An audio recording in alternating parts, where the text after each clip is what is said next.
Alright, so we're back for day 4, presumably the final day.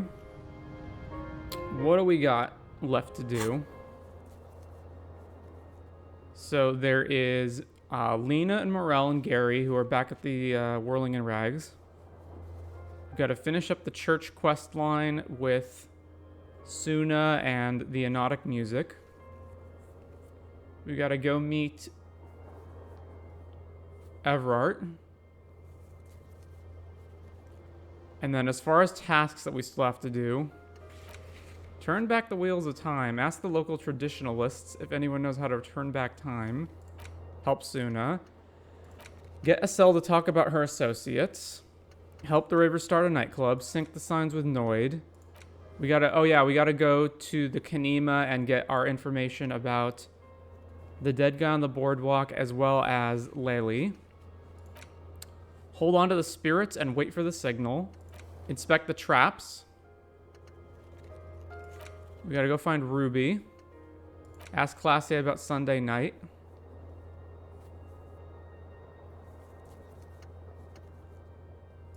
Find the murder weapon. Open the apartment door for Evrart. We did that, so we gotta go check in with Evrart. Find your heraldic bird. Find all the armor pieces. We're missing the helmet. Run the number. Find booze and drink it. Not doing that. Who made the call reporting the crime? Explore. Oh, yeah, we got to get through the cobalt door in the back of the Whirling. Sing karaoke. Get the fallen pants from Cuno. And we have our collection of various books and games that we got to use as well. So let's get to it. Oh, and we got to pass all these white checks that have been... An old mirror hangs on the wall. You see the reflection. Right, so that's electrochemistry. So let's put on all of our electrochemistry stuff. So gloves.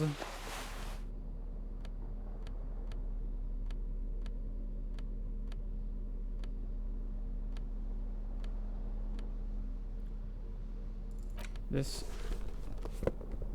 pants that we have on are not electro, so let's put that on.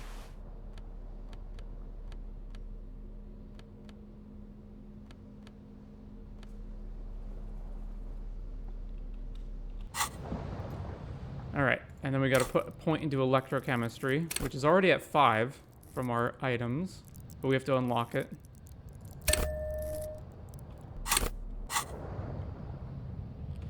Oh, and I also have 3 more slots for thoughts.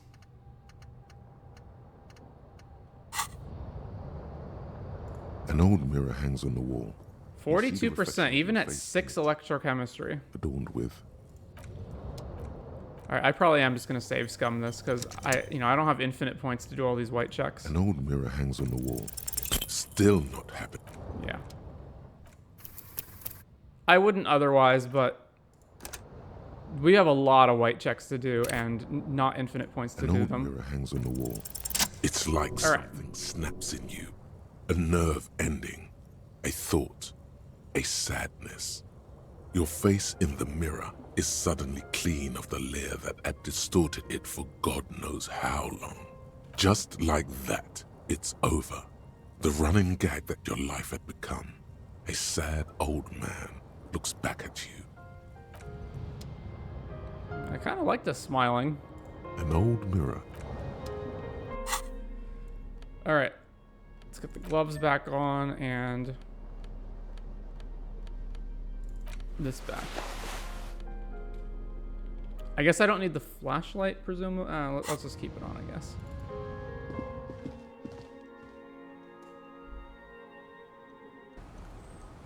Oh, there's Kim. Yes? What do you want to know? Good. Alright, nothing new from Kim. Hello. Our tenant, the policeman. Nope, nothing new there. What about Lillian? We went on a date last night. Not really. I see you haven't left our little Martinez yet.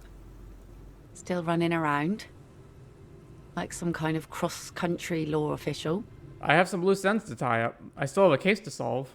Aye. I guess you do. What's on your mind, officer? Oh? Well, how can I assist you then, officer? can I not bring up that I'm looking for Ruby with her? Quite odd, eh? I think I'm gonna leave the church for last because it seems like that is not affected by time of day, whereas other things are.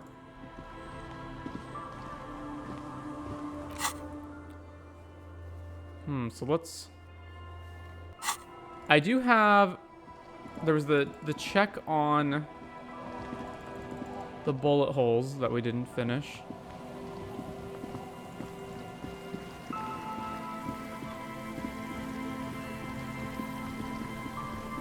No, not there. It's back here.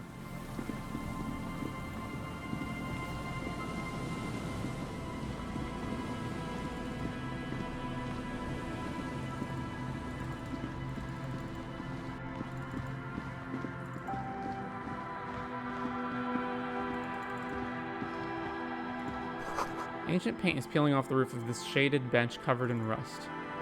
Yeah. People paid money to park here? No one would pay now. A scattering of bullet holes is spread across the... Visual calculus check. Alright.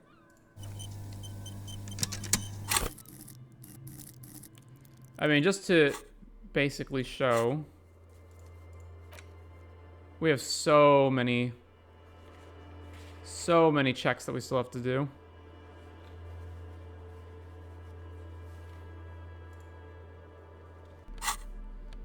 So yeah, visual calculus.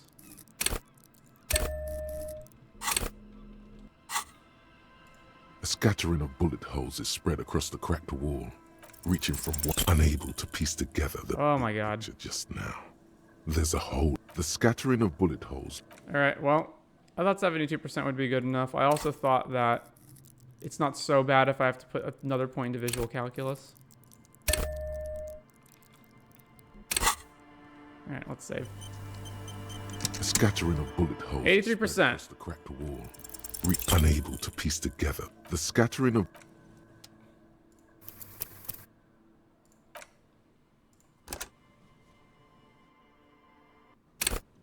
A scattering of bullet holes is spread across a row of ghostly shades stand facing the wall. There are many of them, a dozen at least, their heads lowered and eyes blindfolded. It's quiet, no sound, no movement. 10 meters away, other shades are lined up in an orderly manner, automatic rifles primed.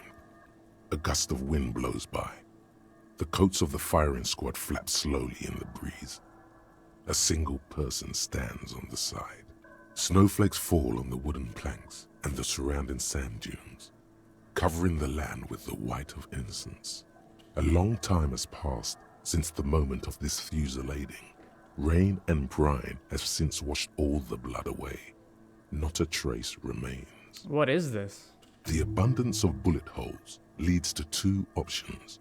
Either an inordinate amount of executions were performed here, or they did not use a conscience round, where only one soldier has the loaded rifle. Looks like this was a mass execution with everyone fully armed. That whole only one person has the rifle so no one knows who's the actual killer is such bullshit. You're all responsible regardless. A host of men, probably in everyday clothes, ragged from the conflict and covered in dust. They were not sitting, a common practice for executions in some nations, as demonstrated by the height level of the bullet holes. They stand, facing the wall. It's impossible to discern any details about their personality or background. Ordinary people, familiar, each and every one of them. Who were they? Comrades, the forsaken, the wretched, who tried to rise against the horrors of the world. Look at the line of soldiers. 7 men in combat uniforms and dark coats, holding automatic rifles aimed at the people. Soldiers from some side, but from which one?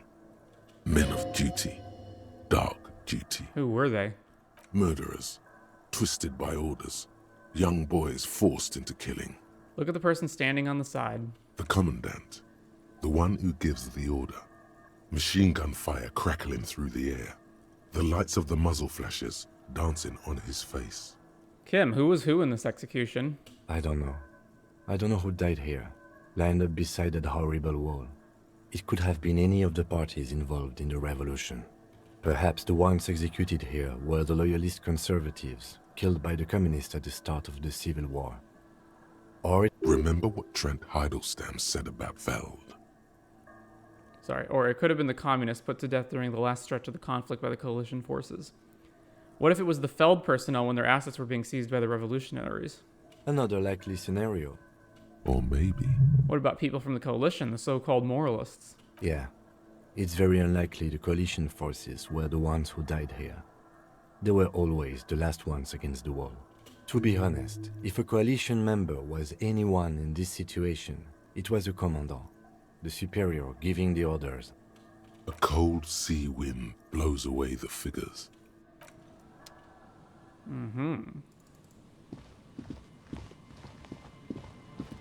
I don't think I have anything else to do over here then, so let's...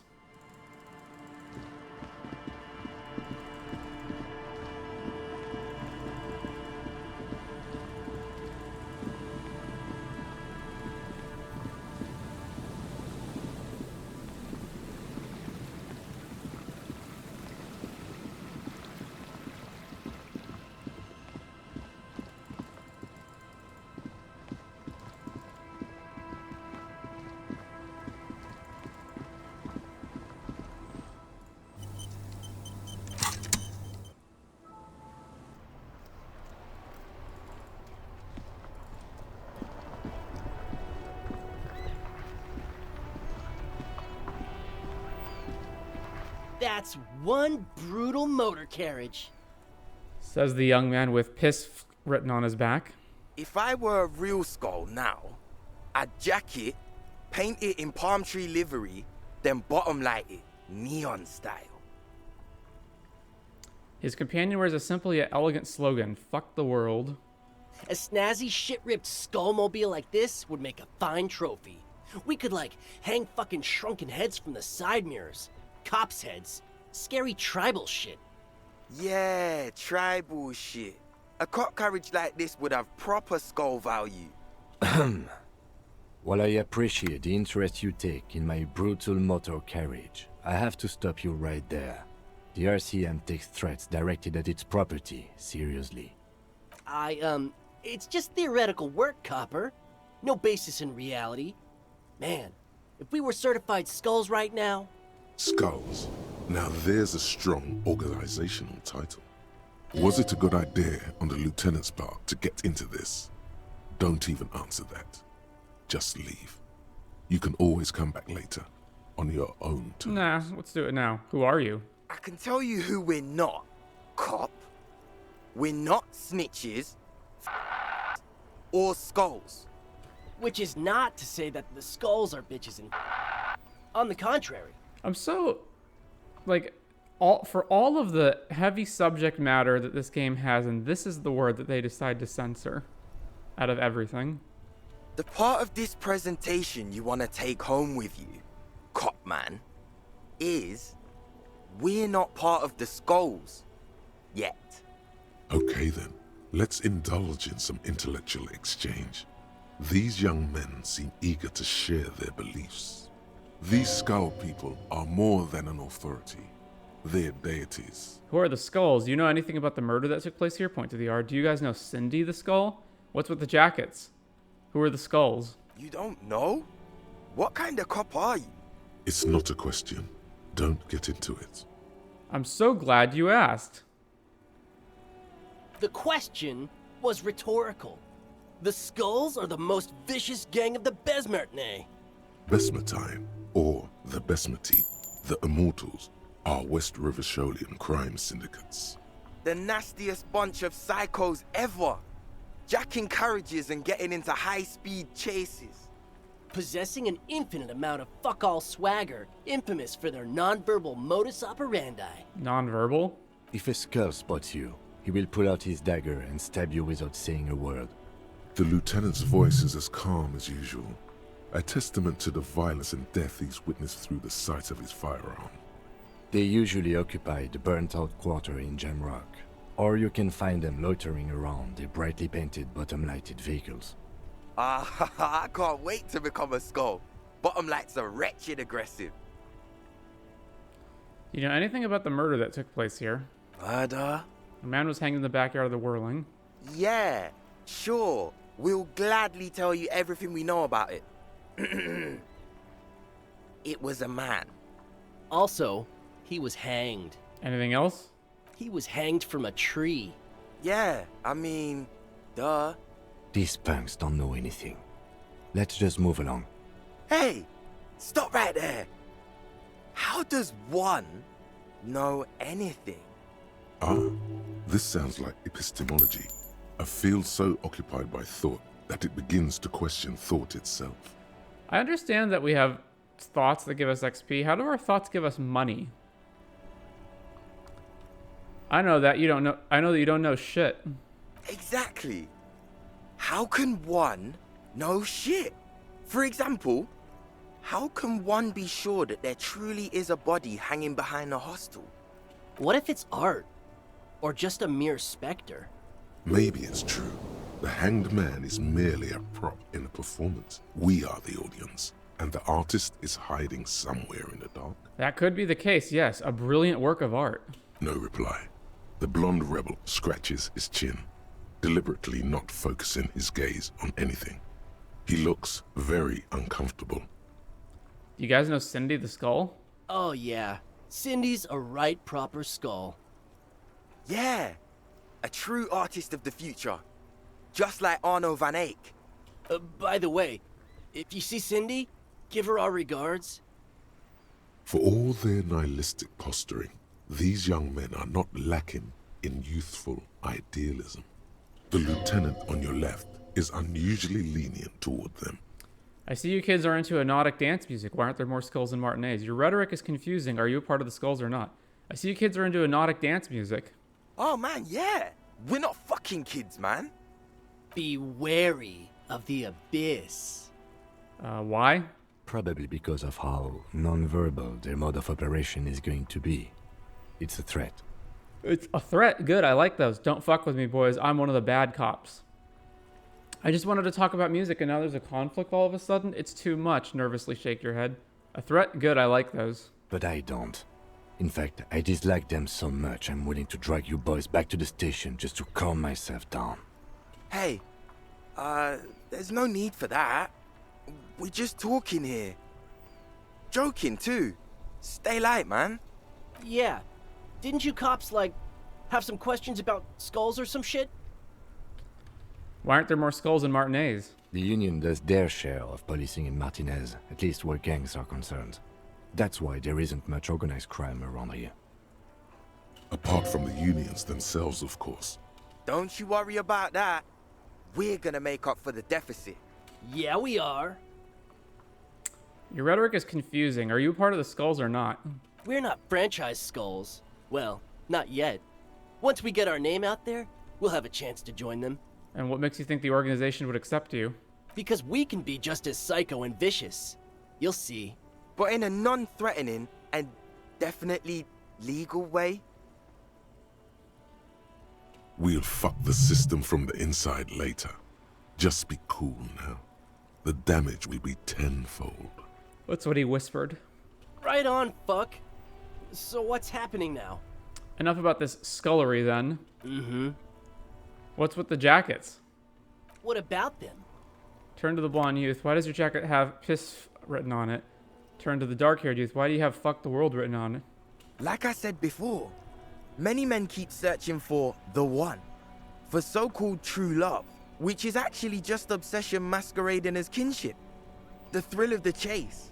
The hollowness that fills your chest cavity after catching it. I'm wondering if the poetics come with the jacket, or are they derived from something else entirely? To catch a fish, you'll need to hurl the lure many times, and even then it isn't certain that you'll get anything. If you blow up the lake, though... Blow it up?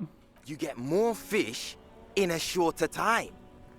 And, for time is of the essence and fleeting ever so quickly, one must think of a way to fuck the whole world and not get caught up in fucking some one. Because when one fucks everything, he fucks nothing. And that, to me, feels glorious. Sticking your dick into the void. Hate to admit it, but in a weird way, he's got a point. And the other guy? Well, first off, it's a statement and not necessarily something that characterizes me as a person, even though the statement has character. And I do like piss. The word piss epitomizes the struggle taking place in the world. Things being defined as they seem, not as they are. And, I guess, it's also about communal spirit, the future, and truly appreciating our differences. Also, you've got to admit, it catches the eye. And since the Grand Piper is slowly but steadily moving towards basing the economy on it, attention, it is imperative that the medium itself convey the message. Makes sense. What I mean by this is, we are all Pissf, and that the world is inherently meaningless. It seems that the young man has a certain expertise in at least one field, even if it's rather narrow. How is that an encyclopedia check? What did we learn from that? Is it a coincidence that here we have 2 badass jackets and 2 badass cops? Hey Kim, lower your voice. Yes? You think it's a coincidence? What do you think about their jackets? Leather jackets adorned with immature writing? The ideology they convey helps the boys justify poor choices in life and fashion. I'm not a fan. Well, we're just talking about this right in front of them because our positions here mean we can't whisper to each other. Why are you all so patronizing when cool possibilities cross your path? Sure, the jackets are scaring you. That's cool. What are you implying? Which one would you wear? I'm not sure I understand you, detective. Are you more of a piss guy or a fuck the world guy? Neither. Come on, Kim. It's just a mental exercise. Fine, if only to end this discussion. Theoretically, if I were a juvenile delinquent, if I were to already be down that path, I think Pissf is the stronger of the two statements. That works. I feel like more like a fuck the world kind of guy. Seems about right, especially considering your heroic exit attempts. That's an origin story for a dynamic duo right there. So are we done here? Or you don't need us around for your secret whisper party, do you? Half-Light. Ask for the jackets for yourself and the lieutenant. Red check. All right.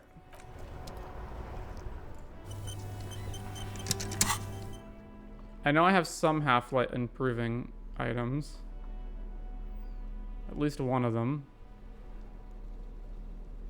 Half-Light gloves.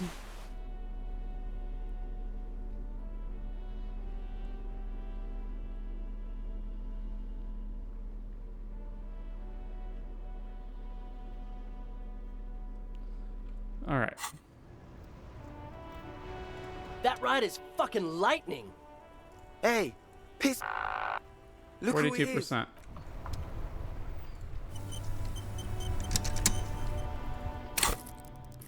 All right, let's up Half-Light.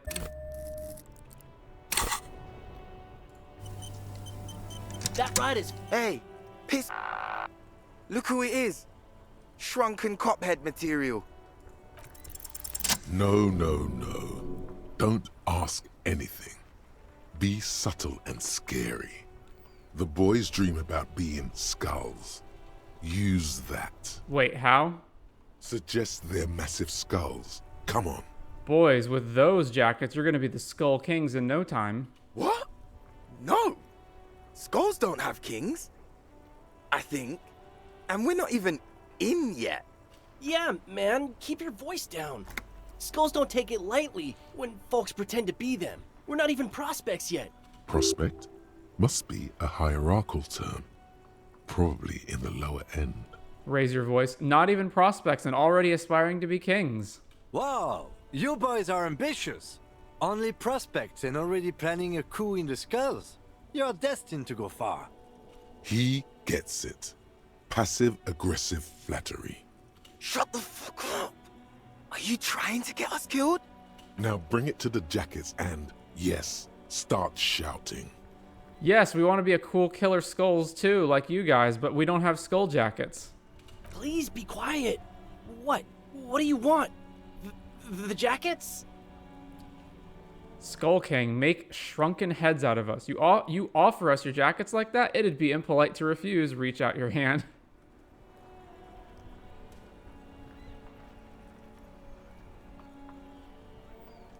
Oh, man. Okay. I get it. Skulls don't really wear slogans anyway. This was stupid. Fuck. Item gained. 2 leather jackets. The lieutenant watches the boys take their jackets off with mild amusement. Turn to Kim. Since you said you're more of a piss guy, I'll take the other one. I'm absolutely okay with not having either one, thank you. Why not? They're a pair. We could really raise hell, go undercover, hard. This case doesn't require us to go undercover or raise hell. In fact, I don't think the jackets will be useful at all. I just wanted them to not have them anymore. Cold-hearted cop. Well, whatever. I'll take both of them then. Still, it's good to know we have a pair in case the need arises. The need will not arise. The jackets are meant to complete each other. If a man was standing alone on a street corner with Pissf written on his back, it'd just be an individual that has taken a liking to urine. And fuck the world, all on its own, is, frankly, generic. I don't know, Eric. It's cold out. Yeah, let's get out of here. The cops fucked us.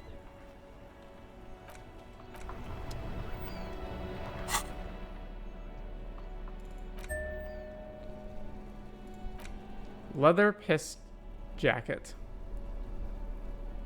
A leather jacket that quite recently belonged to a young man who possessed some intimate knowledge on the human condition. It has his nom de guerre written on the back. It's quite a statement. Leather jacket fucked the world. A leather jacket that quite recently belonged to a hoodlum who understands love for what it really is. It has the hoodlum's nom de guerre written on the back. It's quite a statement.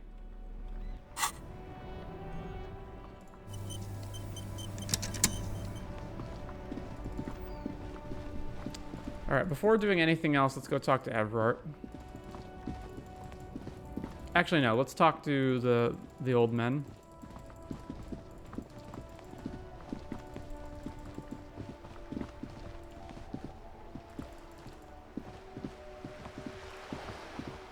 The purity of snow always reminds me of the purity of a man's soul. Man, composure check is 8% for this. Rene, I need to go back in time. Can you help me? The lieutenant flashes you a quick side glance.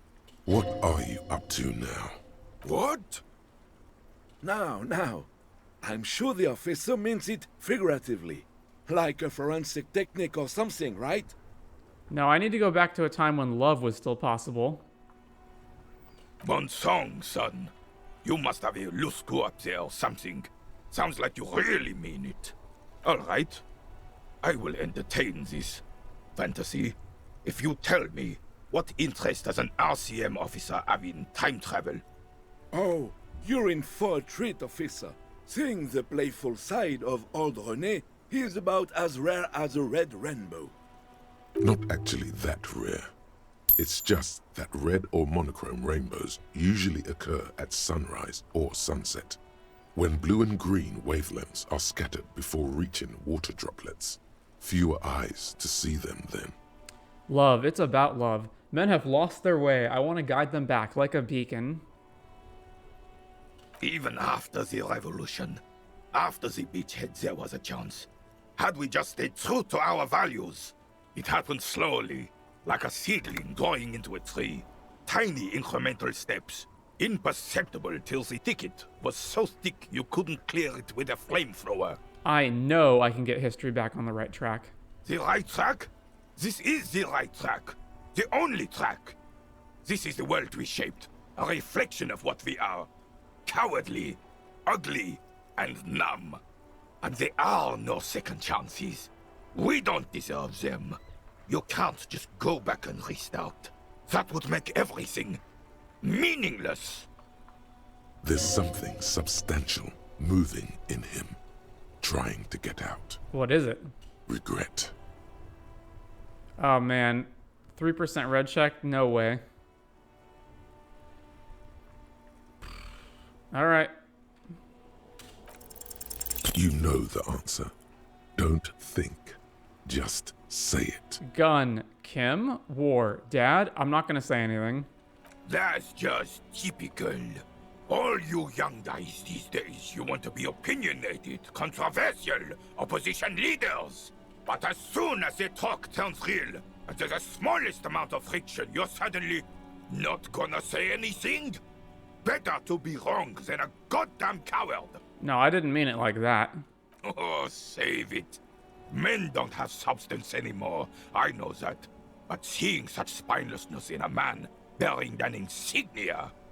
You know what you meant, but taking this kind of scolding does not feel good. You must forgive me, old Rene, officer. He can't stop being himself more than a scorpion can stop being a Enough yakking! We have a game to finish, so let's get back to it, unless there's something else. The Carabinier is too old and feeble to be useful, but you will carry on. Mouvere tempore, Kingsman. For the tenacious, no road is impassable. The old Carabinier looks at you with weary expectation. I understand Jean-Marie meant a lot to you. There's nothing for you to understand here. It is not her death you are investigating. Where was the photo of you two taken? Revachol Fair of 91 in the Faubourg district. A parade was held to honor Guillaume Le Lion's name day, and the Carabiniers marched in the place of honor. You looked happy in the picture, smiling. This was the happiest day of my life. This is said in such a matter-of-fact tone it leaves no room for doubt. What happened with you, Gaston, and Jean-Marie? I was 22 when I returned from King Guillaume's Eyck operation in the south, and found my sweetheart in the arms of this wretch. The Eyck operation was a 7-year campaign, during which suzerain Guillaume's army forcefully united the people in the southeastern part of La Petite Continent, collectively known as the Eyck tribes, under the Revacholian banner. I won her back, but while I was dealing with some issues. You were like a dark cloud sucking the joy out of every living thing around you. And you hurt her. Dark cloud. That sounds unpleasantly familiar. He looks down at his boots, lips moving, but the words are inaudible. Those days and memories are gone. The old soldier says nothing, but when his glance quickly runs over Gaston's face, there's an odd look in his eyes.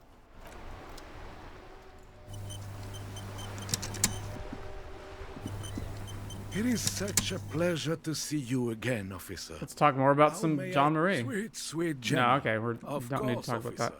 Memories Rhetoric check. All right.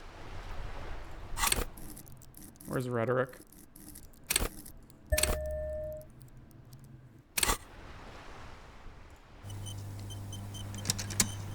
It is such a pleasure to Legendary see you rhetoric again, check. officer. 42%. How may I head the citizens' militia on this fine day? It is such a pleasure to see... A man so principled about his sandwich. Yep.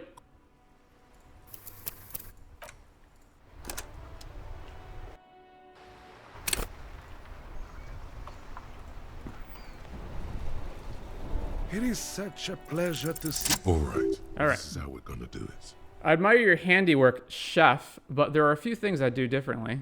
Like what, officer? This is as good as they come in Revachol, I assure you. An array of delicious recipes flashes through your mind. Salads, salmon, sandwiches. Bingo. This calls for an engineering angle. Structural rigidity, exposed rafters, lattice works, that type of approach. The bread you built this wonder on could have been toasted beforehand. Had you put a large slice of old Duvean cheese crosswise from the ham, it would minimize the component loss via crumbling. Mon Dieu, that is an excellent idea. That would virtually negate the component loss. Beautiful. Now bring it home with paprika. I'll do you one better. The air pocket between cheese and ham could house pre-roasted paprika. Ce serait délicieux. Can you make that sandwich, officer? Sure, but I'm gonna need yours as a prototype first. I hope you are not just tricking an old man out of the little he has left. He says solemnly and hands you in his sandwich. Initial development takes time, of course, but in 6 to 9 months you will eat the sandwich of gods. Or god of sandwiches, maybe? But in the meanwhile, what can I do for you here and...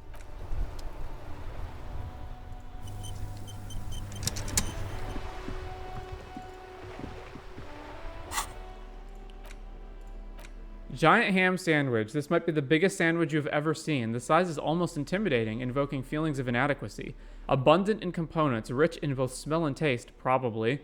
This truly is the work of a master craftsman. The ham sandwich looks fresh and nutritious in your hand, begging to be eaten. Step back, everyone. It's gonna get messy. Eat the sandwich. Here, Kim, let's share. Hold out the sandwich. I cannot be bought. Throw the sandwich on the ground. Here, Kim, let's share. I'll pass. Thanks. When you hold something up long enough, some people are compelled to take it. Try it on the lieutenant. Hold the sandwich up for the lieutenant to take it. Thank you, but no, I'm not hungry. Keep holding the sandwich. No. Do not lower the sandwich. No. Hold the sandwich up, moving it closer to his chin. The lieutenant's eyes express an absolute lack of interest. Move the sandwich around in front of the lieutenant's mouth and make aircraft noises. The lieutenant stands next to you, but he might as well exist in a parallel realm. This man does not crack under pressure. Stars would die before he'd succumb to any kind of manipulation. With this realization comes a sudden flash of pride.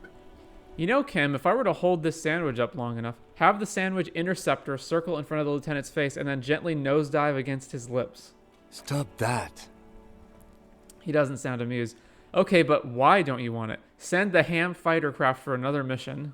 One look at the lieutenant immediately tells you he is ready for your assault sandwich. Proceed with the mission. The lieutenant slaps the sandwich out of your hand faster than you could ever hope to react in your sorry state. It lands in the dirt and falls apart. Congratulations, Kim. It was a test and you passed. Officer, we have serious matters to attend to. I suggest we get to them right now. He seems completely unfazed by the situation. Damn, we lost our sandwich.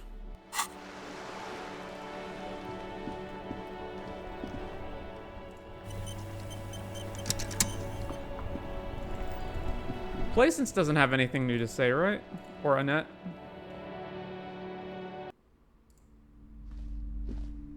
Hello again, esteemed officer, and welcome to Okay, but please, only a few questions. You wouldn't want to... Woman? Yeah, okay. Nothing new there. Hi, Ace Detective. We can go talk to Cindy, because we have the fuel, right? Although she already had fuel, does she need more fuel? We also need to art the wall up. Whoa. What have we here? A bridge? A bridge with loose nails and rot-infested wood that creaks in the wind. A construction code violation if there ever was one. Kim, it looks like we've got a construction code violation. True. They never cleaned up the war damage. The rest of Revachol looks better, though. But Lieutenant, think about the splinters. The bridge is fine enough. Locals use it all the time, after all. It's nothing to worry about. Shall we? Wow. So someone's been a little boring. What? Yes, my standard liege. Someone's seen all sorts of wild ideas pop off and thought, I'll take the boring one. The regular, please. The brown. I like brown. I like standards. Look, I'm just trying to do my job. No need for extravagance. What is this? Picking on me for not being crazy enough? That's the least of my concerns. Kim, am I boring? You? I wouldn't worry about that. See? You're so regular and vinyl brown. He doesn't even want to talk to you about it. What is this? No need to be defensive. The regularity, the brownness, the cut and dry have their appeal. A very standard appeal. I like standards. Of course you do. Maybe some regulations and a usual pistol to go with them. It's official. My lord's copper type is regular cop. I'll let everyone know. I'll send out a telefax. Wait, this will be my copper type now? Yes, the type of cop you are, sire.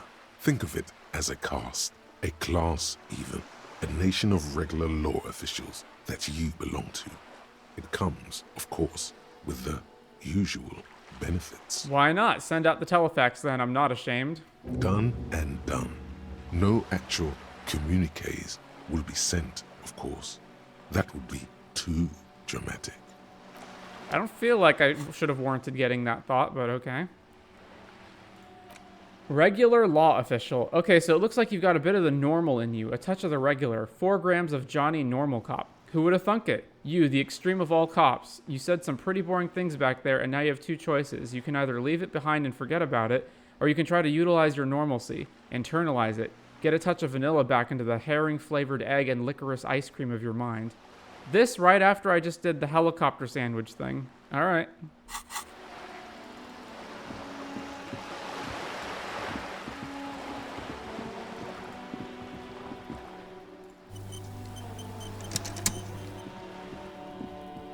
Just an ordinary wall.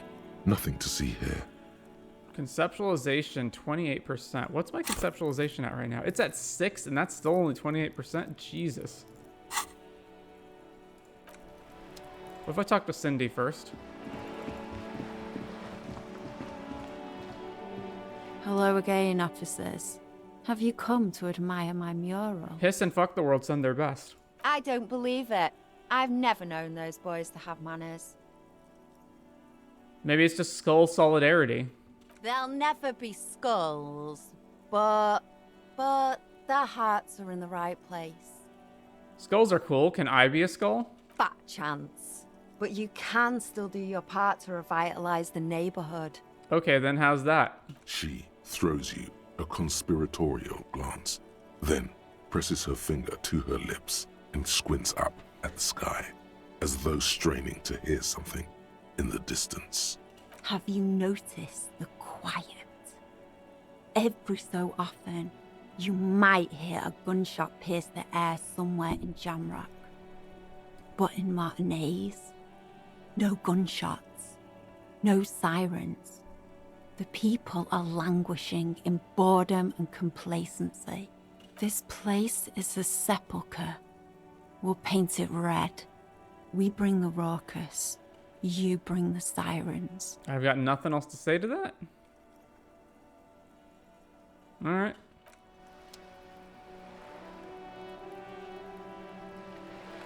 Does Joyce have anything new to say?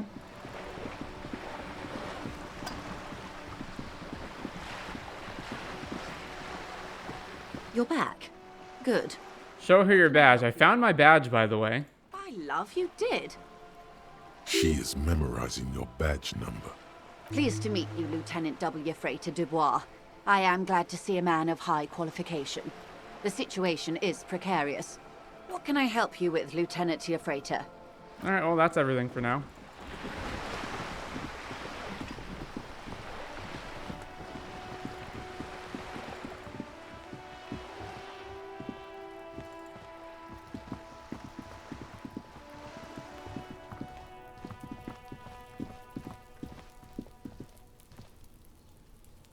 Oh, I have to go. The curtains shift just a little. Someone is watching from within.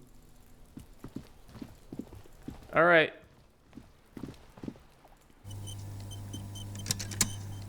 Just an ordinary wall. Conceptualization check. Here. Yeah, I figured as much.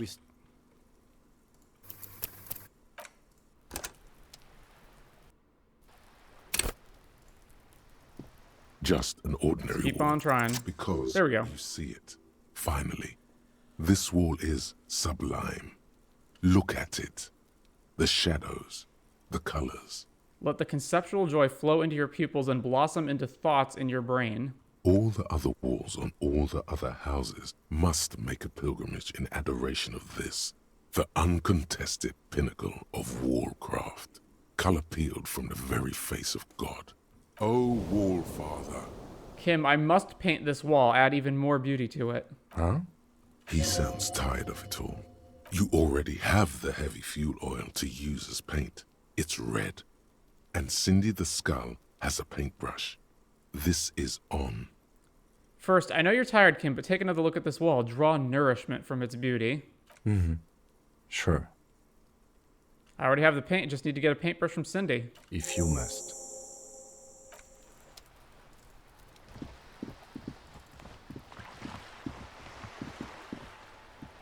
Hello again. Cindy, I'm going to need your paintbrush. What for? I'm doing renovation. It's boring but necessary. For my motor carriage, we're going undercover. The apocalypse is coming. I need to warn people. For art, it's for art, okay? Well, if it's for art, but what kind of art are we talking about? To be honest, I haven't really thought of anything yet, but I'm sure I will. Everything is sad and shit, and we need art to make it okay. Just give me the brush. Grand art, art deluxe, the artsiest, the most groundbreaking, the... Let me stop you right there, Piggy.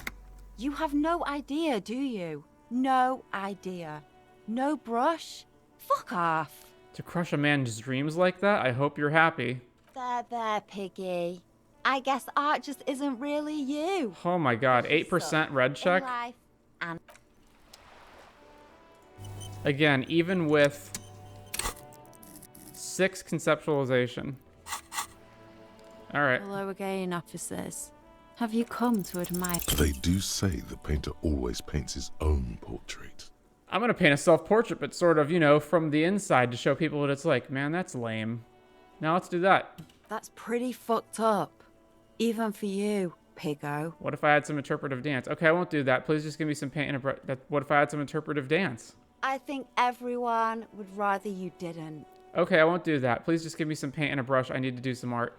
You're a real sad sack. You know that? Go ahead then. Art it up. Just try not to hurt yourself. And no self-portraits. Thanks, Cindy. Sure, anytime. Us shit artists have to help one another. Besides, I was out of fuel oil anyway. She only gave it to you because she doesn't see you as competition. The right idea is not coming to her. It's excruciating. You know what you've got in that fuel canister you scavenged from your Kanema? Red-dyed heavy fuel oil. Paint and a brush. You're ready to do this.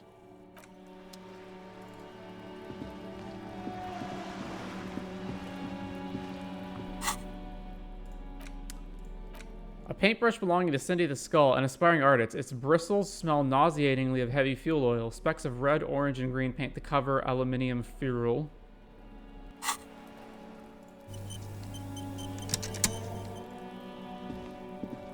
The paintbrush in your hand is like a loaded revolver. What will it be, Desperado? Quite a few things come to mind. Fuck the police, mother of all walls. What shadow lies there beneath the bright gleam? Draw a 3,500-year-old pictogram of a human being. Something beautiful is going to happen. No parking.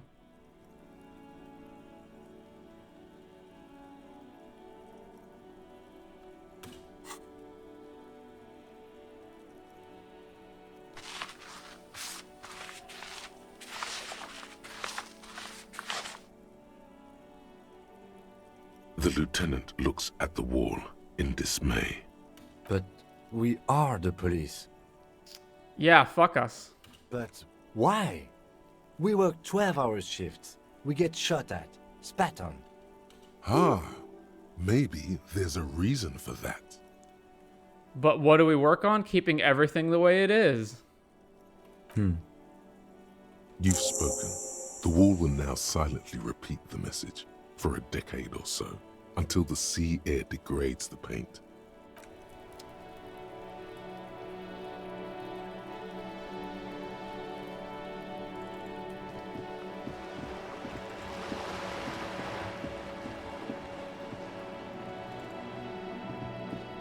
Hello again, officers. Nothing to say about the wall, eh? To admire my mural. Alright.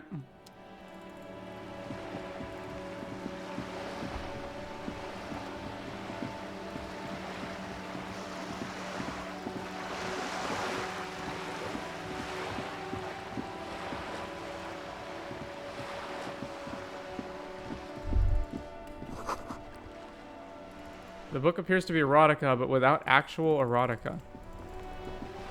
There's no way I can pass this check, right? Vigilance officer? Yeah. What can this all carry? Still, all you see is an old soldier Anything else? I'm not gonna stand there and try to composure check my way through that.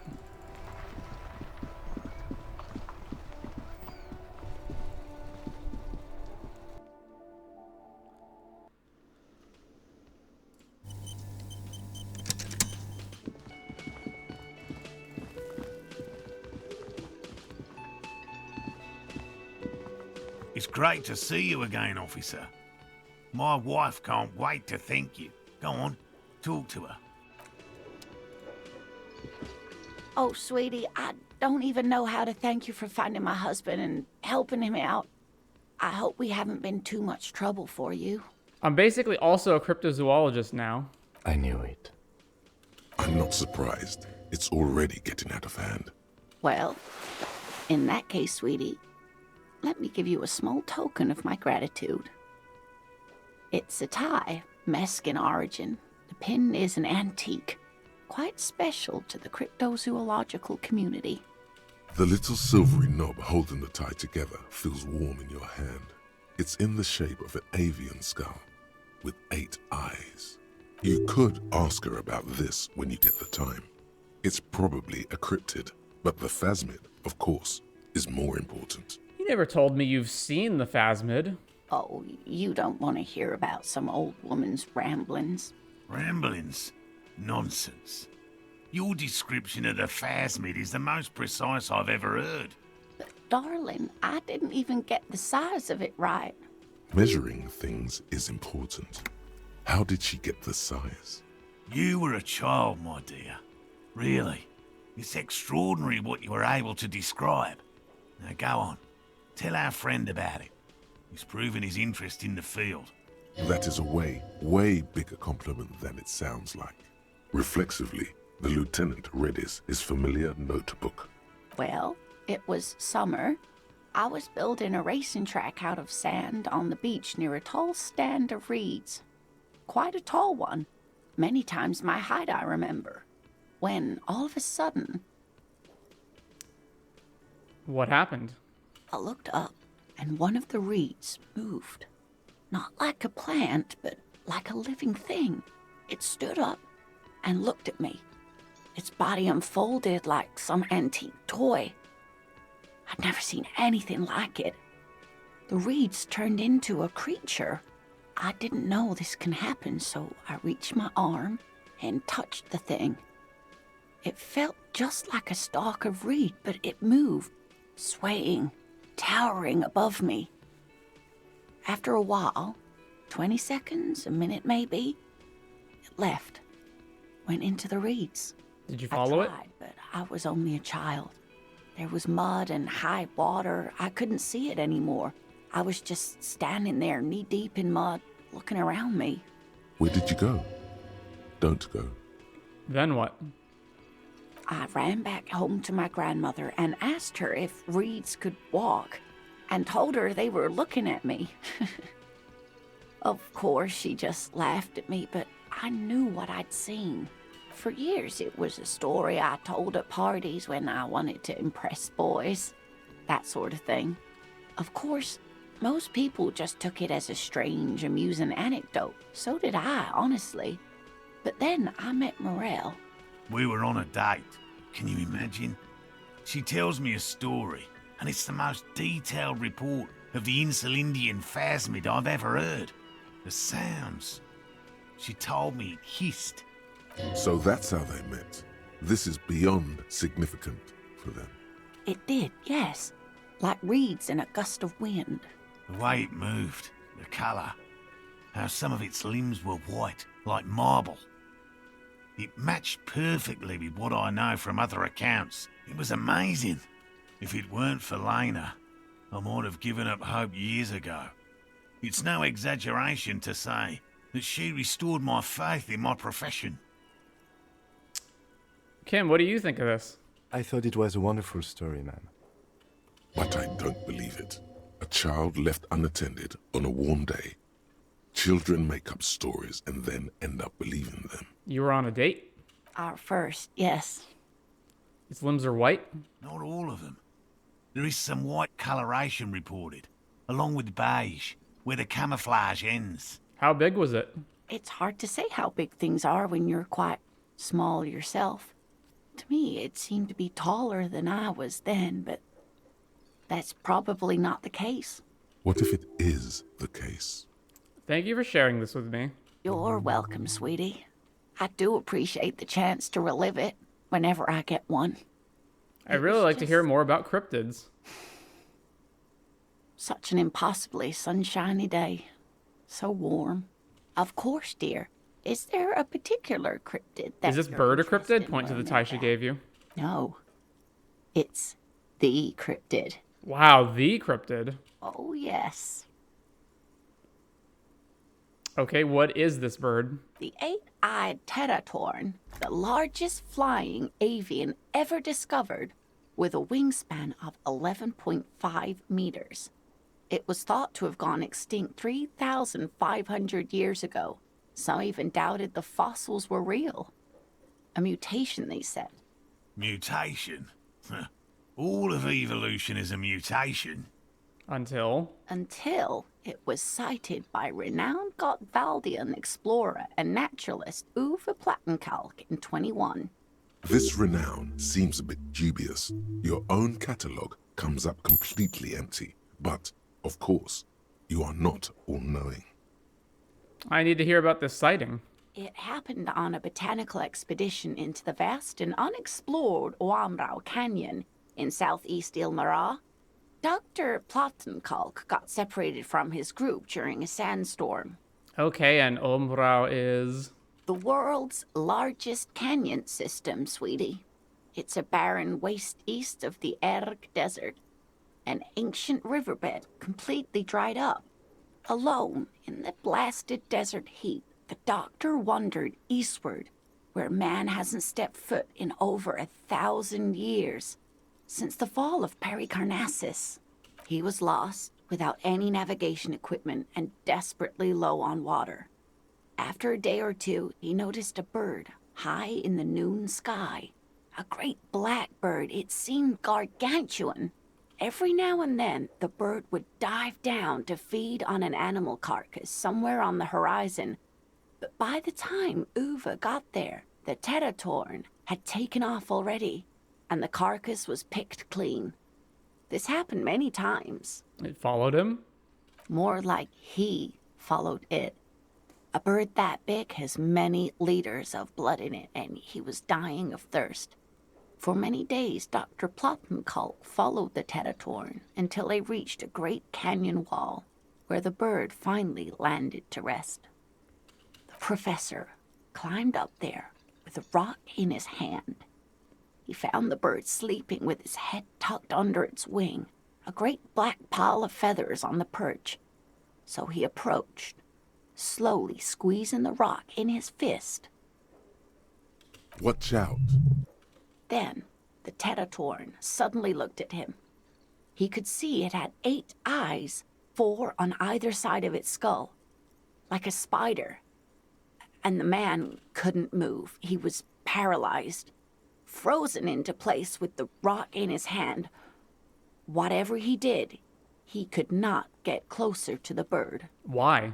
The bird was controlling his mind. It kept him from approaching. He could step back, but every time he stepped forward, paralysis. Uwe spent 3 days trying until the bird flew away. An 8-eyed mind-controlling bird? Fuck yes. Absolutely, sweetie. Cryptozoologists have been tracing it ever since, but Wirral is vast, mysterious, and holds many secrets.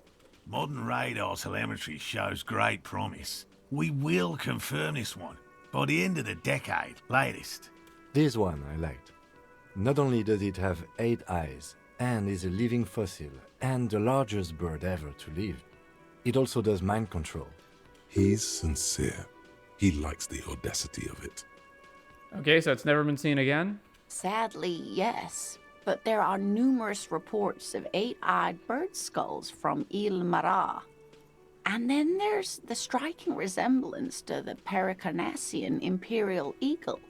An ancient heraldic symbol that is hard to pass off as coincidence. The Imperial Eagle, too, had 8 eyes. Not really. It's just stylization. The way they drew eyes. It's not a zoological drawing. Very, very hard.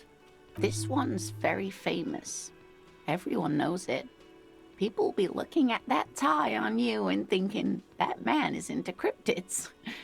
So, what else do you want to know? I'm glad you like them. Ha ha!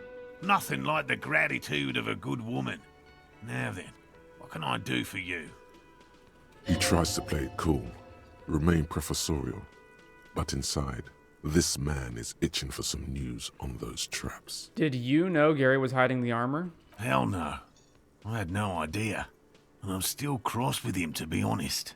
It's not like him. He's got his quirks, but dishonesty, disloyalty are not one of them. Thanks. So I checked all the traps. Good. Okay. And one of them was empty. Completely empty? Yes, there was nothing in the trap. No locusts, no phasmid. No locusts? No phasmid either?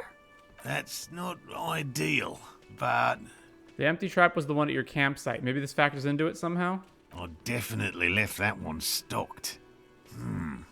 Right from the campsite? Just means the Insulindian phasmid is even more clever than we thought. She's engaging in a well-known self-deception called motivated reasoning. You should correct them. Of course, more clever. You're dealing with a subject near and dear to their hearts. It might behove you to tread lightly. Yes, the Phantasmadeia picked off the Locusts and escaped. This is good news, though we'll have to reconsider the design of the traps, make them more secure. Another trip to the reeds. Yes, that's exactly what it is. What a deft hunter, this phasmid. It's not very scientific to reason backward from a conclusion you want to be true. I don't know, I'm not persuaded. Are you sure you've exhausted all the alternative explanations? Yes, that's exactly what it is. Of course. Be sarcastic. Unless you have an alternative hypothesis you'd like to venture, mine stands, okay? Actually, no. Excuse me for getting emotional. This is a big deal for us. You've helped us twice now, and brought some great news too. My gratitude, and the gratitude of the Société Cryptozoologique de Ravachol, is yours. Heartfelt gratitude. But does it feel like closure? What really happened? Thank you, it's an honor. We should probably return to our main investigation here. This has been refreshing, but... Helping cryptozoologists isn't really a priority for our organization, is it? The lieutenant looks out the window, impatiently. Damn it, Lieutenant. Have you no intellectual curiosity? Develop an alternative theory about the missing locusts. Hello. Lena and I were just Consider the way the empty trap was disturbed, as though shaken. Most likely the hands of a young person. Hands small enough to fit inside the trap, too. You should ask the red-headed boy, Cuno. I think a little hooligan called Cuno may have stolen the locusts. A little hooligan? But what would a child want with bags? Oh, my dear Morell. You've been an old man for too long. Kids love to torment insects almost as much as they love to torment old folks. I'll talk to the little gremlin and see if anything comes up. Delinquents. My favorite. Oh, you've been such a dear to us. Please, let us know whatever you turn up. I have a feeling we're getting so close. Well, I see you've got all the help you need. I'll see you tonight at my place. Let's play suzerainty, but no more field trips for me. After this is your last chance to talk to Gary. Really, Gary? We're getting somewhere here. I'd love to play suzerainty, but... Lena, I'm sorry, but you're not getting anywhere. It was some kids. I know the little mutants around here.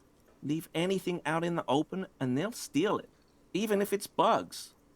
Morell, it's been fun, really. but I need a bath, and I have deliveries to handle. When this tea is done, I gotta run. No need to apologise, Geary. You'd be more than helpful. We'll have to take a rain check on that game of Sue's rain tea today, though. We're gonna... The first man to break formation is always a blow to leadership. This is bigger than he lets on. We're gonna follow this through. Alright, talk to Gary. Always a pleasure to see an officer of the law. I mean, officers. Gary, do you know how to turn back time? Do I know how to turn back time? Is that a trick question? Are you still pursuing this? Yes, this is important. More important than our murder investigation? Now that's a trick question, right, Gary? Wink at him. Ugh. Yeah, I guess. Make it quick. And the question was rhetorical, not a trick. Make what quick? You're asking me about time travel. Is this some kind of a trick? I don't joke around about time, Gary. Stare at him intently. Phew. I don't know what to tell you. I mean, of course there are theories out there. What kind of theories are we talking about here? Well, there's a very interesting cryptid known as the Semper Ma, and a certain tribe of ancient kits who practice digital castigation. Though, frankly, I don't know how compelling you'll find that theory. And then you hear rumors that the Seolites possess technology that actually lets them move through time like it's a corridor. Back and forth, you see. You really think the Seolites can really move through time? Well, how else did they get so far ahead of everyone in the tech race? Yeah, how did you guys get so far ahead? Turned to the lieutenant. No part of me is part of this conversation. Oh no. That's a special thing you two are enjoying with each other. Everything's cool. Nothing wrong with a little speculative inquiry. But really, officer, how do you explain how the Seolites developed such a lead over the rest of us? By working longer and harder than everyone else, by funneling a larger percentage of their country's budget to research, by all joining in solidarity, everyone doing their part to keep the big machine moving. Isolation obviously keeping Seal for Seolites very motivating. By developing an aesthetics of pure functionality separated from traditional notions of beauty. Strange, I don't have a clue. By putting more into research? Absolutely. That definitely helps. But that alone? I don't buy it. What's their secret then? Isn't it obvious? Someone's been feeding them a little trickle of tech down from someplace no one else can reach. That secret inaccessible bunker near Land's End? That old thing? No, the future. The Seolites are helping themselves from the future. And every little incremental improvement they receive in the present has major ripples all along the timeline. That creates a loop, right? The more advanced tech they send here, the more advanced they become in the future. Which means that by smuggling ever more advanced tech down to the past, I'm sure you can see where this is heading. Within this self-contained logic bubble, a loop. He is not wrong. Wait, so how did they start the loop in the first place? Then we have already lost. Look down at your clenched fist. Yes, that's the only explanation that makes sense. Gary, that's insane. You're an insane man, sick in the head. You lost me there with the loop. Yeah, that's the only explanation that makes sense. I'm telling you, the truth can't be contained. People are starting to wake up and take notice. You notice the lieutenant flinch and rub his forehead, as if hit by a sudden migraine. God, I hope he meant it sarcastically. If not, I don't really see how he can continue being a police detective. That said, if you're interested in manipulating time personally, I suggest you consider the Semper Ma, or digital castigation. Tell me about this cryptid, the Semper Ma. Cryptids, actually. It's a so-called colonial animal, presenting as a large singular body when in actuality, it's a congregation of tiny organisms working in unison. It's found in the subtropical jungles of Samara. Extremely difficult to spot as it appears to the untrained eye like common mud. It's thought to be impossible to catch and very dangerous. Wait, it looks like mud? Yes, It blends in with the jungle floor. Unsurprisingly, it's become the subject of many local myths. Some have even described it as an angry forest spirit, or a manifestation of the forest itself. How dangerous is it? I once heard a story about a whole village disappearing overnight, without a trace. Can you imagine that? Just a large patch of mud where the settlement was. Yes, vividly. Whole area is completely abandoned now. Locals won't even go near it. They swear the mud writhes and occasionally grows strange shapes. Jungles, villages, mud. He better not be wasting your time. Terrifying. It gets even scarier. You see, the Semper Ma has also evolved a curious defensive mechanism. When threatened, it has the ability to revert back to an earlier stage in its own life cycle. It may even be able to do this continually, ad infinitum. Now, here's where it gets really interesting. It's believed that the mechanism by which the Semper Ma reverts actually reverses the flow of time itself by about 4.5 seconds. Hang on, I still don't see how this immortal mud monster is going to help me turn back time. Okay, I'm convinced. What's our next step? Well, first we'd need to secure funding for an expedition, then assemble a team, gather supplies. There's probably a million other little things. But with the resources of the RCM behind you, it could be feasible. What else have you got? Listen, officer, I know it sounds like quite the task, but the potential, it just can't be denied. Oh yes it can. Easily. And personally, it seems more civilized than, say, digital castigation. But to each his own.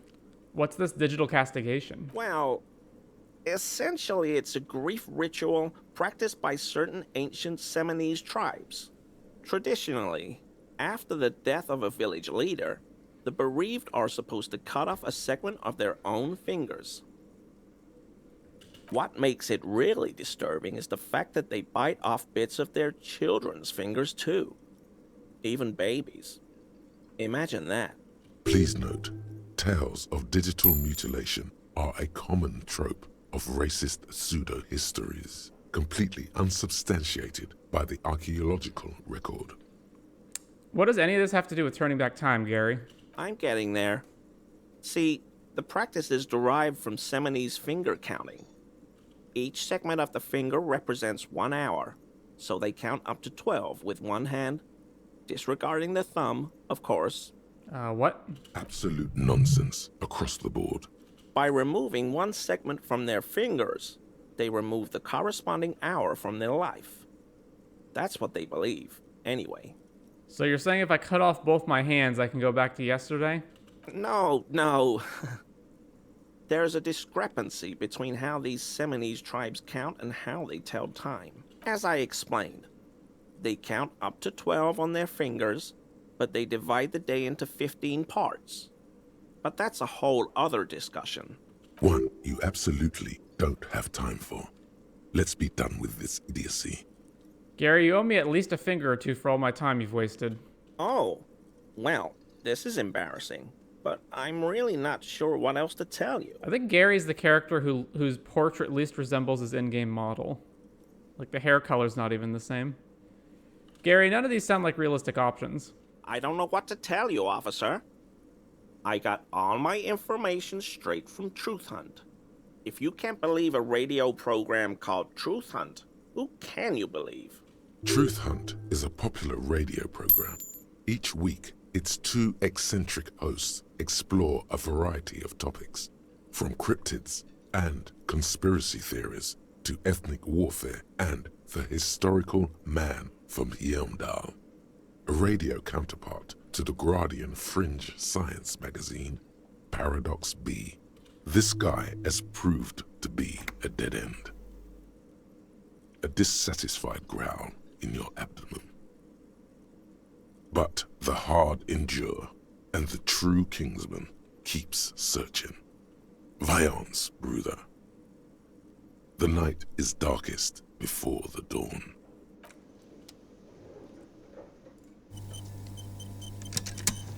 Hey, Was there something you needed? Well. Bringing him that new bird sure made a difference in his attitude. Garte, I need to sing karaoke now. No, you don't. It's not happening. Yeah, but look him in the eye. Johnny Law is about to tear it up sad style. Why do you even have the PA system if no one's going to use it? It's part of my quest of self-discovery. Help me. This is my way of apologizing for the trouble I've caused. Please let me say I'm sorry. You're right. It's not the right time yet. Yeah, but Johnny Law is about to tear it up. The Whirling doesn't need more sad style. That's one of the styles it can do without. Right? Why do you even have the PA system if no one's going to use it? It's for no one. It's a prop. I'm not letting anyone use it after the great karaoke catastrophe of 44. What happened in 44?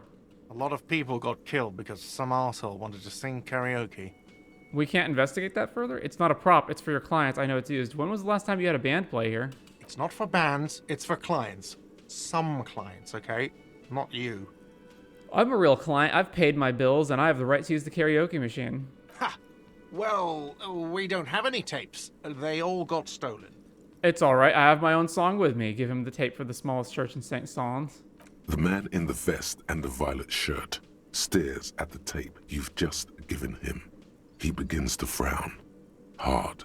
This is the look of a man who's defeated. He knows he's out of excuses. Fine. Climb on that stage and do your thing. Just get out of my hair.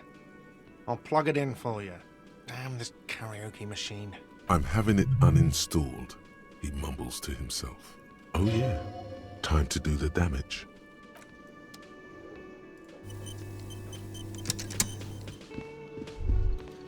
This feels right. You belong here. The stage is all set up for your performance. Feels silent. You can hear the pellets creak under your feet. So, are you ready for your thing now? Let me know when I should... Drama. I'm ready, Garte. Hit play. Look at Kim. Look, Kim, I'm going to sing karaoke. I can see that. Look around the room first. It's still early here. Faint daylight is seeping into the dining hall. All the tables have been wiped pristine clean for the customers to come. Someone's making coffee in the kitchen. All right, drama, 28%. No one's really around yet. It would be a much better idea to perform in the evening, no? Would it? All right, we'll wait for the evening then.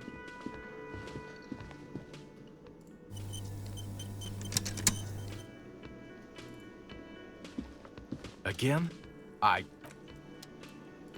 We gotta pass a red check with this guy, right? Or not a red check, a white check. Composure. What is it about the way he carries himself? Man, why is our composure so bad? Where's our composure? Oh, it's because it's a 2. Yeah, that makes sense.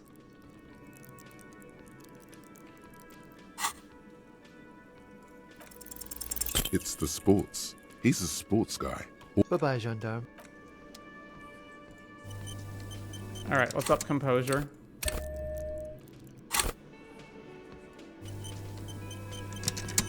Hi again, gendarme. 17%. Let's go. Could he be a member of the Homo-sexual Underground? Yes, this man is definitely one of the homos. I've seen them homos with my own eyes. This sexual thing seems interesting. Ask around. Become involved. Just pointing it out. We're not talking about some kind of cult with members here. You made it up. Are you part of the Homo-sexual Underground? I'm not bringing it up. Let it go. No, let's say it. The Homo-sexual Underground? The smoker sits up immediately, his eyes wide with amused surprise. A honeyed smile lingers on his lips. Why, yes, I am, officer. Why? Do you want to investigate? Yes, I want to hear more about this Homo-sexual Underground you're part of. Oh, it's a pleasure group. A sub rosa pleasure group congregating in cellars under the cover of night. Saturday night. Sometimes even Friday night. What about Thursday night? Or Thursday night. Sometimes the congregating doesn't even end. It carries on into our daily life. But why do you convene? What do you do? Oh, we're ambitious. We want to destroy the last vestiges of meaning. The last things people in Rebishul have to hold on to. The true symbols of security. The meaning of man and woman, mother and father. Their marriage. Everything will be constantly shifting and moving under our rule. The future will belong to a circus of identities just spinning around, surreal and unreal. You won't even know who you are anymore. But I like knowing who I am. Does it have anything to do with disco? Yes, we listen to a lot of disco. Some say we engineered disco to spread our vision of a vertiginous, ever-changing society, where all there is a razzle-dazzle of gold. We are going to change the family unit with all this razzmatazz and finger dancing. And with mysteries. Of course, the mysteries are also of sexual nature. Very esoteric. I do like disco. Maybe I should get into it. You can't just get into it. You have to be born into it. One is either already in the homosexual movement or forever excluded from it. What if I can't remember whether I'm in or not? What if I can't remember anything about my life aside from the fact that I like disco? Beautiful. Beautiful. That's exactly what we're looking for. Who knows, maybe you were homosexual in the past. Maybe all of that has been repressed. I have to say that you do look like someone who might be part of the underground. You have that very distinctive, I can't understand what's going on here look. This is going to be like a 20-hour mind project for me. 20 hours at least. Absolutely wonderful. A man like you can figure out his sexuality in a working day. It won't be 20 hours unless you want to enter the heightened realms of the phantasme érotique afterwards. It may be 20 hours or more, but that would be on your own time. Bye-bye, gendarme. Homo-sexual Underground, 8 hours. You see mysterious strangers in the night, leaning against unlit doorways, engaged in hushed conversation. A shadowy cabal exchanging looks, whispering in dark alleys and unmarked locales. A radical cell conspiring against the state, and perhaps even against man and woman. Was that a secret handshake? What's going on? Who are these secretive people? How will they accomplish their sinister and world-altering goals? And most importantly, are you one of them? You could be. Maybe you forgot. Well, considering that we were married to a woman at some point, probably not, but who knows? All right, let's go talk to... No, let's talk to these guys. It's you again. What is it? Anything new with Titus?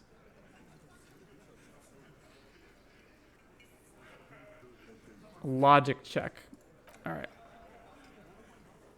And there's also the window.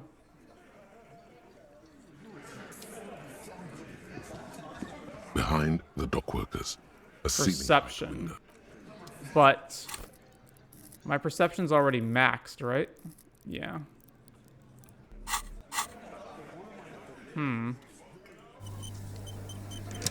Alright, so I gotta up logic. Which is already at 6, but alright.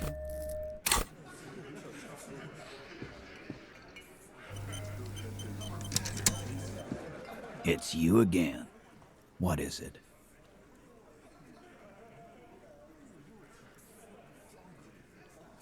Present a solid theory about why Ruby could have done it.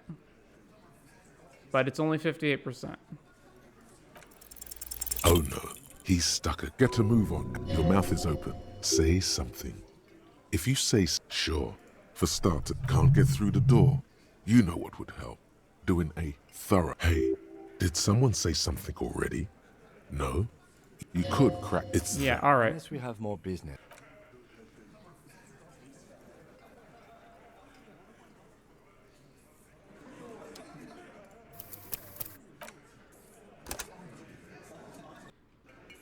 What if I just go talk to Klaasje first?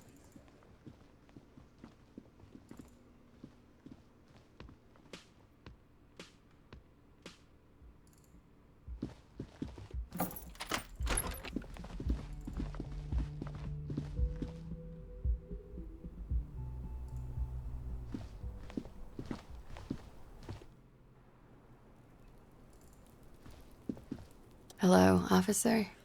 I found your buoy. It was empty, just seawater. Oh.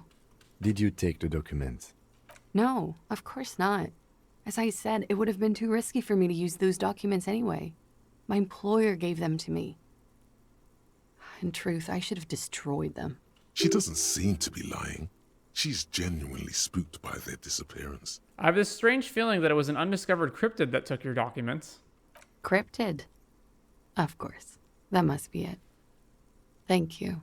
I feel better already. Now that I think about it, you mentioned seawater. I was worried I'd been too careless with the latch. The documents were probably just washed away. The words, washed away, sound distant and strange suddenly. Somewhere far away, a dog barks. Let's get back to those lies you told. Lies? Yes, we demand she be punished for deceiving us. We demand her anxiety. What if I told you you're under arrest, miss? Fear. But I haven't done anything. Anything illegal. She backs up against the railing with a forced smile on her face. Failure to aid a police investigation. She purposefully misrepresented information crucial to the case. Fucking mind games. Enough. That's right, gang. Stern and merciless now. Stern and merciless as we reel her in. Failure to aid a police officer. You've wasted our time in a time-critical investigation.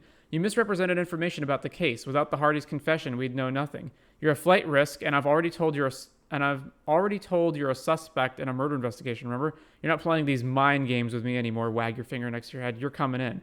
Industrial espionage. We uphold international law here in the zone of control. You purposely wasted our time. The lieutenant produces a pair of handcuffs. Please, no. I think I know who did it. I know who shot Leslie. You know it wasn't me. Why would I do it? I have no motive. What do you know? Who shot him? She's silent for a second, as if looking into herself for certainty. Then, in a hushed voice, she says, Ruby. Why do you think it was her? She has this thing for me. Ever since I met her and the boys downstairs. She's been pretty frank about what she wants. What she's saying is... sex? Sex? And more. I made the mistake of confiding in her. I told her I was on the run. She started protecting me. It became an unhealthy relationship. When I started spending time with Leslie, she told me to end it. Said there would be shit if I didn't. It was not a good meeting. We stopped talking after that, but... I don't understand. What exactly in your relationship made you think she's romantically interested in you? She said she's in love with me.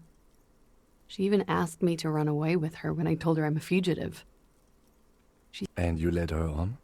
She started developing notions about our relationship. The lieutenant narrows his eyes. A little. I was flattered, you know?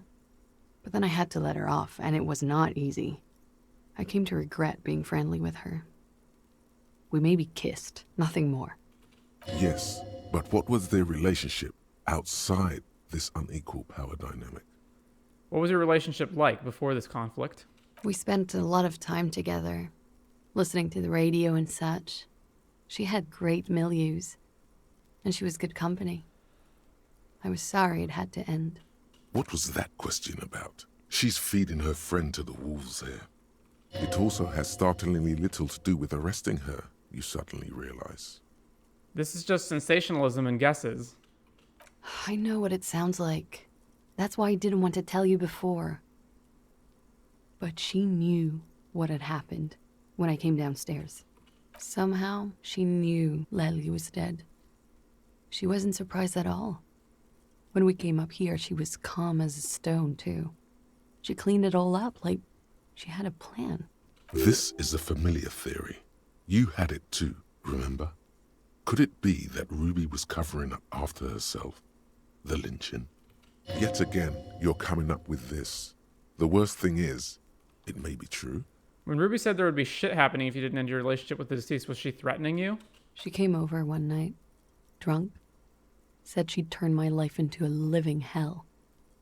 I've been threatened before, so I can tell when someone knows how to do it. And she's a pro. She must be. To keep the Hardies in line.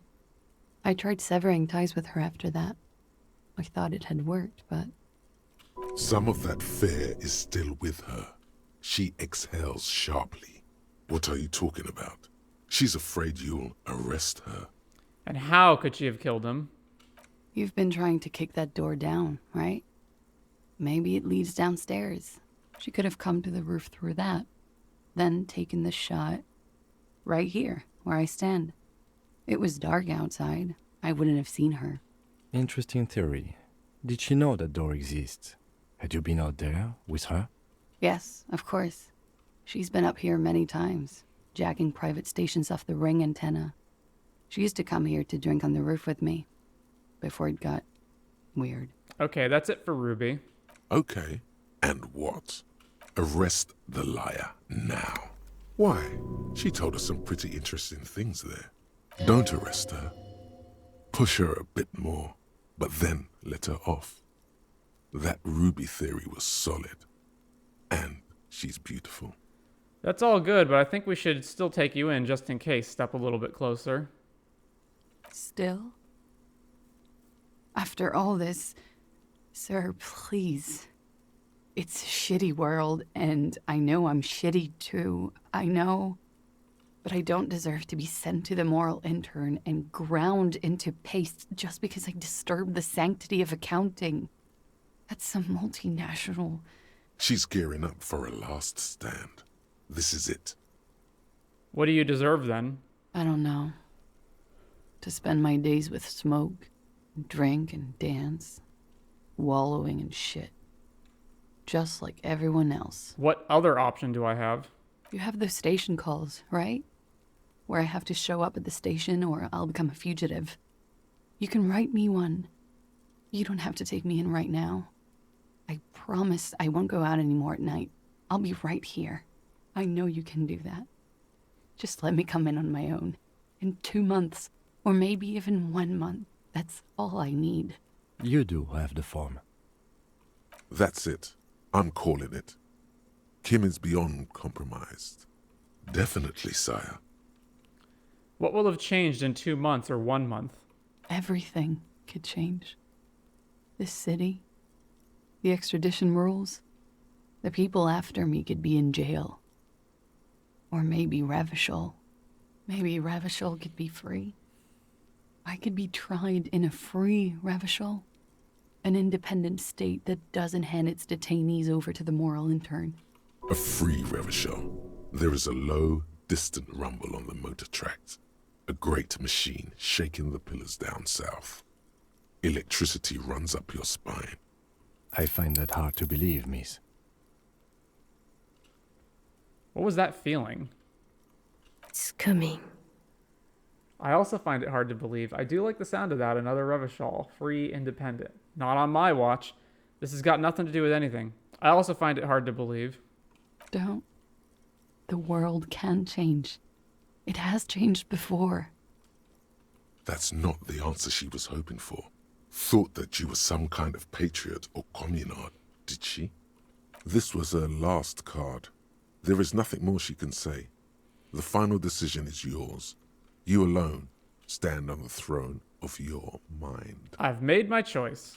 She looks at you in silence, her face filled with fear, lips parted. Wait. If you arrest her, Kim will have to transport her.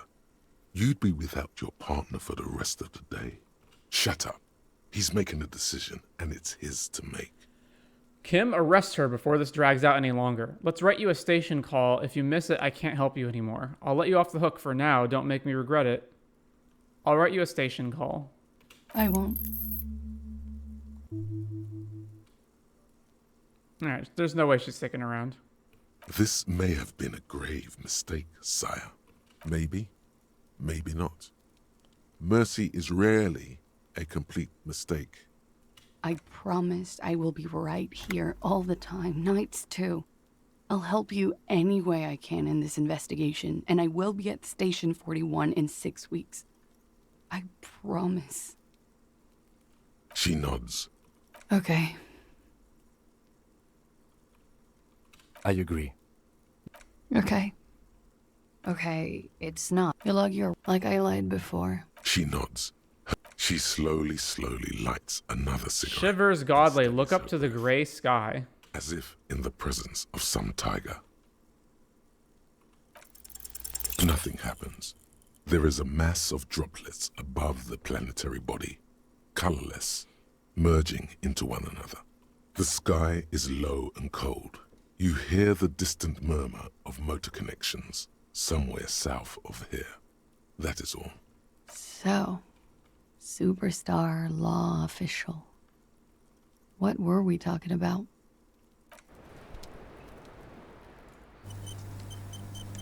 Shivers is already higher. It's 4 points. All right, let's try that again.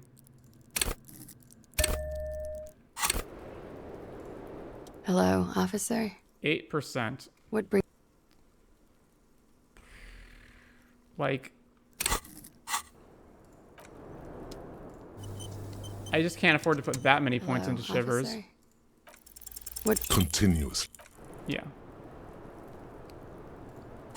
Alright, Shivers up to 6. Hello, officer?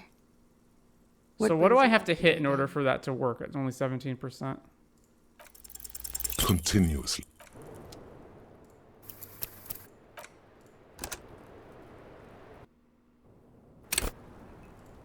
Hello, officer?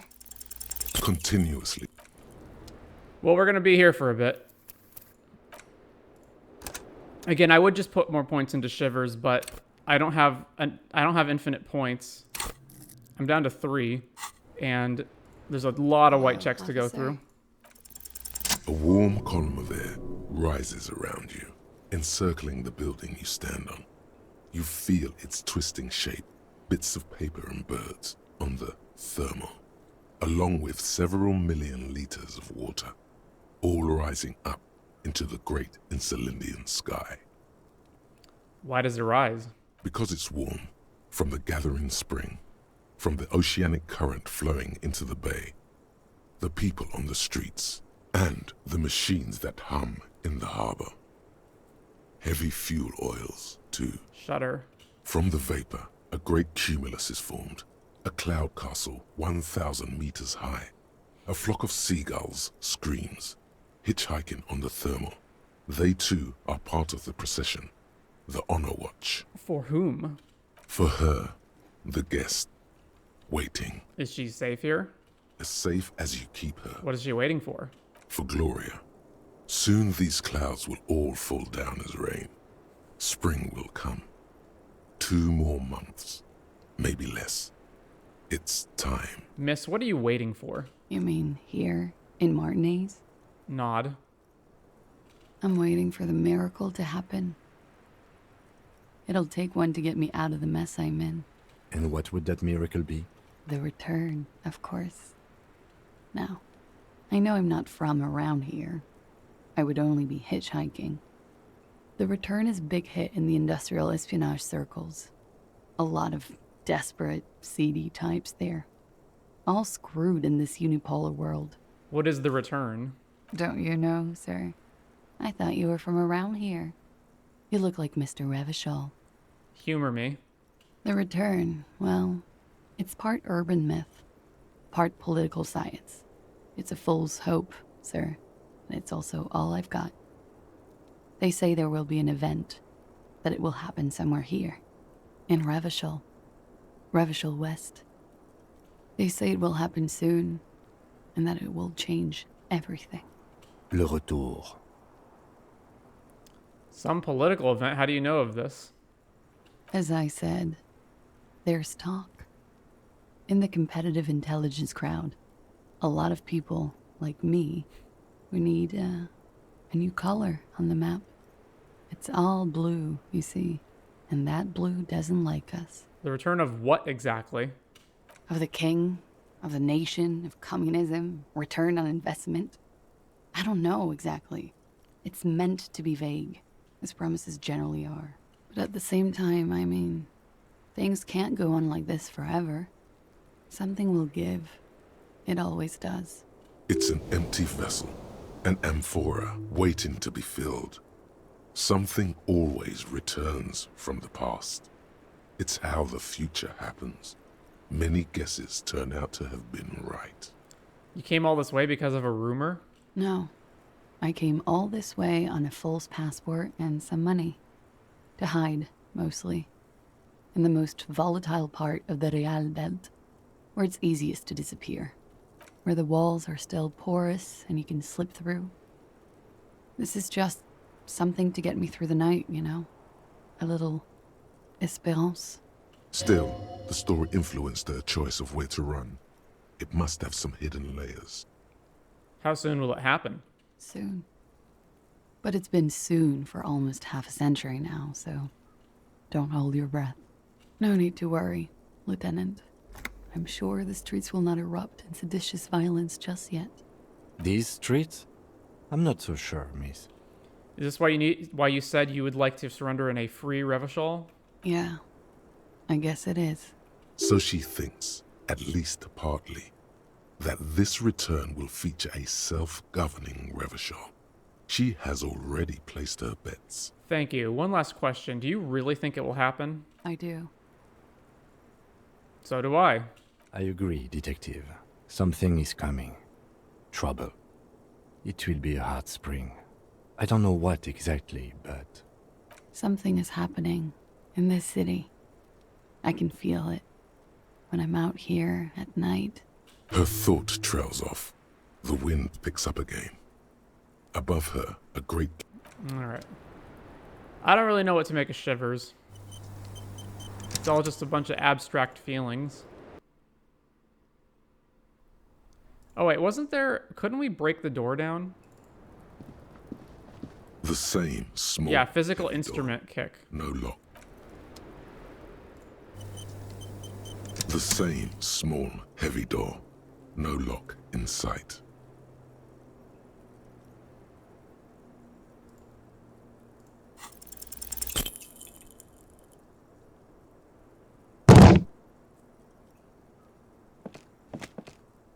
You give it. Demolish the place. I don't see how this is going to give new results. Below, in the Union box, was there something behind the window? What? And hawthorn branches. Brush it. No one knows. It is a... Alright, I've got a physical instrument... oh yeah, I wrote about this. 8-eyed Teratorn tie. This is a tie? A slender bolo tie held together by an antique clasp in the shape of a bird skull. The skull features 8 cavities for eyes. It's disturbing, but you can't look away. There's our physical instrument shirt, and... don't we also have physical instrument gloves? No, we have interfacing gloves. Alright. Physical instrument is where? Oh, we already have it maxed?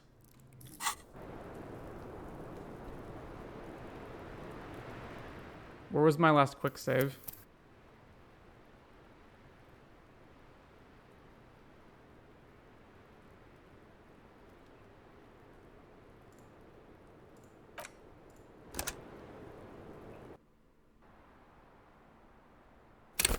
I already did the Shivers check, right? Hello, officer? Yeah, okay. So...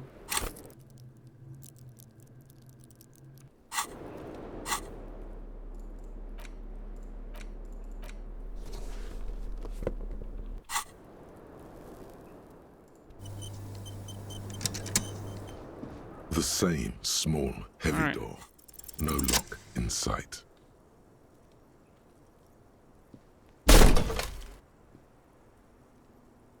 This time, something cracks inside.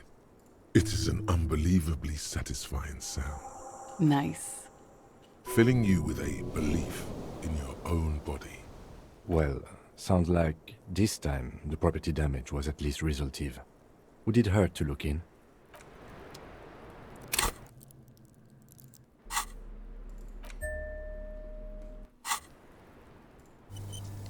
Alright, let's go.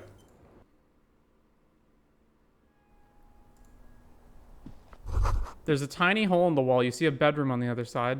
You can almost see the shape of a man and a woman writhing inside, bathed in drug sweat and dirty linens. Bottles lie around everywhere. I think I could see into Klaasje's bedroom from here. You can barely see through. Better not to jump to sensationalist conclusions here. The footprints on the floor, however, definitely suspicious. Boring footprints. I want to jump to sensationalist conclusions. What were those people doing in there? You lean closer to the peephole instinctively. I bet they're doing something quite unnatural there. Sensationally unnatural.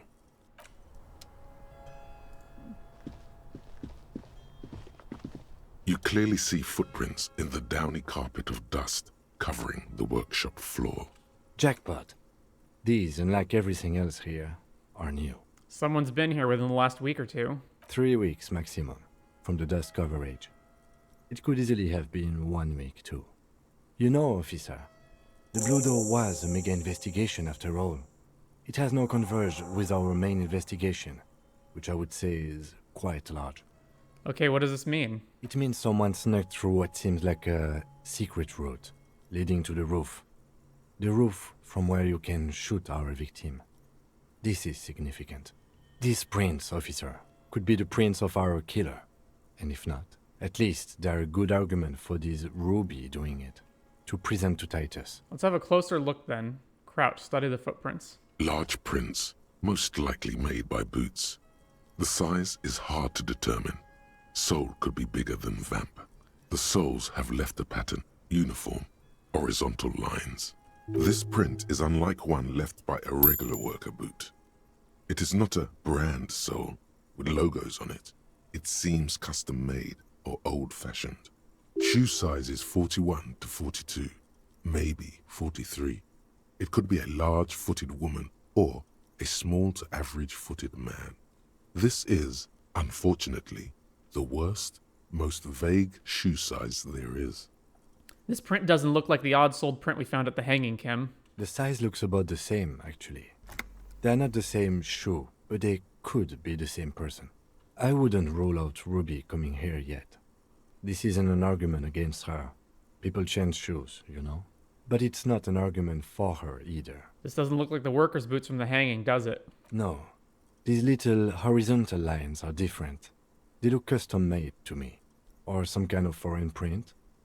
Hard to say. Still a boot, though.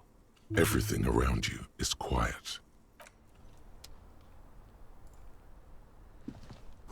The pinball machine has been taken apart and gutted. Retrieve the pinball maker's coat.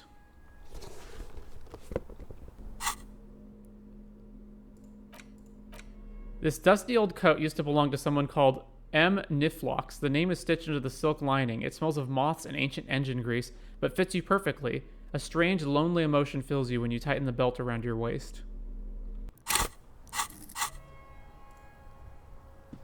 Schematics for a pinball machine, futurism themed.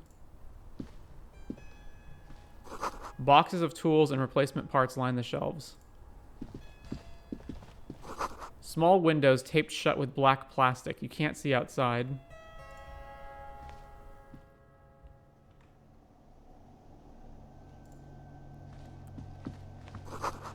This pinball is white Diora. The back glass shows a female figure in mourning.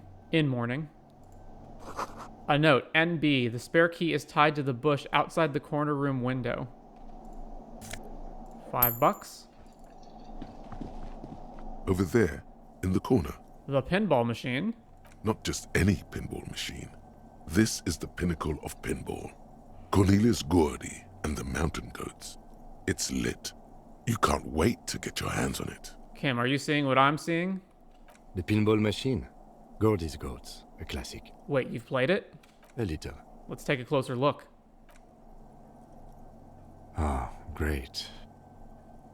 Cornelius Garte and the Mountain Goats reads the golden lettering on top of the back box. There's a small column of text underneath. The machine is coin-operated. Get the game on, Fingerboy. Those flippers are ready. Lean closer to read the text. Above the painting of a mustached man climbing a hill, a column reads, inspired by the legend of Cornelius Garte, taken on the world's tallest peak, Corpus Mundi. The Mesk legend holds that when the nation is in danger, heroic Garte shall return and save his people. Inspect the playing field. The theme of the game is to explore Gordy's climb through the perspective of goats and to ascend to the top of the mountain in a time of trouble. The peak of the mountain is at the top of the playfield. All the balls have small goat icons on them and represent the goats as they race up and down the mountain. Areas around the playfield represent Gordy's climb, places he was said to have camped, which the goats can discover. Get them to the summit. What's with all the goats? Indeed. Think of them as balls. Insert coin. It takes a while to get into a rhythm, but pretty soon you're able to keep 3 goat-faced balls in play with relative ease. Go, go, finger boy. I feel sorry for the goats. If they only knew the kind of guy old Cornelius really was. Wait, what kind of guy was he then? The kind of a guy who uses the word savages a lot when recounting his travels. A masked nationalist. A racist mountaineer? An avid huntsman too. He was often photographed in his dining hall, surrounded by wall-mounted hunting trophies from every continent. That is not cool. He also hit his wife and kids. Other people's kids too. Sometimes pets. Hateful little man. But you seem to be having fun. I'm pretty good at this. Your game is definitely improving. The jolly goats are flying all over the board, and although a few plummet to their deaths, you're never left with less than 3. Suddenly, a special passage leading to the summit slides open at the top of the board. This is where the balls need to go.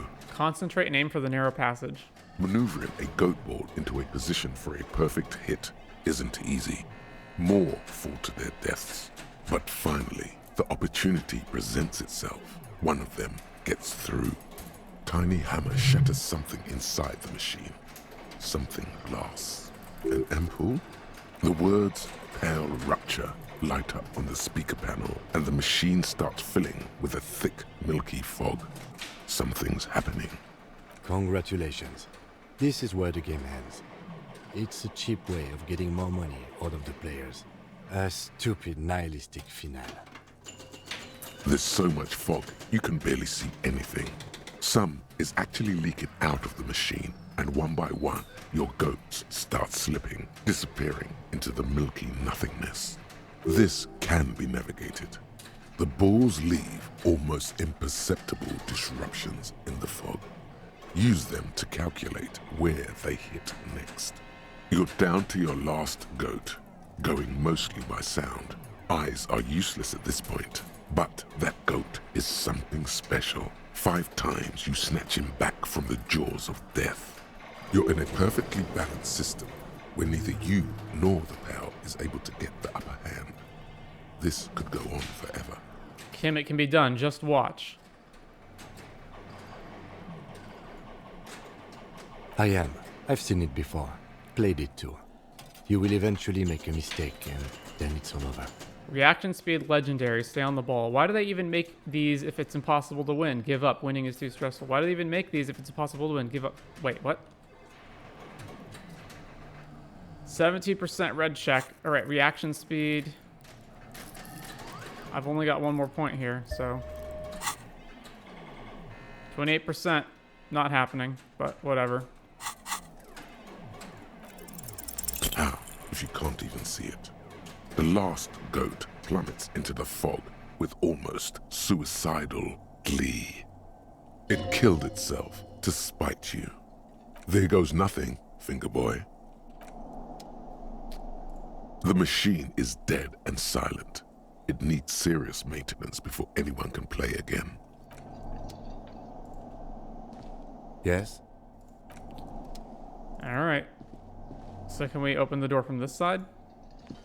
You see a heavy steel door with a prominent dimple lock. This door is connected to the one upstairs, but how do we get through? There must be a key somewhere. Probably somewhere in the Whirling. It's not too important. We can get in. Alright.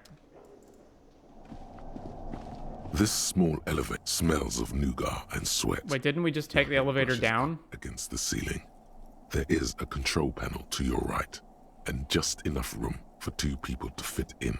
The maintenance card under the control panel reads, Last maintenance, 10th July, 88. This elevator must have been used to transport pinball machines to and from the upstairs workshop. So it was mostly pinball machines riding this elevator. Seems so, although it's pretty quaint for a freight elevator. It says the last maintenance was in 88. That it does. I say, let's brave it. We already braved it. We went down from above. This elevator was last maintained in the future? No, it was maintained in 88 of the previous century. So it's not a message from the future? No, I think the bureaucrats just forgot about this backroom elevator after the revolution. Look at the elevator controls. There are large rectangular buttons. Yeah, okay. A small steel plaque reads Halter 800. Halter is a Koningsteiner lift company who went out of business a long, long time ago. Close the doors and go up. Alright. So this is where they brought 40 pinball machines to fix them up. A long time ago. Everything is covered with dust now. The lieutenant looks around the dusty, crowded room, inspecting the tools on the shelf. This used to be a pinball workshop. Looks like it. I'm guessing Martinez North 22 used to be a pinball arcade before it became a hostel? There are machines left over. A creak. Some dust falls off a shelf. Downstairs in the hall, next to the main door. One of them even works. I've seen one of the Hardies bang away at it. Remember the Dicemaker? Then that means... Whirling and Rags was once the East Delta Pinball Arcade. This is all left over from that. Ah, yes. As the Novelty Dicemaker said. This has absolutely nothing to do with the case, I'm sure. But I do like a nice little connection. But then it went bankrupt.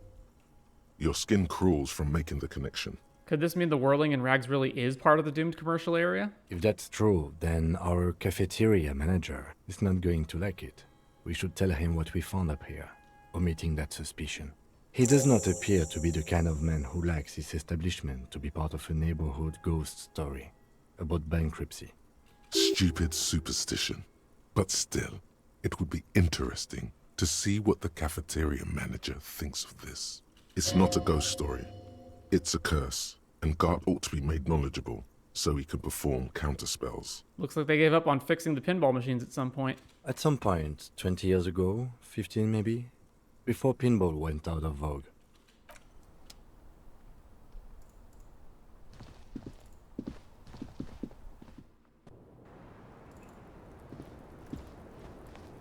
Officer, it's a fine day for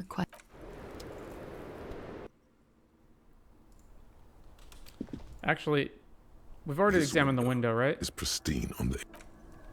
We have not examined the window. This window... Visual calculus, 92%. Inside. Unlike the golden light melts away into the blue, glassy darkness of your mind. In it are two neon-lit shapes. A man and a woman on the single bed. A two-hearted spider. What position are they in? Like the witness said, the man is kneeling. The woman is on her back. It's the night of March 4th and a shot has just been fired. The man looks directly at the woman. The shot's possible directions converge in his mouth. A ray cast from somewhere outside, entering his brain. Where does it come from? From the roof outside. Location A prime. The glass fractures around the bullet hole. Shards face inwards like a corona behind the woman's back. Inspect the ghostly figures? The man does not know the bullet has entered his brain. He never will. Death comes faster than the realization. Have a look at point A, the roof. The ray cast from the man's mouth unravels into a fan of possible directions, all on the roof at first. The shot could have come from any of them. This is composite location A prime, most likely of the origin points. Shouldn't there be gun residue outside? There could have been. Then the rain and slush and wind washed it away. This was more than a week ago. So I'm what, 80% sure the roof is where the shot was made from? 72%, with a weapon that fires jacketed ammunition, likely a rifle. This is a good short distance, but not too short. The perpetrator aimed with their back against the railing, or possibly kneeling for precision. This would explain why it only took them one shot. The lights were on in here. Outside it was dark. It was like shooting fish in an aquarium, a well-lit aquarium. The victim opened his mouth to let the bullet in. Neither of them would have seen anything outside, in the darkness, too busy with their own bodies. Could the shot have come from inside the room, a closer point? Point X would contradict the woman's testimony, rendering the entire proposition void. These figures would be wiped out, Detective. Are there any arguments against A prime, the roof? None that you've found thus far, but that doesn't mean there aren't any. Could there have been another point of origin further away? That's a 28%, yes. In this model, the shot could have come from a greater distance. Nothing excludes the possibility. Should we extrapolate to include every possible point of origin in Martinez? Extrapolate the radius to include all of Martinez. According to your map of the district, this shot could have come from a wide angle of locations, starting with the northern edge of the abandoned boardwalk, ending with an islet in the bay. Let's call them B prime. More precisely? B prime for boardwalk, B double prime for Land's End, and B triple prime for the islet, Detective. There may be smaller points in between, but those are too fine to zoom in on. Have a look at point B, the boardwalk. 700 meters away. The likeliest of these B positions, 20% chance. A skilled sniper could have made the shot, provided he had a safe sniper's nest. Even with the light on inside, we're talking military training. At that distance, the perpetrator would have had to take wind direction into account. Have a look at Land's End. 1.2 kilometers away. The least likely of these positions. Let's say 3%. A truly skilled sniper could have done it. Possibly from a tent. No, too far-fetched. Have a look at the islet. 1 kilometer away. An unlikely point of origin. Beyond the docks somewhere. On an islet in the Bay of Martinez, perhaps. There are islets there, badly charted as they may be. The shot would have been a small miracle, 5% likelihood. There is an extremely narrow field of view from the bay to the window, between Rue de Saint-Ghislain 10 and 33A. The angle would have been extreme, and access to the islets is questionable. Kim, do you think the shot could have come from further than the roof in Martinez? From where, precisely? Let's say the boardwalk, Land's End, the islet. I see you have given this a lot of thought. Are those the locations you've singled out in addition to the roof? And what is the likelihood, in your opinion, that it came from a further distance? Much less than from the roof, but still. Okay, well, we should see if there is gunshot residue or sniper nests if we go down the coast. Rule these spots out one by one. It would be the diligent thing to do. Until then, personally, I'm going with the roof version. It fits the hidden path through the Whirling. A simple hypothesis.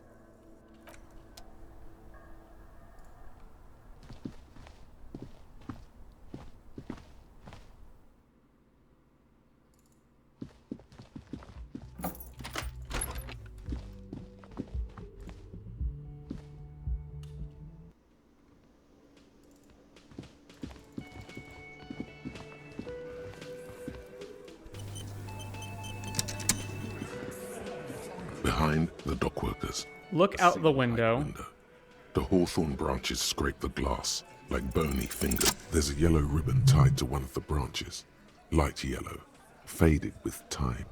A tiny splash of color in the blackness of the thicket. Hanging from it, a bronze key. Someone hid the key in the bush and attached a yellow ribbon to make it easier to find. It's close enough to the latch up there. One can slide it open and just take it. Surely not a coincidence. Someone's hid a key in the bush, point at the window. Huh? Can you let me slide by so I can grab the thing? I don't know about that. I'm comfortable here. Don't think any sliding would really help right now. Sorry, fucko. Looks like you're gonna have to go bush diving. Good fucking luck with that. The hawthorn's got a bitch of a bite. I'm gonna enjoy the sight of you in the bushes out there. With a loud thud, the old man stands up, pushes the window open, grabs the key from the hawthorn branch, and slides it across the table to you. Take the key. The key is brass. Workshop spear is etched into its bow.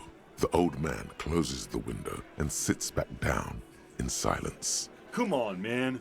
We were just having some fun. Where's the harm in... I'm tired of listening to your shit. Thank you, nodded the old man. Does anyone know why this key was hanging right outside the union box window? Look at the key in your hand. I wonder what this door is. Thank you. Don't thank me. I don't give two shits about your key. There is a silence around this man's words. Unlike Titus, they're afraid of him. That's the type of respect he commands. Does anyone know why this key was hanging right outside? Didn't even know it was there. Boys. No idea. Never even seen it. Someone must have hidden it there before this room became our place. Look at the key in your hand. I wonder what door it opens. It's for the blue door in the kitchen. There was a note there that you missed. It said the workshop key is behind the window. It's this key. To the door. You see a heavy Try the steel workshop door. key. The key fits the dimple lock. It takes a bit of effort to turn it after all these years. But then, the lock clicks.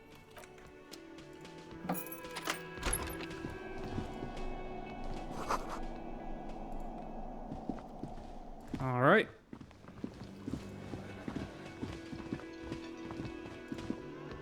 Hey, was there something you needed? Garte, I saw another thing at the Whirling. Another thing. Great. I love those. Garte, what if I told you I got into the back room behind the blue steel door? Oh, okay. Well, I did hear you make noise back there, so good for you. It takes a lot of willpower not to ask. Obviously, he's been wanting to know what's behind the door. Aren't you going to ask me what's back there? Okay, what is back there? Skeletons, a mausoleum of the dead. Pinball machines, a pinball workshop, nothing. The black gaping maw at the end of time. Skeletons. Yes, haha. What's actually behind there? Nothing. The black gaping maw. There is no gaping maw. If you don't want to tell me, you don't have to. That's okay. But please do still tell me. Pinball machines, a pinball workshop. Ha! I knew it. I've always wondered where those machines by the door came from. And they told me there was some kind of pinball thing here too. I knew it. Were there any back there? In working order, I mean. Why? Do you want to play? Because I might be up for a game. No, I was just wondering if you found pinball machines there. He appears to be making a calculation in his head. He was wondering about something business-related, about how much money he could make of one. Thinking of turning this place back into a pinball arcade? If you're thinking of selling those pinball machines, I want a fat cut, C-suite shit. Beat your chest. I'm a disruptor. I feel a capitalist plot coming up. Think of turning this back into a pinball arcade? No, but we could diversify the entertainment options, seeing as you've opened the door back there. The machine we have in the corner now is broken. It wouldn't hurt to get a little life in here. Other than the hellish karaoke machine. That one's always causing trouble. Yeah, those numbers he's adding up must be making good sense to him right now. Sounds like he cares about the place. He's not going to be overjoyed to hear that it's part of the doomed commercial area. He should still know. You have to be forewarned about these things. I have to warn you, I may have discovered that the Whirling is part of the doomed commercial area. What? Why would you say that? We're at a completely different address from that whole thing. So he knows of the doomed commercial area and its address. He's thought about this. Wait, so you know of the curse? Everyone knows of it. The Whirling is listed on the intercom outside as one of the businesses in Building B. You should get your wiring fixed. I tried to call and couldn't reach you. I've been working here for a long time, and that intercom has never been used by the Whirling. Hold on, not once? Isn't that already a sign to decline? The Whirling was once the East Delta Pinball Arcade before it failed. It's only a matter of time before the Whirling fails too. The Whirling was once the East Delta Pinball Arcade which failed, though perhaps the Whirling will escape the curse. Does this look like part of a doomed commercial area? This pre-revolutionary tilework? These high ceilings? The nice rooms? Well, most of the rooms. For 14 years, man. That's how long I've worked here. I've kept this place up through hail and through sleet. Fuck me, if some doom ghost... You must really care about this place since you've worked here for so long. Yeah. It's slowly growing on me again. It's beautiful in its own way. Especially for this neighborhood. I've been trying to keep it that way. Even if it is part of the damn doomed commercial area. Aha, so you finally admit it. Yes, your police skills have delivered. I'm sure you'll get a commendation, maybe even a promotion. Who owns this place? Some real estate management company. They never come around here, just collect money from afar. Honestly, I think some money laundering might be involved. There is an acrimonious note. It's clear he's doing the real work around here. And who named it Whirling in Rags? Well, it sure as hell wasn't the real estate company. It was you? You look surprised. What? It's a great name, I know. Cafeteria managers come up with great names too. It's from a song. Hail, Holy Queen, by the Ateniers. Hail, Holy Queen of the Sea. You're whirling in rags, you're vast and you're sad. Good pick. Well, good luck to you with this place then. Well, too bad it's all doomed. Well, good luck to you. Luck has got nothing to do with it. I need to think about where I'm going to place those pinballs. I have a feeling they're going to help. Against the doom, it's implied. So, if you didn't have anything else to tell me about my establishment, can we, wrap it up? There's a peephole in the wall. What wall? Upstairs in the secret back room, right next to Klaasje's bedroom. I found it when I found the pinball machines. I'll have it fixed at once. Thank you for letting me know. I assure you, the Whirling does not abide spying on its guests. What a shame to fix such a good peephole. Couldn't you keep the hole there? What if there are some hotties staying in that room? Wink. All right, you've been notified. Thank you. I'll patch it up personally. Was there something else about the establishment? I hope not. Yes? All right, now we got to talk to Titus about Ruby. It's you again. What is it?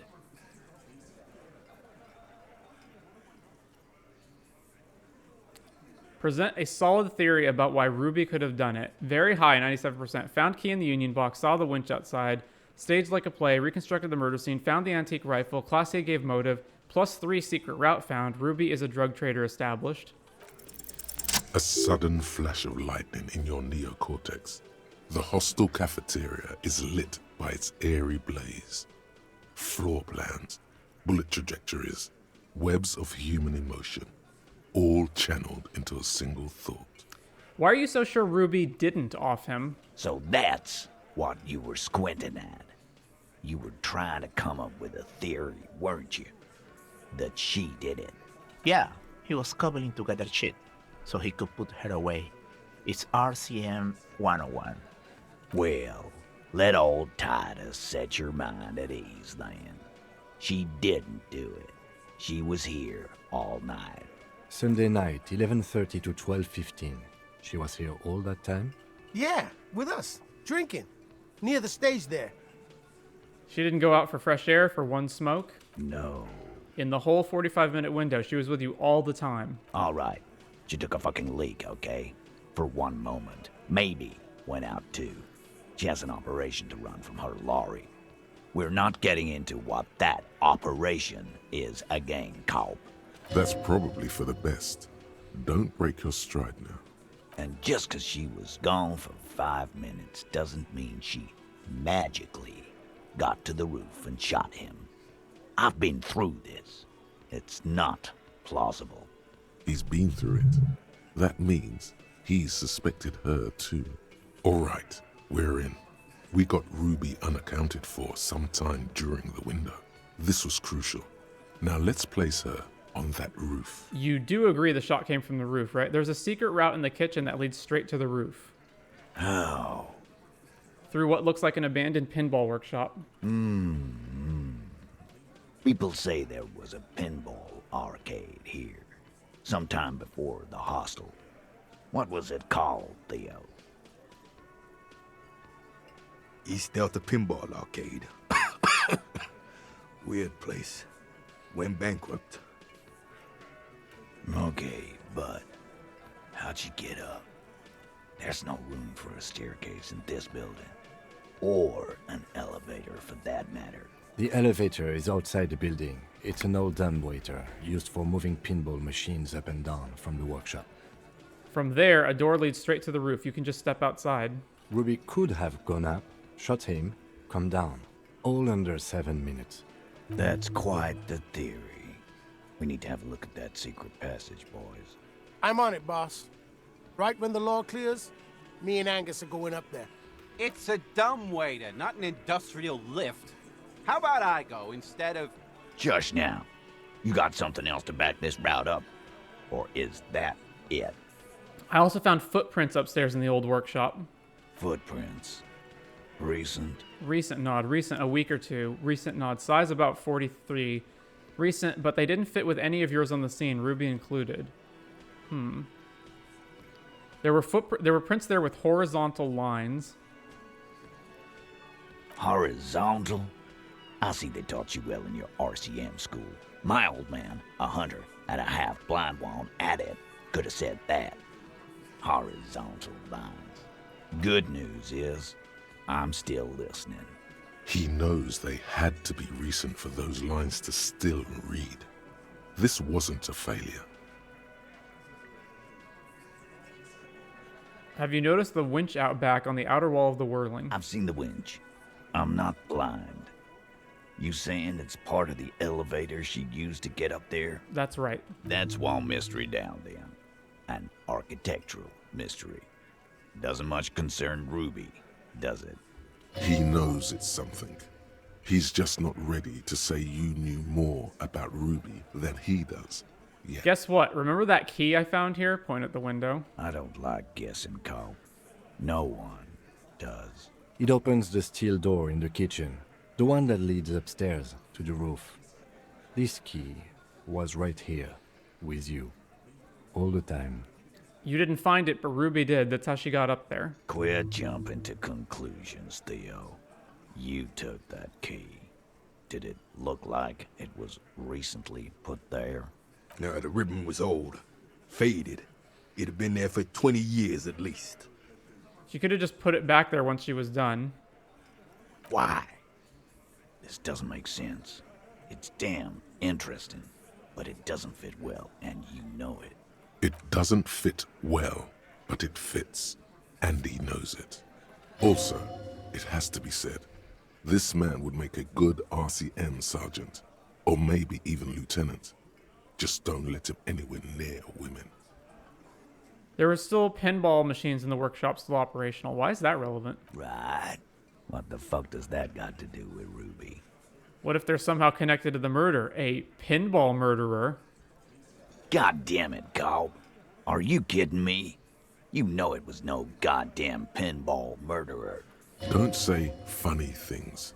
He looks calm, but these are serious accusations against one of their own.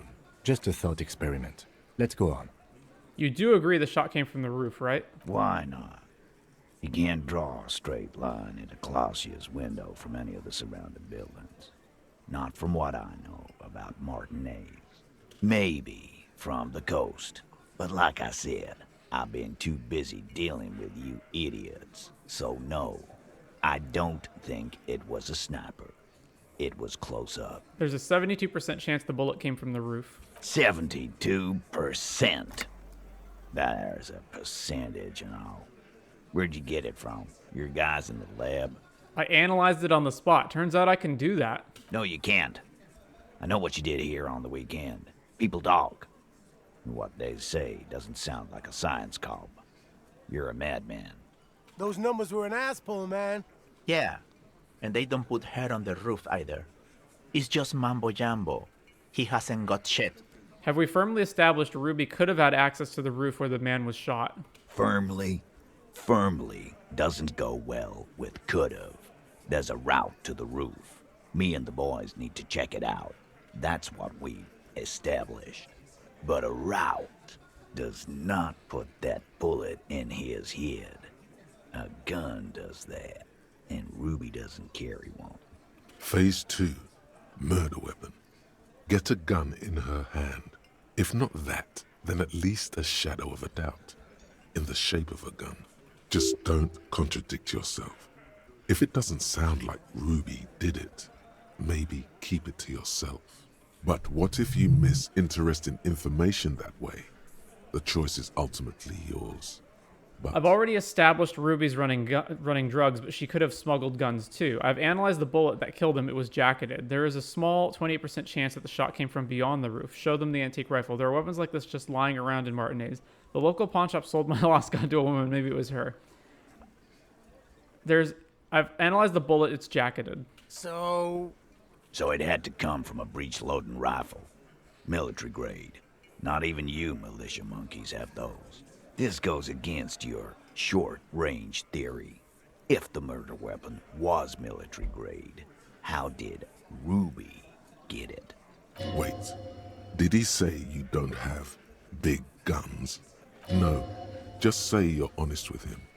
Don't challenge him. You wouldn't believe the shit we have at the RCM. Just because it's rare doesn't mean you can't get it. I'm just being upfront with what I know. You're right, I'm never solving this case. It's too complicated. I'm just being upfront with what I know. Right. That's mighty forthcoming of you. So, let me extend you the same courtesy. She's connected to you know what? Organized crime. Down in Jamrock, probably. He's not being too forthcoming. This is not a surprise. So she may have access to semi-automatics, but that's a long fucking stretch of the imagination. There is a 28% chance it came beyond the roof. Yes, goddammit, I know what a 72% chance means. It means there's a 28% chance it isn't that. And 28% is no small chance either. Just making sure we are on the same page. It doesn't all fit. We are just sharing info, candidly. Titus doesn't reply. Probably a good sign. Show them the antique rifle. That looks antique. A Bell McGrave. It's inoperable. Where'd you get it? There's a cellar under the bookshop. It was hidden there with others just like it. 20, maybe 30 rifles, Titus. Also broken, but still, there were too many. And there must be other caches too. God damn it. We need to close that dump down for good. That's a goddamn breech loader, too. Find one that works, and you got a military-grade weapon that shoots jacketed ammunition. He sees it. This is coming together. He must. I've already established Ruby's running drugs. She could have smuggled guns, too. God damn. That's just about your favorite topic, isn't it? Every fucking 5 seconds. You were warned not to bring it up. Your best shot here is to just back out of it. Fine, Titus. I'm not getting into it if it touches on your precious business. Okay, cop. She's got connections. I could see how she could have access to a gun. That still doesn't mean she did. That's all you needed. Doubt. I didn't say I'd prove she had the murder weapon, just that we need to find her. All right, cop. Keep talking. I'll tell you when I've had enough. T, we're not seriously considering it, are we? Ruby wouldn't do this. Why would she do something like this? Phase 3. Motive. The last component. The big one. Get this and they'll give her to you. Remember, don't piss him off. That never works. It's not why did she kill them, it's why did she organize the cover-up. Klaasje told me some pretty interesting things about Ruby. Maybe it's all part of a leadership challenge against you, Titus. When Klaasje came downstairs, Ruby appeared to know that something was wrong. Maybe she killed him because she thought it would curry favor with you. Klaasje told me some pretty interesting things. Yeah.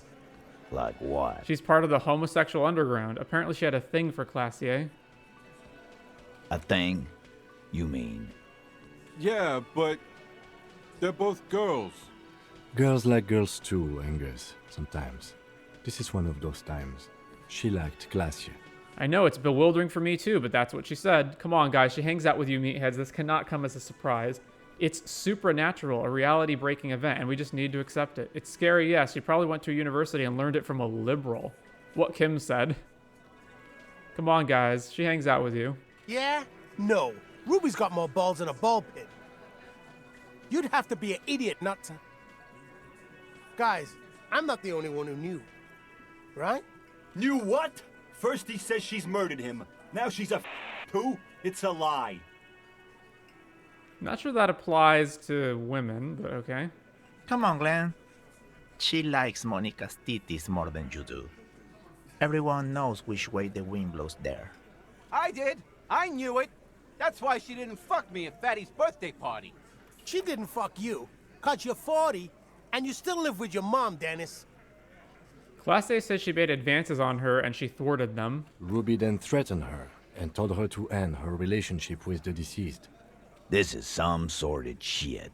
It's also the kind of garbage our Miss Aronier puts out to cover her own ass. She did tell us when we were close to arresting her. Figures. But that Ruby is queer as cabaret, now that I start thinking about it. So there is some truth to it. And that's okay. Some are queerer than others. You can still be a Hardie. But if you bring your own personal shit into our outfit... If that's the case, then it's not right. But it's not the case, right? There are many pieces that fit together that way, Eugene. Face it. It's not why did she kill them, it's why did she organize the cover-up. And I suppose you have a theory about that too, cop. She could have just been covering up for herself, Titus. Think about it. Why go through all that effort? It was her idea, wasn't it? The hanging. You went along, but she suggested it. She had, like, a fully formed plan and shit. Right when she came back downstairs. Really, Shanks? Klaasje wanted to talk to another girl, that's all. She was just the first one up there. I could have come up with that plan if I'd have been first. Time for a logics demonstration. Eugene, let's assume you killed him. Shanky, let's assume you killed him. Titus, let's assume you killed him.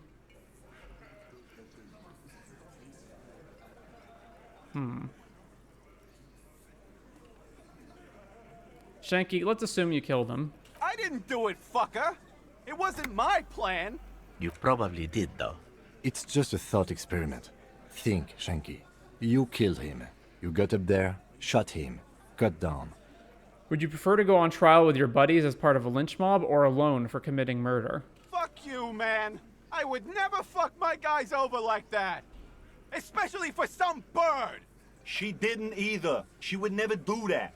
Why aren't more of you defending her? This is fucking stupid, Titus. Glenn, I thought the same thing when she skipped town and left us in this shit. Oh, so he didn't rule her out completely. And she skipped town. This is good. Titus, you have to see it. Things don't add up. We need to talk to her. Silence. He looks around the room. The old man in the corner nods. A very small nod. And a trickle of tobacco spit on his lip. This is the only option he cares for. Yeah, I see it. There's one more thing I've been wondering about. Ever since you asked me where she is. Add it to your list of suspicions, if you want. I don't know. I don't know where she went. She just got up and left. Got real scared, too. Wouldn't tell me where. However hard I asked. Want to know why? She was afraid I would tell you. Maybe she was right. By now, I probably would. She knew there's evidence on her, and she knew we'd find it. This is typical suspect behavior, why fleeing is always incriminatory. Perhaps. Ask her if you find her. It won't be easy, though. She made sure of that. When'd she leave? Friday afternoon, when you first arrived. I got word the RCM was in town. Then she came in to see me. Told me she was leaving. That's when we had our little conversation. Do you have any clues on where Ruby went? She's not far. We know that much. She didn't take her lorry, so she's on foot. Good fucking luck, man. She knows this place like the back of her hand. You'll never find her. Yeah, Al. And we won't either. She's not really a Hardie candidate anymore, is she? She's not, Glenn. Have you looked for her? A little. On the coast. Where have you looked for her, more precisely? More precisely? On the coast, past the waterlog. She's not here, so I'm thinking she's there. Who's doing this looking? They're all here. You're all here. Who's out looking? Lizzie needed some air. So she didn't go to tell Evrart. No one goes to tell Evrart anything. He knows what he has to know. Fast. It's called a radio, you believe. The gardener may have played you again when she stormed out. She has her own plan. Do you know what she's doing with Ulan frequencies? The what now? I have no idea. Boys? She said she's building a pale emitter. What? We were talking about radio equipment. She said she's doing Ulan frequencies and a pale something. I don't know more. This guy barely understands what he's talking about. There you have it. Pale something. It feels like you'll get to know soon enough. Could you tell me where on the coast I should start looking? Sure. There are some shit houses there. A cinder block town. Fisherfolk there refuse to unionize. So, that's one place we haven't looked. I hear they have a shack where junkies sometimes crash. Time for you to step up. We will start there. One more question. What does Ruby look like? Boyish. Hair's red. Dyed. She looks like a Lowry man. It'll have to. He puts his hand out. Shake it. His grip is firm and reassuring, like holding a piece of unpolished granite. Not just granite, tightly packed RCM Sergeant material. You should be a cop, Titus. When are you gonna get it through your dumb head? I already am. I just wasn't sure you were. And he still isn't. People aren't afraid of good cops in the way Ruby was afraid of you, he thinks, then turns back to his men.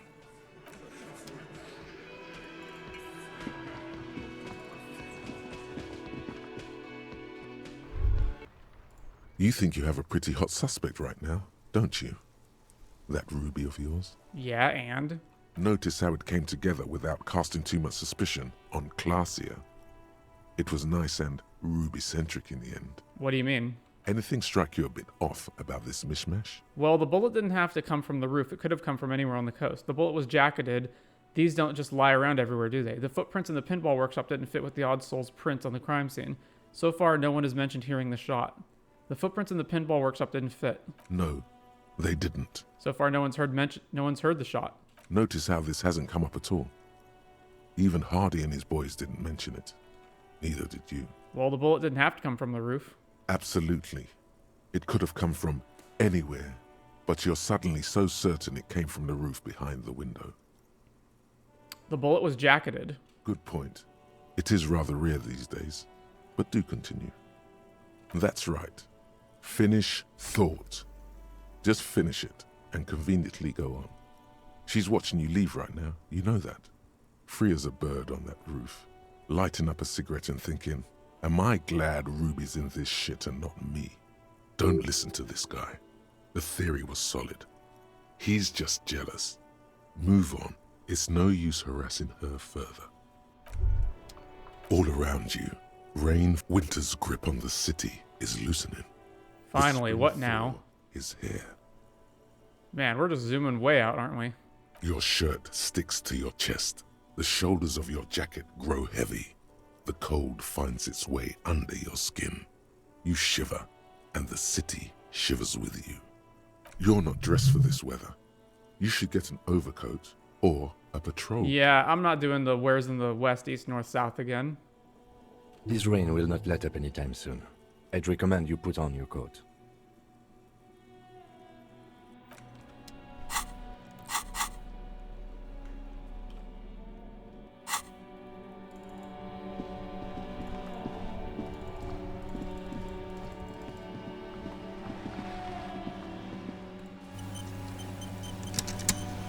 Vigilance officer, what can this old carabinier do for you? Composure.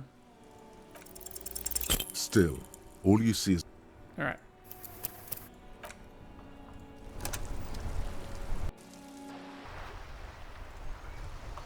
Vigilance officer, what... Still.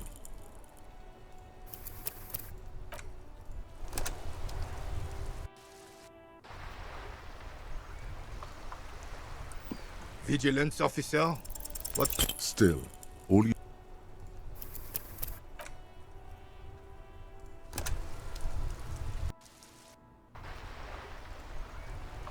Vigilance officer? What?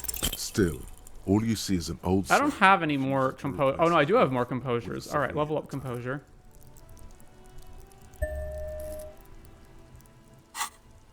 Anything else I can assist you with, officer?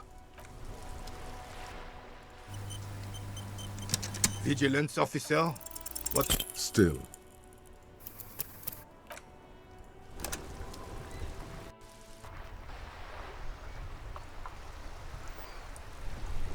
Yes?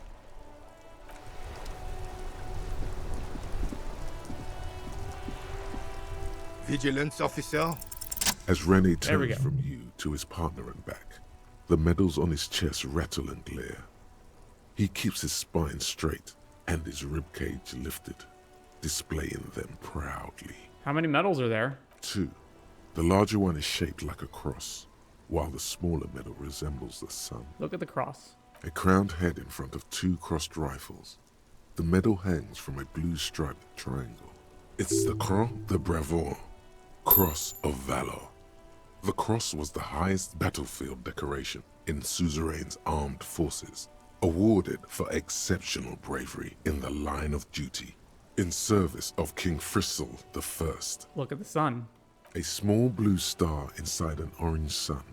It has the word Valiance written below. The setting sun was a decoration used to distinguish seasoned combat veterans in service of King Frizzle I during the Revolution. Croix de Bravoure and the setting sun. Did you get them for... For bravery. For bravery? For doing my duty in the heat of battle. For looking my mortality in the eye. When men like Gaston here hid in the bushes and shot themselves. He saved some muddy princeling who foolishly strolled into the front line in his gown of velvet and gold. Saved a princeling. It was on the first months of the revolution here in Revachol. Unrest was spreading like wildfire. Marauders had taken most of the Couronne and were getting really ambitious. King Frizzle thought he could end it all in one decisive strike. Sent his cousin, Drisson, to put an end to the unrest. Alas, the young Drisson was all piss and no vinegar, wearing a tunic of purple velvet and cockatoo feathers to battle. Even his rifle was gold-plated, shone from 5 clicks away. Can you imagine the asininity? He really despises that Drisson fellow. Purple velvet tunic. That isn't exactly camo. To keep the long and bloody story short, Drisson marched us against the partisans in Couronne. And when I say marched, I mean made us walk into captured enemy territory, single file, like toy soldiers, while he rode in front on his giant red stallion. The rebels were smart. They let us come real close before opening fire. Suffice to say, it was carnage. Bastards, slowly shake your head. I got shot in the left shoulder and went down. Just a flesh wound. But just as I turned over, the prince fell into the mud next to me. He was missing his lower jaw. Then his horse, driven mad by the noise and smell of gunpowder, stepped on my leg and shattered my knee. Hang on to the story. Veterans get sentimental after such retellings. This might yield something useful. I grabbed my sidearm and shot the beast in the head. Then everything went black. Capitaine Arnoux, le fléau des chevaux. The bane of horses. When I came to, it was all over. It was just me and Joyce Drisson, gurgling in the blood-soaked mud right next to me. The dink had taken numerous flesh wounds and lost a lot of blood. But despite missing his jaw, he seemed hesitant to die. Tougher than he looked, that one. That's no dink, that's a fighter. I give up. Can't imagine living without my jaw. Touch your jaw. This would never happen to Johnny Law jaw. Point your jaw. My jaw is tight.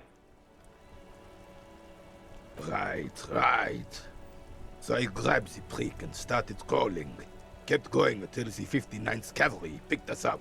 Through some miracle, we both survived. And the jealous freak convinced Frizzle to give me a medal for not leaving him to die in his own blood. Piece and shit. He was the commanding officer and I was on duty. Just doing my job. Shouldn't hand out medals for that. 13 months later, I received the Sun for distinguished service. It's not worth mentioning. You sense he's downplaying it. He did a lot more than his duty. More than anyone's duty. It's in his spine, in his billowing breasts, and untarnished self-worth. Sounds like you're being modest, Rene. The old carabinier stands quietly like a statue, his features motionless. What Monseigneur Modesty is not telling you is that he crawled over 7 kilometers before the cavalrymen found him en Drizant. 2 days later that was.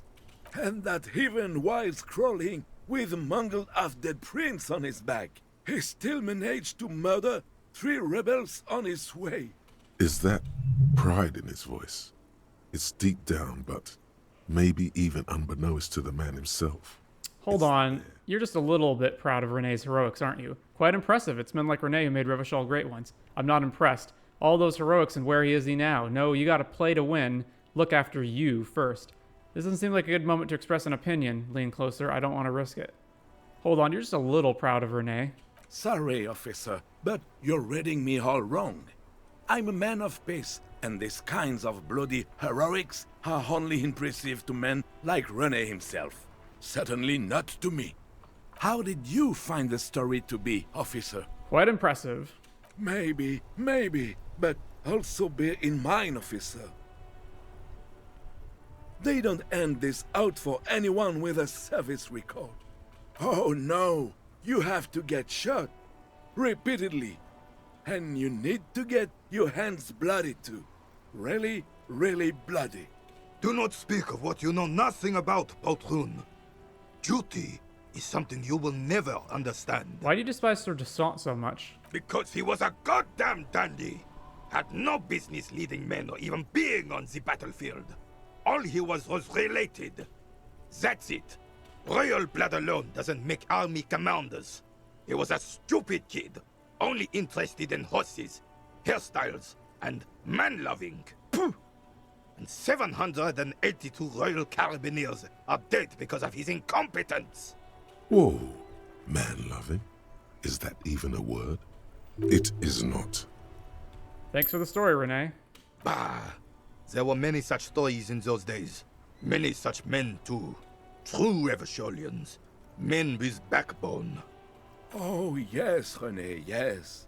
Men were bigger, girls were prettier, and everyone wore the fascia.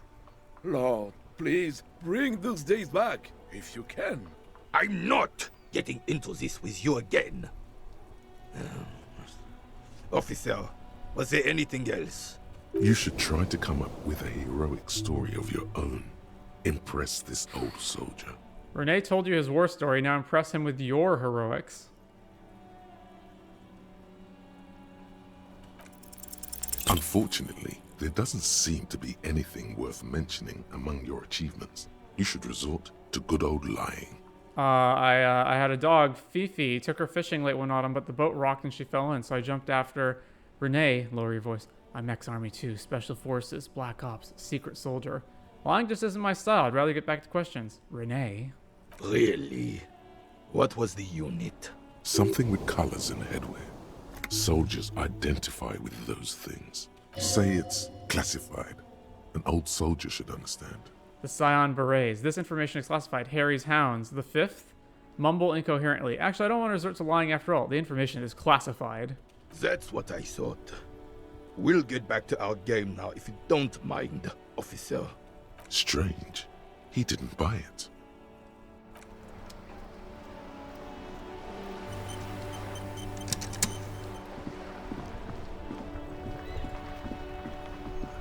Oh yeah, we still gotta do this. Inside, you see a set of steering levers, a radio microphone. This is Precinct 57. How may I assist Did you? you find out more about the owner of the armored boots? Yes. I got the mercenary's name and a few biographical details. Are you ready?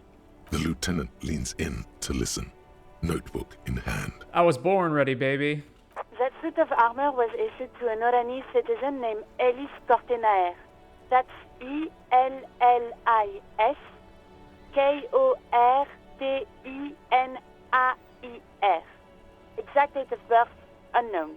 He was signed into the Lelystad County Neonatal Care Unit on 28th of February 09. He was found as a newborn in a leaf compactor near an abandoned farm. He spent 4 months in the neonatal unit, survived apparently, and was assigned to a foster family at 2. According to Klaasje, Lele said his real name wasn't really his. Perhaps that's because he was fostered. This is what the ICP knows about him. He was raised by foster parents, entered the Eastbrand Military Academy in Vredefort at 17, then served in the Oranese forces till he was honorably discharged in 41, just a year before the Seminese conflict. Then the armor followed him to Seminine, or at least I assume it did. And that's it.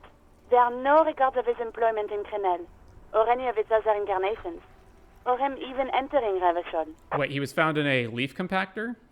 It's a garden tool used to press leaves into these cubes. It's a detail the hospital had, the only detail in these files. So I thought it would be good for you to know. It is. Thank you, Alice. Any information on his foster parents? None, officer. So all we have to connect him to Crenel is the armor. Even that is a small miracle. These organizations usually double-check their inventory. Thank you, Alice. Great work. No problem, Lieutenant. A compliment from Lieutenant Kitsuragi. Not bad. Well, we have his name and service record now. The name. This is very good. Elise Cortenard. This means something to him. To know that name. Like naming a case. It's important. Sometimes police work is about human dignity. About giving back names to anonymous victims. I'm glad the inquiry was helpful to your investigation, officer. Did you have any other questions? Connect me to the library. Hold on, officer. I've got Central Jamrock... Yes, this is Central Jamrock Public Library here. How can I help you, officer? I'm looking for any information that you can provide on Billy Mejon, a reader. Billy Mejon, you said. Give me a moment, I'll have to check our database. On Moreau Drive in Central Jamrock, in a darkened hall lit by Shut up, Shivers. lamps. Yes, hello, are you still there? I found Billy Mejon's home address, is that alright? No phone number, unfortunately. They're too poor to have a phone line. Yes, home address is fine. Here we go, sir. Rue de Saint-Ghislain, 33B, apartment number 20. It's in Martinez, I believe. Cape Side Apartments, it says. That's all. That's where the smoker on the balcony lives, isn't it? Do you have any other info? It says here that they returned their last book just a few days ago, but I wasn't at work that day. Do you know someone who was? Marie? Marie? Do you remember a reader named Billy Mejon? They returned a Tybalt book the other day. Yes, it was my colleague Marie. She said that it was Billy's husband who returned the book. He also asked for this new sci-fi release, Lowe's Radio City 87, but we don't have it yet. Good. You have a name now. So Billy Mejon is a woman, not a man. How'd your colleague know that it was her husband? Marie knows Billy. She's been working here longer than me. Sometimes her husband returns some books for her. Do you know the husband's name? Sorry, no. Marie only knows him by sight. Can Marie describe to me what the husband looked like? Marie?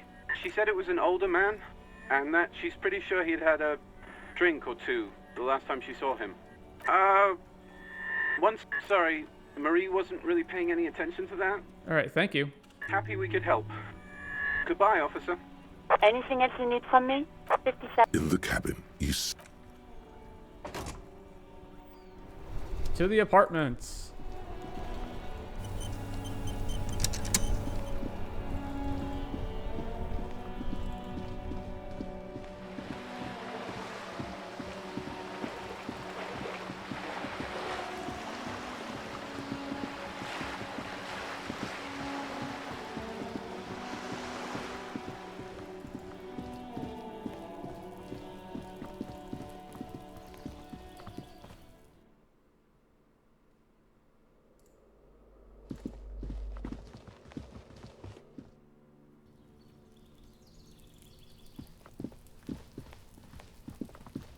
A weathered brown door. The number reads 20. Something smells good. Soup allongio. The lieutenant motions to you to go ahead and knock. This is the door. You already know it's the right door. This is going to be so hard. Don't knock. Just leave. You don't need this. You don't need to sad it up. Hold on, Kim. We should discuss this before we move on. What should we expect? You're right. Let's talk this through. You hear light footsteps passing by the door and some folk music playing on the radio. We have our first preliminary identification. In all likelihood, the deceased is the husband of Billy Méjean. We need to confirm this, as well as deliver the death notification to Billy herself. Now, delivering a death notification is never an easy task. There's a reason why it's often called the most stressful part of our job. This is why it's usually done in pairs. You got this. I'll be monitoring reactions, ready to act if necessary. Do you have any advice on how to tell her he's... dead? Just don't say that you know how they feel. You don't. Kim, I don't want to do this. Let's turn around. What if I don't want to do this? All right, I think I'm ready. The lieutenant motions towards the door. Hello? Who is it? And someone turns down the radio. This is Billy Méjean's home. This is the police. The police? A moment, please give us a moment. Tidying up, nervously. Come in, the door is open.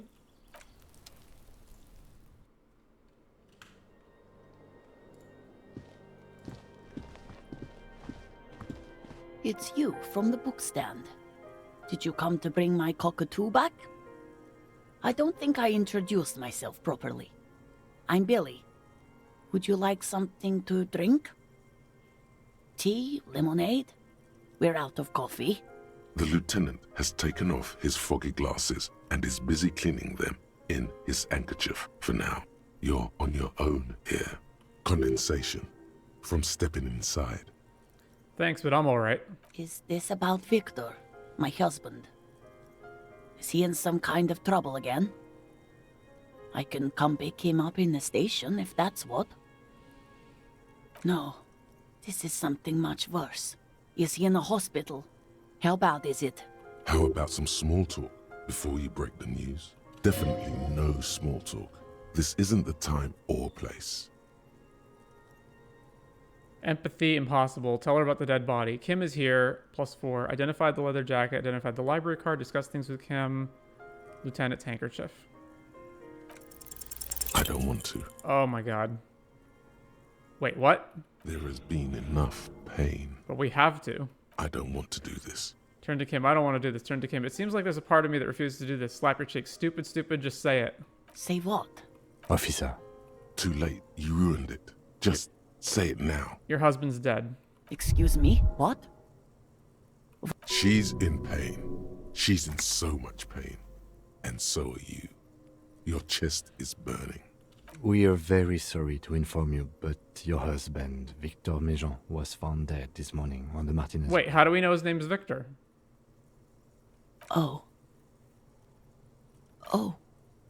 But he was just... I understand that this comes as a huge shock. I want you to know that me and my partner are here for you if you have any questions.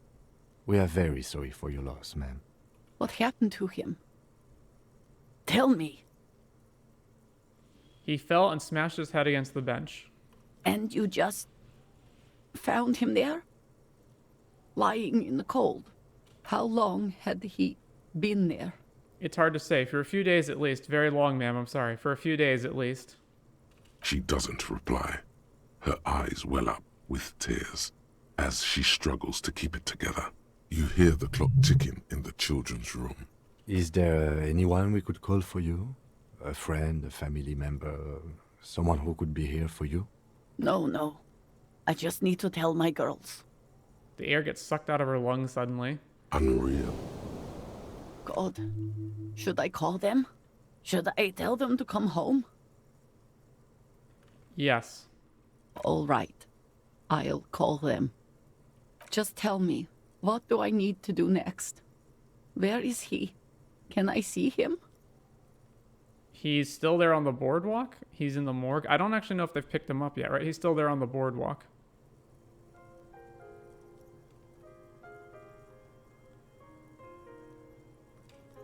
We reported it. I don't know if they've picked him up already, though. He's in the morgue. And who should I contact? He was taken to the city morgue. The local coroner will be contacting you shortly to arrange the funeral. Here's his number, in case you want to contact him earlier. Is there anything else that the RCM could do for you? No, I'll call you if something comes up. I'm still a bit... Sir, I couldn't do this. I have a brain condition. Tap on your head. All right, that's it then. Again, if there's anything we could do for you, then don't hesitate to call the RCM, ma'am. She just nods, distant and inconsolable.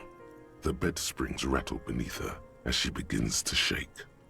These are her last reserves of strength. Her muscles will give in soon to a scream. I'll take it from here. Thank you. We should step outside and talk. Set the library card by her. Leave the room. Oh, there was a bunch of stuff in the room that I wanted to look at. Apparently not. So, the death notification. I'm sorry, I know I fucked up. It's alright, don't worry about it.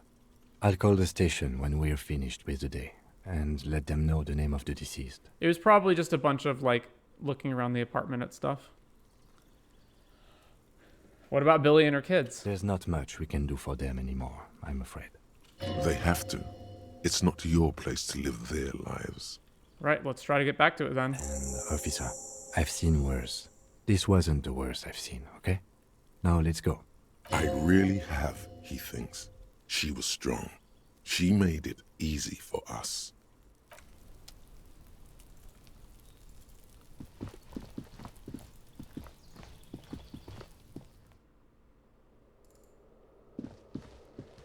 We gotta talk to Cuno about the bugs.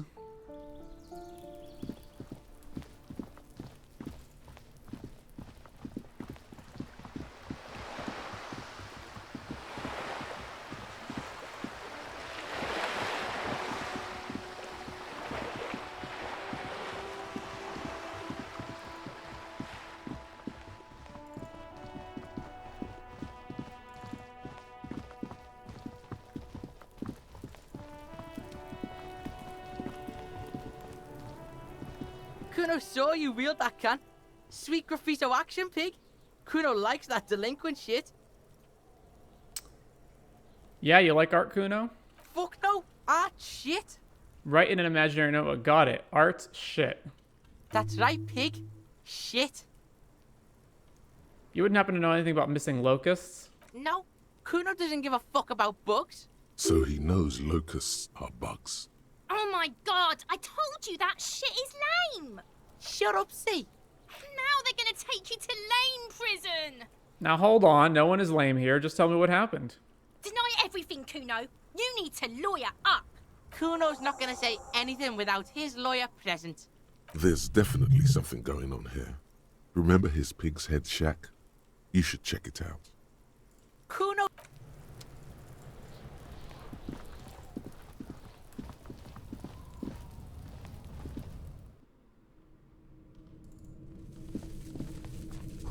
It's crawling with locusts in here. All around you, the hisses and chirps of locusts fill the musky air. The earthen floor of the shack has been shaped into mounds of mud, dotted with little holes for windows. Like skyscrapers, spires of dirt and sand rising. Accommodations for their insectoid inhabitants. Well, detective, it appears you've solved the case of the locusts. For the missing locust case, which is a sub-case of the imaginary insect case. So at least that's going well. Yes, precisely what I was thinking. Yes. I feel we are nearing a real breakthrough. You think the Insulindian phasmid is nearby? If anything, the presence of the locust points to the opposite. The phasmid did not take the bait from the traps. It was Cuno. The phasmid doesn't exist. But what do I know? Use your powers of deduction. You knew the magic bug was nowhere near here. The phasmid is impairing your judgment. I'll let you handle the Cuno side of things. You are doing just fine.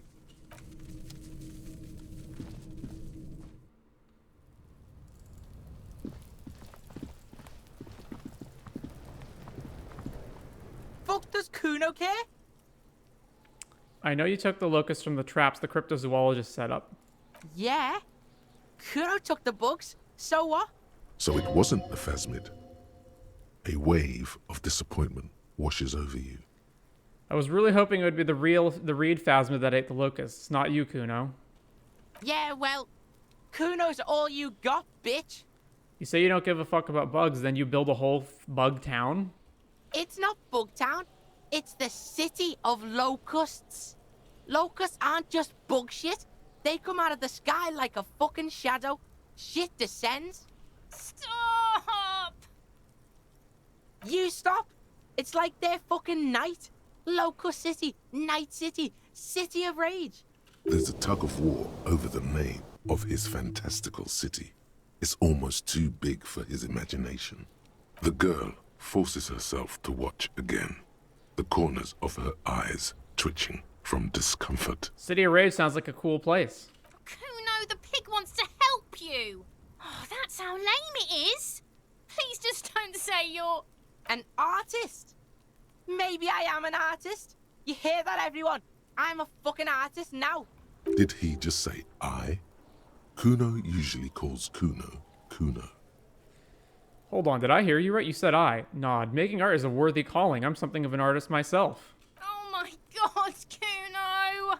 He's gonna make you totally lame in, like, 3 seconds. Don't let him, Cuno. Yo, fuck you, see? Cuno can be what Cuno wants to be. Cuno's his own man. Cuno's free. He tears at the buttons of his shirt, trying to rip them open. They don't give way. Cuno made himself into Cuno. Cuno can make himself into anything. Cuno can make himself into a pig if he wants. Cuno can make himself into a... Cuno doesn't give a shit. Don't make yourself into a pig, Cuno. You'll have to take me away. In it, you hear snow melting, dripping from the eaves. Someone closing a window. So that's what this is about. Say nothing. Without a word, she disappears entirely behind the fence. For once, the boy is lost for words. He turns completely red now, with splotches of white beginning to appear across his face. Use this momentary confusion to take control of the situation. You got him. Now convince him to leave the cryptozoologist's traps alone. I need you to stop taking locusts from the traps. The cryptozoologists are trying to find something very important. Those locusts are bait. I have to ask, what does the city of locusts mean? It don't mean anything. It's shit. Cuno just likes to focus. Cuno likes to concentrate on shit. Build shit when he's zipping hard. Fuck. Pig, you really shouldn't have fucked with Cuno City. Now it's all fucking lame. What's gonna happen to the locusts? Cuno's gonna let the fucking locusts die. I need you to stop taking the locusts. I don't give a shit. I don't need the locusts anyway. Shit is all lame now. C was right. The girl's face appears again, above the fence, just long enough to make eye contact with Cuno. She doesn't know whether to be glad because Cuno's finally convinced of the lameness, or more worried because of his continued use of the first-person singular. Cuno is Cuno, not I. Okay, now that's settled. It better be off. The fuck are they trying to catch anyway? With the traps? The Insulindian phasmid. He recognizes the name. Wait, you know what the Insulindian phasmid is? Bitches think Cuno doesn't know shit. The fuck out of here. Cuno's tired of this shit. Fuck does Cuno care? So this is an empathy check. Cuno doesn't... Oh, my empathy's only at 3, eh? -1 from items. What am I wearing that's giving me minus empathy? Oh, I never took these... I never put my original pants back on. Oh, the cuirass gives me negative empathy.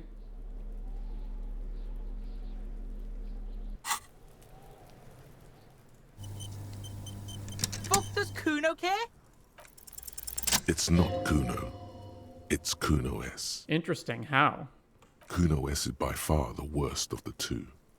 Cuno has no problem being near you, while the other hides behind the fence, afraid for her life, like she's done something very bad. She came up with that psychopathic scheme of screaming for help before. Cuno just wanted to talk to you about his name. Cuno S was the one who wound him up and directed him. Also, Cuno hasn't stopped talking to you, even enjoys it from time to time. When you talk to the other one, it's like talking to a cornered animal. She only hisses and says murder was the case that they gave her. All in all, Cuno respects madness. You cannot hope to outdo her on that front. You must win yourself a few minutes with him alone. Act on it and try and separate them. Cuno, psst. Fuck you whispering about? He's whispering too. He's going with it. But watch what happens. Fuck you whispering about? She puts extra stress onto that word, expecting it will make you uncomfortable. If Cuno wants to whisper, he's gonna fucking whisper, okay? Let's whisper, pig. This is it. You've got him. But be careful. You can still fuck this up. What's up with her? Don't make Cuno look she's bad. terrifying, crazy, scary. Crazy? You don't know the half of it. She's not crazy. She's insane. Dangerous. She's smoked a man. She's done people in. Probably even pigs. Stop talking to him! Cuno, I'm fucking warning you! You're gonna get us into shit! She understands what you're trying to do. Yo, see? Did Cuno not tell ya? Cuno told ya. Cuno talks to whoever he wants. Talk, pig. Cuno's got it under control. You did it. They're separated. He's even turned his back to her, so she can't read his lips. What do you mean she smoked someone? Cuno means she killed someone. That's right. She's a killer. Like, actually a killer. His little green eyes are fixed on yours. He's meant everything he said before, but right now, he not only means it, he is sincere. Are you getting this? You think I'm fucking telling you a joke here? How hard do you think it is to kill a fat ass? Sweet talk him, then knife him. She's probably killed a pig too. I mean, I'm pretty sure she has. Okay, how many cops has she killed then? Forget Cuno said that. Cuno was just shitting. Cuno was just running his mouth. Cuno's stupid like that. There's something cold in the air, like water lapping against cold stones, or dripping in a hallway nearby. 3 years ago, there were shoes in the corner. A cop would be too large for her to overpower, but a determined child of her size can still kill the vulnerable, the elderly, the homeless, or other children. The creature peers at you both from over the fence. There is something searching in her eyes. Cuno, do you think it's possible that she's killed other children? Cuno falls silent. He does not look at you when he replies. Cuno, that's what Cuno is starting to think, yeah. Think she has anything to do with the dead man? You said she's insane? Yeah, she's psycho. None of that kiddie psycho. Cat burning shit. She does the real deal. What's the real deal? Snuff radio shit. Believe me, pig, you don't want to know. And he doesn't even want to think about it. This isn't just another boast. How are you dealing with all of this? How's Cuno dealing? Cuno's dealing just fine. He doesn't need you fucking with any of it. C doesn't either. Cuno's got this shit under control. You need backup. I'm here for you. Listen. C is Cuno's go-to. Cuno's protecting her. You fuck with C. You fuck with Cuno. You threaten her. You threaten to take her away. This is what it all comes down to. He needs you to take him seriously now. I'm going to kill you. I'll run when you put the cuffs on her, sneak up on you later, and fuck you up. You understand? I can respect that. All right. Now we can do business. Yeah? What do you want? Cuno can hook you up with... Don't hook him up with shit, Cuno. See? Relax. He respects the Cuno. Cuno made him respect the Cuno. You respect the Cuno, you get all kinds of shit. Cuno's gonna get you hooked on illegal narcotics if you run a little errand for the Cuno. Get you hooked, pig. get his hook in you, then Cuno gonna get you hooking for more. Cash in big style. Pig hooker. See, it's tension and release with Cuno. Now we releasing. The pan buying shit, that's on now too. 90% discount for Cuno's pig. Cuno can flex. Cuno flexes for hobos. Cuno sees you're in need. I want to buy the Falm pants for 15 real. Nah, not really. What was that about running? What was that about running you an errand at illegal narcotics, Cuno? Cuno gets it from his dad. Cuno and his dad are major suppliers. That's where Cuno gets his lightning on. Problem is, Cuno and his dad had a little falling out. Now junkies clawing at Cuno's door. Streets going mad. Cuno's got to throw his dirty popo man at it. Not okay, okay. Dirty popo man is you. In there is Cuno's violent dad on steroids. Cuno's dad does steroids and speed. If you can take him, you can have half of the speed. Who's your dad, Cuno? Cuno's dad is a fucking monster. He's the most violent man in Revachol. He doesn't give a shit about a single thing. He drinks too. Are you sure you can take on the most violent man in Revachol? In your condition? How much material are we talking about? Like half. Half of what? A baggie. But like in this vial. That's half a gram, sir. Yeah. Half a G. Want it or not? I've made up my mind, Cuno, and this is what's gonna happen. Okay. Cuno's listening. I'm going in there all guns blazing to get that speed because I need it. I'm going in there, but not for the speed. I'm going after the most violent man in Revachol. I'm going in there for justice. I'm a narc, Cuno. I'm going to confiscate that crap. I'm going in there for justice. I'm a narc, Cuno. I'm going to confiscate that crap. Lie. You need speed. I'm going in there all guns blazing. All right, pig. You can plug him, but you can't stop him. It'll only buy you time. Just get in the apartment building. Cuno knows you already fucked your way in. Cuno knows everything. Go to room 12, first floor, and kick down the door. Police violence style. Cuno style. And then it's action time. You're locked in the room with violent fuckheads. That's it. Next time Cuno sees you, you better have his shit. New task, split a kilo with Cuno. What the hell are you signing us up for here? I'm gonna kill Cuno's dad. I'm a bad addict cop, and I'm gonna get my fix. Come on, Kim, Whisper. Obviously, I'm not gonna take it. We need to get drugs away from a minor. Okay, then. Cuno...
Master Investigator, you just can't keep yourself away from locked and hidden places, can you?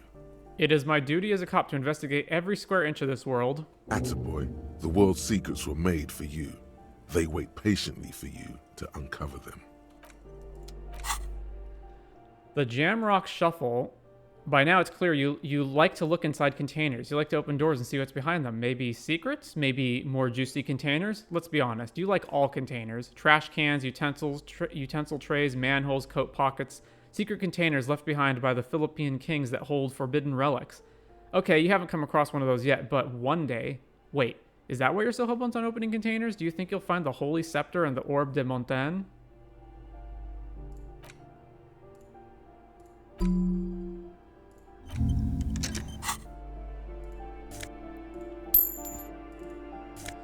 So we were here already. Why are these now available?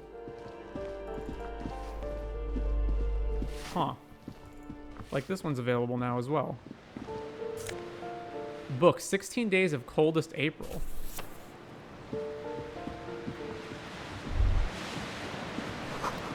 shift in temperature. A former architect stands before a slice of window. Oh, I'm so done with you, Shivers. Is red from the faint pencil. It's clean and empty. She had an eye for beauty. Yeah, okay.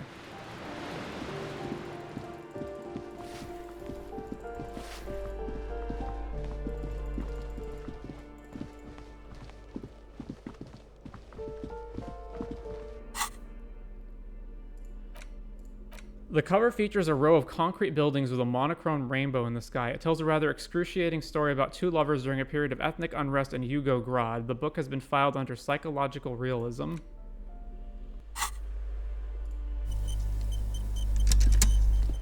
A shabby door hangs oddly on its hinges, secured to the doorframe with a safety chain. An unpaid energy bill is attached, threatening to cut off the electricity. Looks like it's addressed to Mr. Uno Doroita. Looks like we found where Cuno's dad lives. Point to the bill on the door. And the place comes with 3 months' worth of utility bills.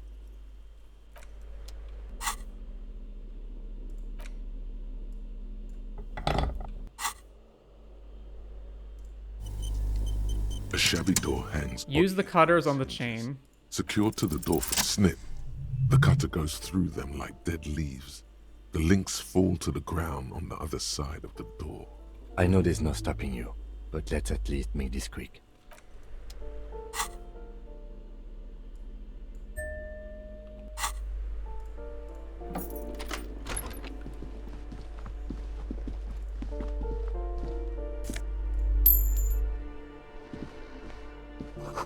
Cuno de Ruter is the name on an unfinished homework. A phone book lies open on the table, covering a stack of utility bills. Right next to it, in plain sight, sits a small bottle of amphetamine, conveniently equipped with a straw. Lieutenant, I've located psychoactive substances on this table. Good. Confiscate it. The minuscule amount of amphetamine doesn't interest the lieutenant in the slightest. He listens instead to something in the other room. Take the speed. You pocket the bottle as if it were the most natural thing in the world. Glossy erotica covers the wall, wrinkled from moisture.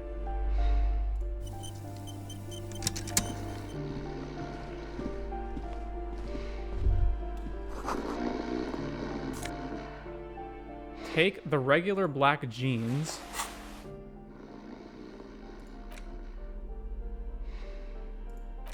Thank God for black jeans. Everyone looks good in black jeans. Combine it with your favorite book t-shirt and a yellow plastic bag to channel that laid-back, trash bin raccoon meets a cool professor vibe, or do whatever you want. It's just a pair of black jeans after all.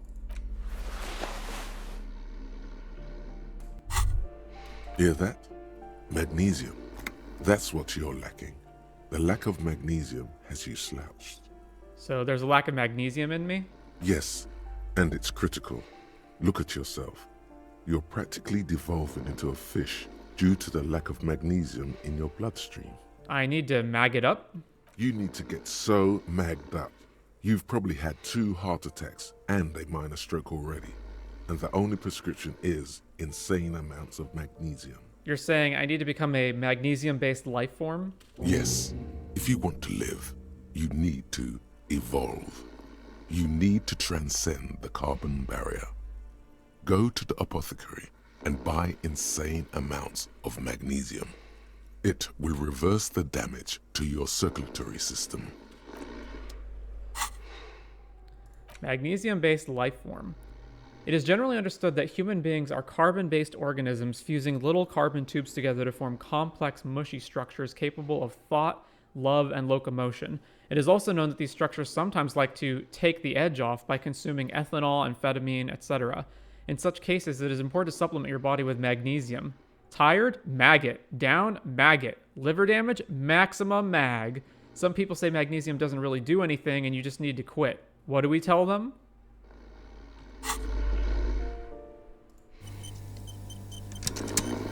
A bundle of clothes heaped on the bed. A stained parka, some towels and a duvet, some socks even. In the dark, it looks like a nest. Hold up, Lieutenant. Look at that pile of clothes. Mm-hmm. Slowly reach out your hand. Something underneath there is breathing. It's not too late. No one's going to blame you for backing out. You don't have to do this. Just get out. Keep extending your hand towards the pile. Your hand touches a greasy duvet covered in cigarette burns and ketchup stains. You hear a growl. There is something alive underneath it. Pull the blanket off. You see a 60-year-old, fat, red-headed man passed out from large amounts of alcohol and God knows what else. The smell of shit rises from his mouth. You don't have to take him down. He's already down.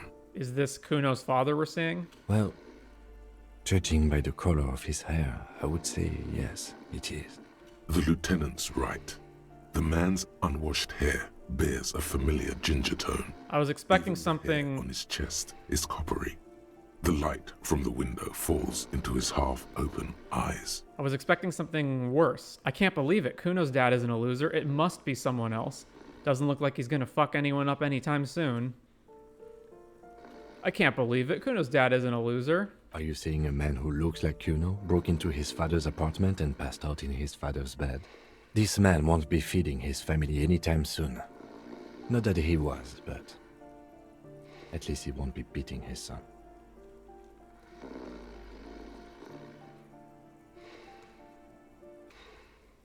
A pair of half-open bug eyes is staring back at you from the dark, empty, and frozen. It's clear that the person behind them is not awake. He's gonna sleep. Hold on, what happened to his eyes? Can't you tell? It happens to exceptionally committed substance abusers. They fall asleep with their eyelids still open. Not a pretty sight. This is serious damage. I'm still not sure he's not dead.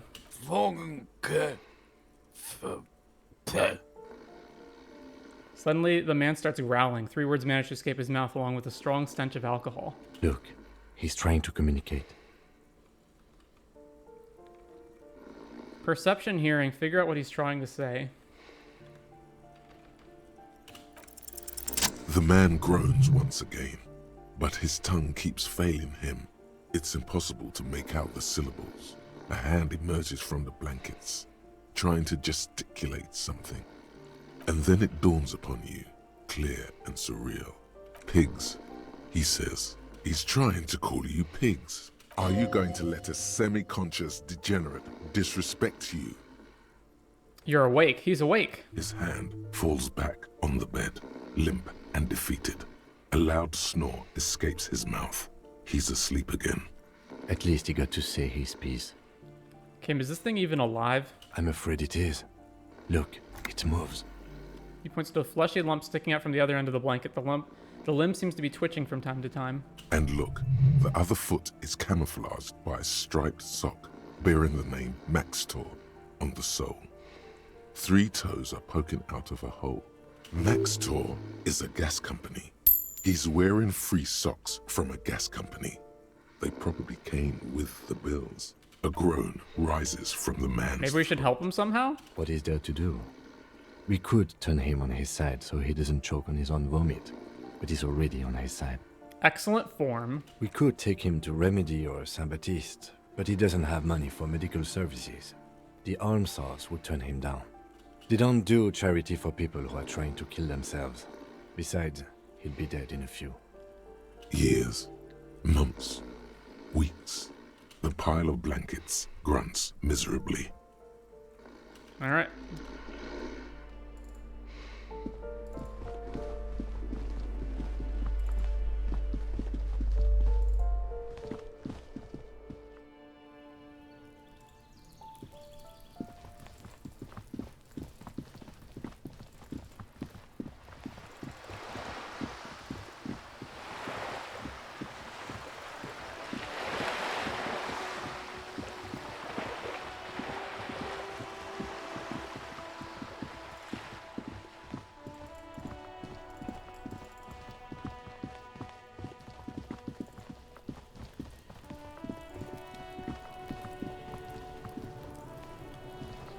Does Cuno care? I took care of the drug situation. All right, so you got Cuno's kilo. Here is how we do it. First, you give Cuno Cuno's kilo, then Cuno gives you half back. That's how we split it. It's the best way, street way. Aren't you gonna ask how I got past your dad? Word on the street is, You sent your little friend in dressed as a hooker? Distraction style? That's some sick shit. He nods approvingly to the lieutenant. Not a single muscle moves on the lieutenant's face. Cuno wants to hear all about it, but first we split the kilo, then we shoot the shit. All right, fair's fair, give Cuno the vial. I'm keeping it. You don't need more drugs. You're 12. Don't give it to Cuno. I'm keeping it, and I'm doing it all myself. Don't give it to Cuno. I'm keeping it. All right. Cuno knew you tried that sneaky pig shit on him. Tell him, Cuno. Cuno's got brains. This shit doesn't surprise Cuno. So Cuno's gonna give you one more chance. Know this, pig. Shit is major. Major fucking choice, pig. Cuno won't take this shit lightly. The pieces are moving, pig. This is fucking domino shit. It's hard to see how not giving a boy a bag of amphetamine would cause some catastrophic cascade response. Hard to see, but easy to feel. Somehow, this will change things. It's not hard to see at all. You hand out drugs to kids. The lieutenant's faith in your judgment will diminish significantly. What, if any, is the downside of not giving the drugs to Cuno? None that you can see. Tick, tick, tick, tick. Decision time. What's it gonna be? You gonna fuck the Cuno? This is staying with me. Don't give him it. All right. You fucked the Cuno. Everybody, Cuno got fucked by his pocket pig. Just when we getting our business on, the pig throws it all away. I told you he can't be trusted. I told you he'd steal the shit. Relax, see? We got plenty of kilo underground, in the tree. This ain't about that. This is about you and Cuno. You mismanaged this shit. Now everything is fucked between us. How are you gonna make this up to the Cuno, huh? There is genuine disappointment below the act, sire. In truth, Cuno doesn't really believe there's anything you can do to make up for this. The damage is irreparable. I looked around in there. It's not the easy life you've got going on in that apartment. Cuno, I met your dad. There was a textbook with your name on it in the apartment. There were tons of unpaid utility bills there. I did right not to give you the drugs. There was a textbook with your name on it in the apartment. Yeah, so fucking what? It says Cuno, not Cuno. Fuck are you talking to Cuno about that kiddie shit? That's a lame name, Cuno. I like it. Cuno de Ritor. He's trying to fuck you again. Fuck out of here. Cuno knows it's fucking lame. That's why Cuno changed it. Cuno can change his name into anything. Gonna change my name into Don't change your name into that, Cuno. Cuno, I met your dad. Yeah? How the fuck are you still alive, pig? And it was what you said. Kim dressed up as a hooker full of drag, distracted him. The lieutenant flashes you a sharp look, but doesn't say anything. Only his tightly closed lips betray the effort keeping silent takes him. Fuck out of here. Cuno made that shit up to demean you. His eyes move between you and the lieutenant. Look, pigs. Cuno gets it. You don't want to talk about it. Close quarters combat shit. Cuno doesn't want to talk about it either. Combat trauma shit. Cuno, your dad is a half-dead alcoholic. He was sleeping under some clothes. What? His posture changes. The swaying rooster motion stops for a second. Then he gets it going again, reorienting himself. Fuck right. Cuno's dad was sleeping like a bum. Cuno told ya.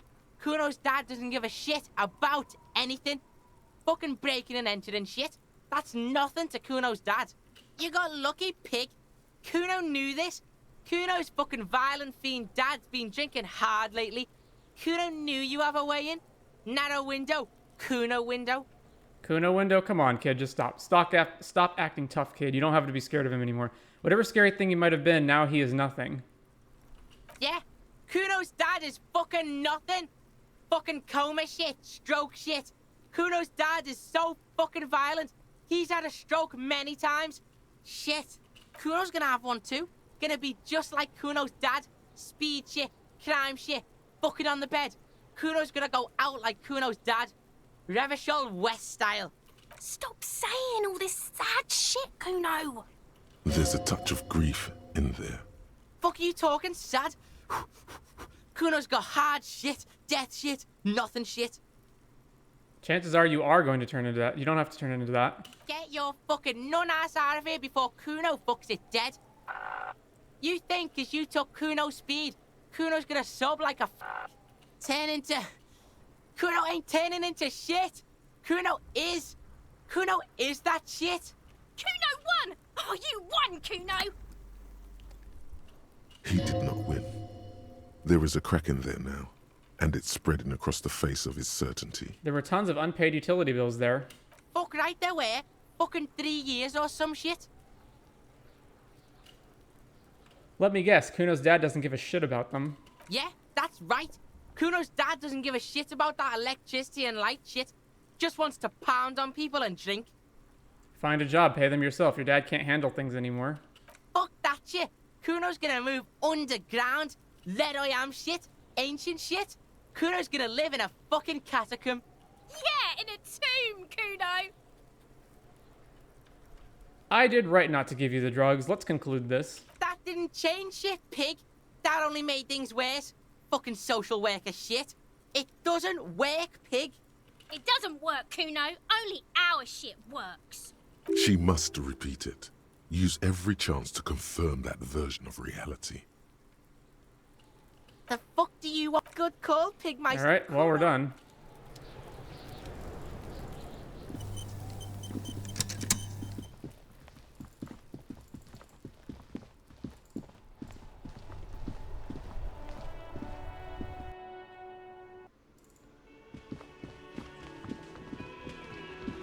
And Gary's gone.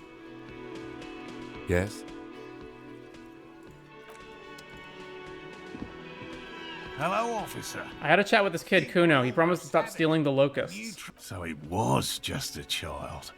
Thank you for telling us, sweetie. This is good news, right? It means we can try again. She acts chipper, but something's changed in her tone. A hidden worry. Something is secretly gnawing at her confidence. It's not this Cuno kid or the missing Locusts. It's something else. Yeah, you're right.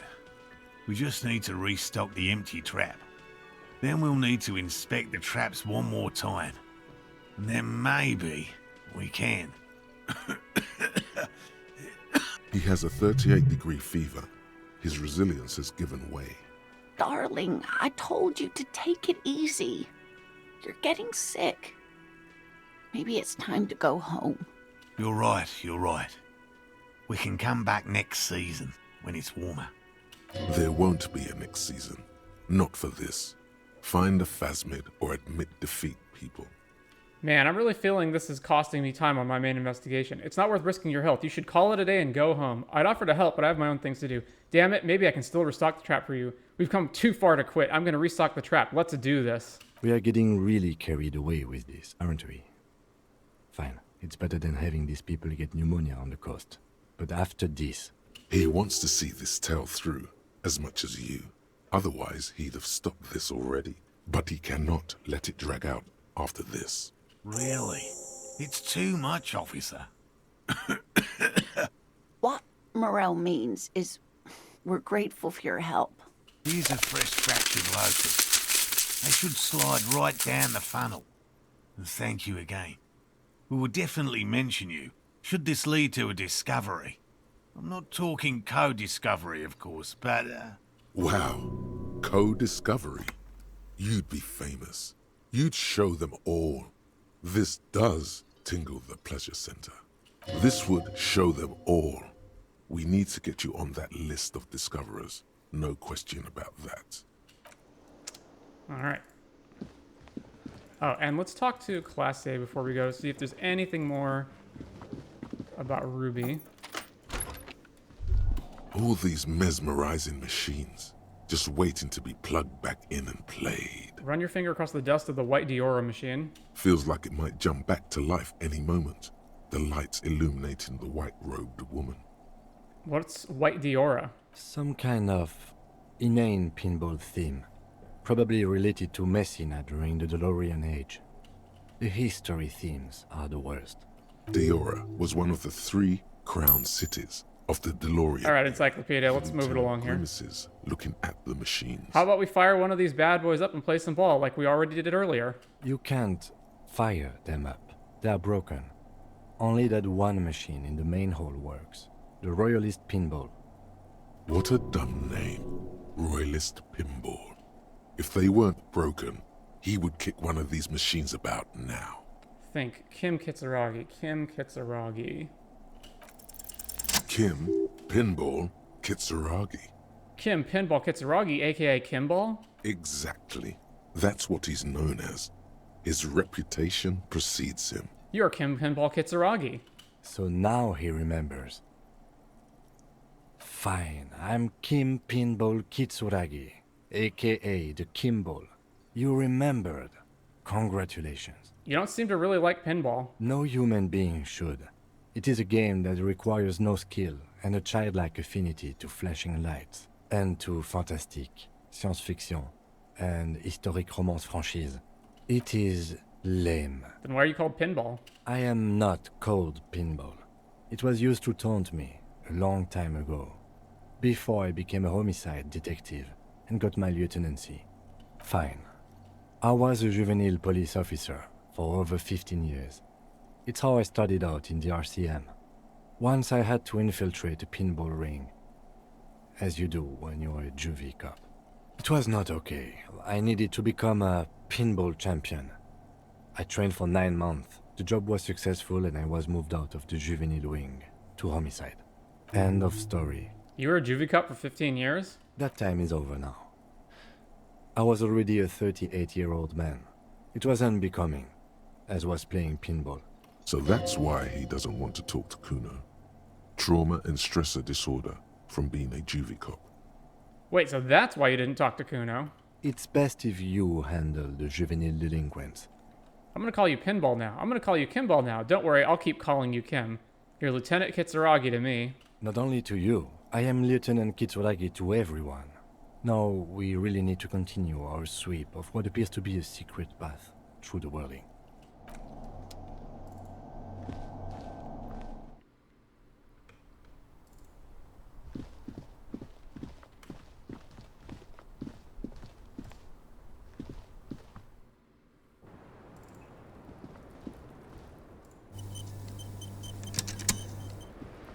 Officer.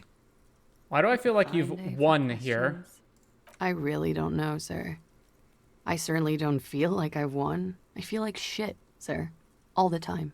She smiles. A bitter little smile. She means it. But this turned out well for you. You've slipped past all suspicions. Clearly, I haven't. We're having this conversation, aren't we? How well could it have gone, I mean? The wet wind, heavy with brine and... I'm stuck in Martinez just like all of us. I've been up here for... I don't know how long now. I like to call this my rooftop containment facility. Something seems off with this theory I've developed about Ruby. I don't know what to say. It all seems fortuitous for you. None of this is fortuitous for me. What are you contained for, then? For my sins, of course. The long-standing sins of a bad, frivolous person. For destroying my first love. For working for bad people. The list goes on and on. That's it then, I guess. She nods, slowly, carefully even. There is suddenly a strange glint in her eyes. Not malicious, but dangerous.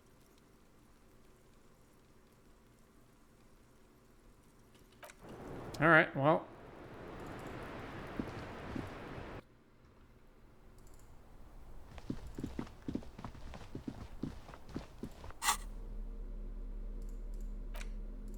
Oh, we got the box of Locusts. A cardboard box with several rows of little holes in the lid.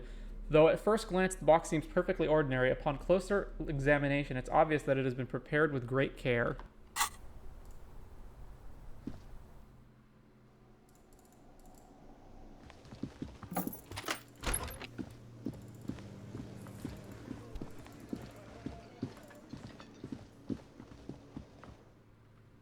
Alright, let's go talk to Evrart.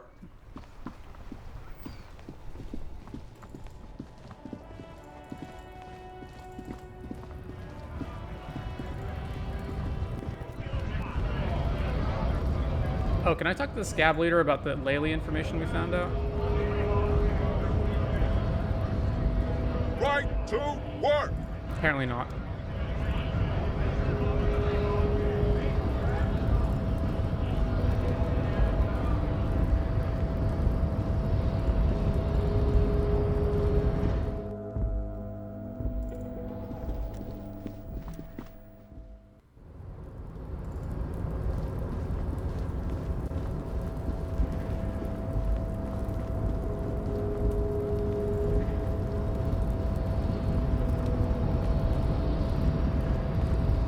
long as I'm up here, do I have anything more to say to the light bending guy?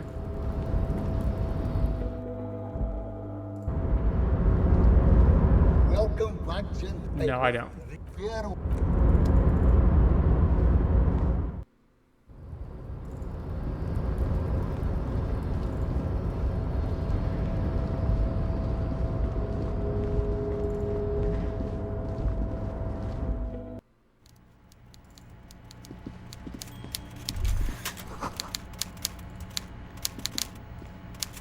Mr. Dubois, every worker is a member of the board, is a living god, is an organ in the great state organism of war, also looks just like me, for himself.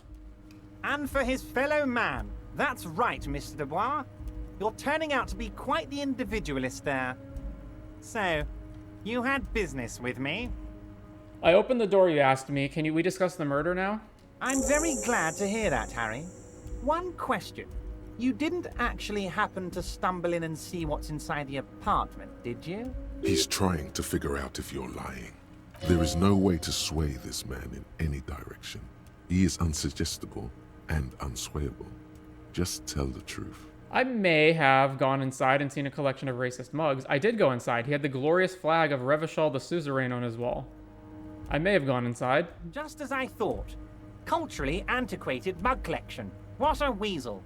Pissing on Evrart's Rainbow Coalition. He was testing you, and you succeeded. Now let's get down to brass tacks.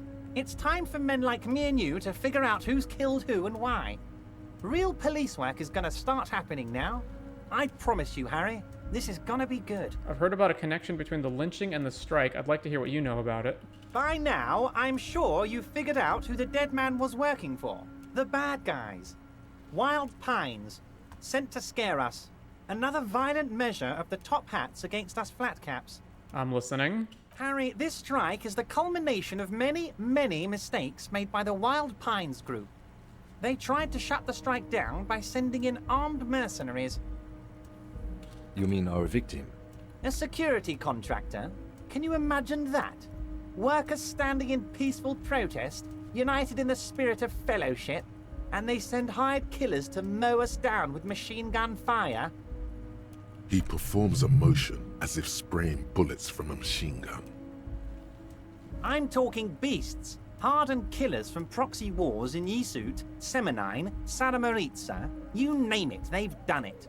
Raping, killing, burning villages, killing little children for the Senorita Pineapple Company, Harry. Everything they did there, they brought over here. They want to turn Revachol into a third world slum. Honestly, the only thing they didn't do is kill the village elephant. Hold on, you have a village elephant? No, Harry, the elephant is metaphorical and so is the village, but the mercs and their brutality are very real. Now, I haven't personally witnessed the brutalities out there. I have the luxury of staying in my container, you see. If I need to go somewhere, they just move my container. Wait, they move the container? Yes. I'm an old man, Harry. My legs aren't what they used to be. They lift my office with that big crane. It's actually very fun. You should try it. But enough about me and my fun container. The killers the company hired, I think there were 3 of them, all hardened commando types. One of them got downright suicidal, getting drunk, violent, a little rapey. Even their own negotiator couldn't control him. That's your boy, the one who likes hanging out and trees. By negotiator, you mean Joyce? Harry, what you need to realize is, we dock workers are not pushovers. We got grit, Harry. This whole neighborhood does. Push us hard enough and we push back. And when we do, we push to kill. Wait, the whole neighborhood is in on it? Potentially, Harry, potentially. We got arm wrestling champions, rowing club people, ex-coal miners, tough guys, all ready to spring into action for their home base. Who exactly did the pushing? There's a militant wing inside the Union. A group of people whose duties don't involve manual labor, but peacekeeping in the neighborhood, making sure everything runs smoothly. That sounds a bit like organized crime. They're like you guys. Idealistic people who want to make sure bad things don't happen. And if they already have, well, punishment must follow. Again, that sounds like organized crime. So these idealists killed our victim? One day Titus Hardie, leader of this peacekeeping faction, comes up to me and says, "Boss, socialist democratic fervor drove us to take it upon ourselves to kill this beast that was burdening the land." He probably worded it differently, but that was the idea. Sure sounded to me like they killed him. I gave them 2 weeks paid leave and told them to lay low to avoid retaliation. Aren't you worried we might arrest them for this? Oh, I'm not at all worried about that. These are not the kind of men who get arrested. They're Martinez boys, tough and gritty. I'd like to see the man who takes them in. Besides, I sent my lawyer girl to look after them. Uncertainty belies his boasting. In the end, though, he believes it. Or at least, he wants to believe. So he doesn't want to counter with a narrative that exonerates the Union. But why? There was a bullet in the hanged man's head. So they shot him? He was shot in the head before he was hanged. How odd. I don't know what to say, Lieutenant. They told me they hanged him. A hanged man is what I saw when I took a look into that yard. It's impossible to say if he's telling the truth, sire. What I do know is, the case is in safe hands. If anyone can get to the bottom of this shot and hanged man, it's my 2 little policemen. Godspeed, policeman. How do you know the mercenaries were hired by the shipping company? How do I know? Let me tell you about these people. That's their MO. It's what they do. Last winter, some poor workers in Terminal E went on a little strike. The company sent in Sediment, a security contractor. The strike was over the workers' right to wear protective footwear, Harry. These guys turn up and start beating people. Tell you what, Harry, I wouldn't be surprised if we got the same mercenary company after a little rebranding. And I'm sure as hell not surprised to see an army of scabs under my gates. So you believe the scabs were organized by the security contractor? You said it. Hell, one of those guys looks big enough to take down that proverbial elephant. Boys like that don't just happen to show up during strikes. The name of the company is Crenell this time. It might have been Sediment before. Of course. You're always one step ahead of me, Harry. I'm no genius. I'm in this position because people like me. The remaining mercenaries are organizing a tribunal to take on the Hardies. Tribunal? That sounds serious, Harry. We Union men should be shitting ourselves. I wish you hadn't told me that. I'm gonna lose sleep over this. Let's change the subject. He's clearly happy about the tribunal. You don't seem too worried about it. Oh, Harry, what do I really think about the tribunal? You're trying to climb to second base with old Evrart before you've even courted him properly. He wants you to do more things for him before. You mentioned a lawyer girl? Oh, Liz is a bright one. I paid for that law degree myself, thinking it'll probably turn her all fancy. But hell, Harry, she came back a firebrand socialist. Sometimes she scares me with her zeal. Tell me about Titus Hardie and his crew. Oh, they are simply fine young men, all 7 of them. Exemplary union members, always working to advance their position in the local socialist democratic movement. Core members. Old Theo used to run them, but things really kicked into gear when Titus took the reins and named the group after himself. Gotta love his initiative. Interesting. Who's second in command? They're almost all of them great guys, born leaders. Whatever happened, I'm sure they only had the best interests of Martinez and Revachol in mind. Work with them. Hell, interview them. But don't fight them. They really are just like you. Men who like beer, women, and some order on the streets. That's him allowing the police to ask his men questions. He's betting on them being useless to you. By now, I'm sure you've figured out who the dead man was working for. The bad guys. Wild Pines. Sent to scare us. Another violent measure of the top hats against us flatcaps. Harry, this strike is the culmination of many, many mistakes made by the Wild Pines group. They tried to shut the strike down by sending in armed mercenaries. You mean our victim? A security contractor? Can you imagine that? Workers standing in peaceful protest, united in the spirit of fellowship, and they send hired killers to mow us down with machine gun fire? He performs a motion as if spraying bullets from a machine gun. I'm talking beasts. Hardened killers from proxy wars in Yisut, Semenine, Sadamoritsa, you name everything they did there, they brought... All right. No, you haven't. Now, I haven't passed... Yes, but enough one of them... By... Harry, we got grit, Harry. There's a... That's... There... a gay... So... Aren't you... Oh, I'm not... uncertain, so he doesn't want to counter... Evrart, I met these Hardies. Can you ask them to cooperate with me? But of course. It's the least I can do for my good friend Harry. You can now go and tell Titus about this. See what he has to say. Well, we've already moved past this point. Also, Harry, here's 5 Wirral. Wait, why are you giving it to me? I'm not giving you anything. I'm just holding out 5 Wirral. Needless to say, this is another move. Don't take it. I'll take it. The lieutenant watches you pocket the banknote. He looks a little puzzled. Good boy. A real team player. Good talk. Let's conclude for now. Was it a good talk? I'm not sure we made much headway here. I was hoping we'd bust the case wide open. Heck, I even wanted to tell you what I really want to achieve with the strike. I don't know what happened, Harry. I wanted you to feel like Mr. Martinez. And of course, I also wanted you to find your gun.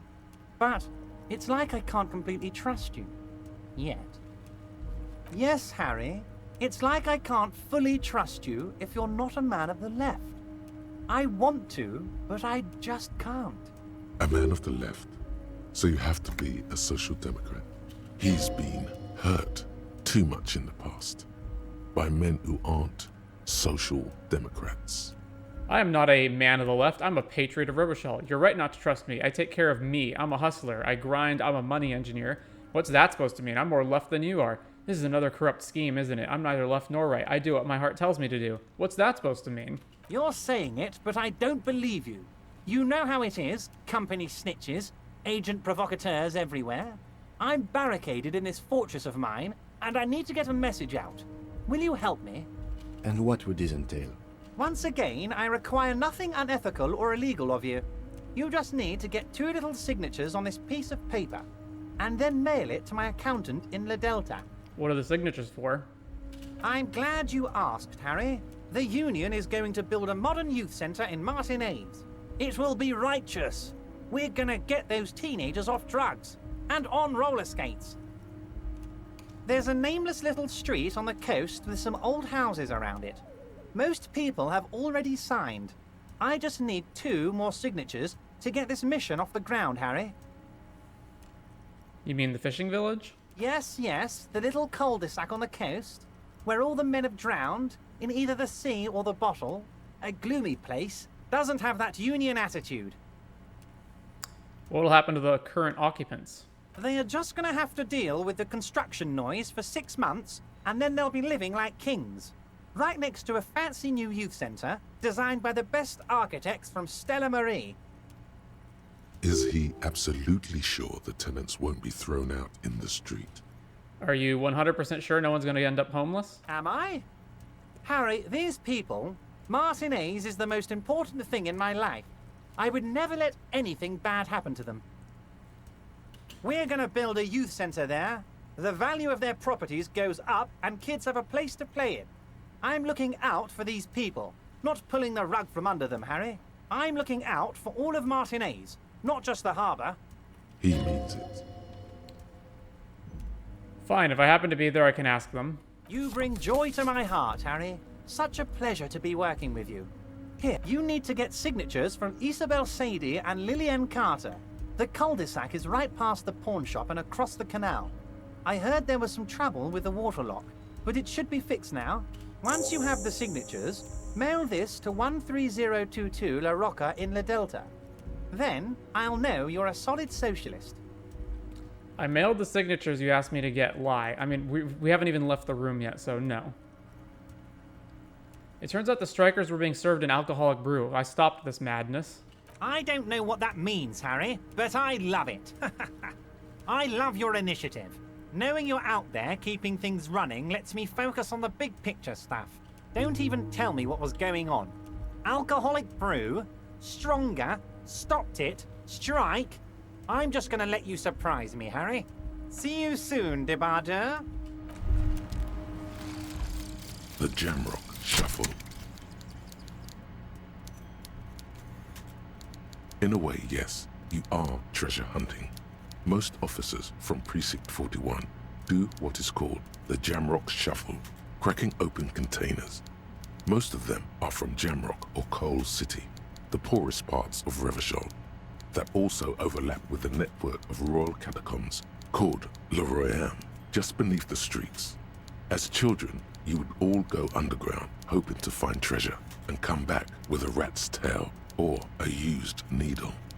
That playful curiosity must still be in you. Who knows, maybe one day the Orbe de Montagne, the Holy Scepter, and the Cocaine Skull will all be yours. Find better loot and lock container. Okay, well, we've kind of like been everywhere all over the map, so that's not actually helpful.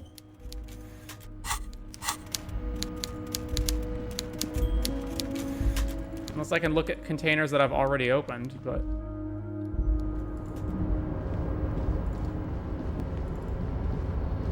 Also, define better. How much?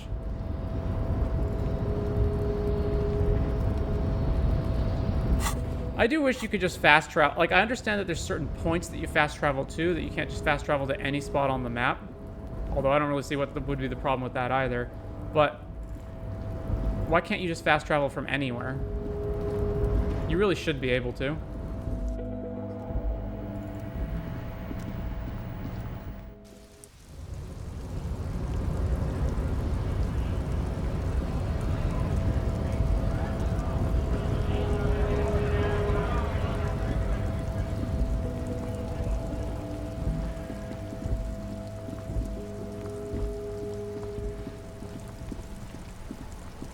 Alright, so now that we're here, I can fast travel.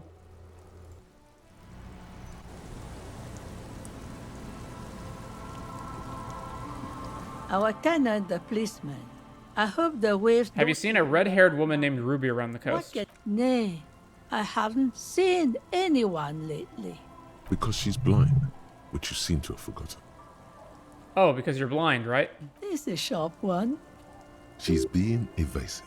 She knows something. There was a murder in Martinez. She might be a suspect. We would appreciate your help. Would you now? I know how this world works, and it doesn't work when people tell on each other. This is like when that man locked himself in the woodshed. We just need to help her come out. No, it's not like that, man. With him, we called you. Right now, you just arrived by yourself, like a raven plucking at the window glass. I see. You know something, but you've decided not to tell us. There's not much to tell. People come and go. Now, was there something else? I see, ma'am. I hope you don't mind if we look around anyway. You should look around your shack. Maybe she's rented it out to others too. I was asked to get your signature. Eh? What's this about? Come now. I can't read all this scribble. Tell me what it says. Evrart wants to turn part of the village into a little youth center. Huh. I might be half blind, but it looks like part of the village is gonna be a street. The best part. The part we need to get out of our houses. Have you asked Lillian about this? I won't even consider signing till I know she's on board.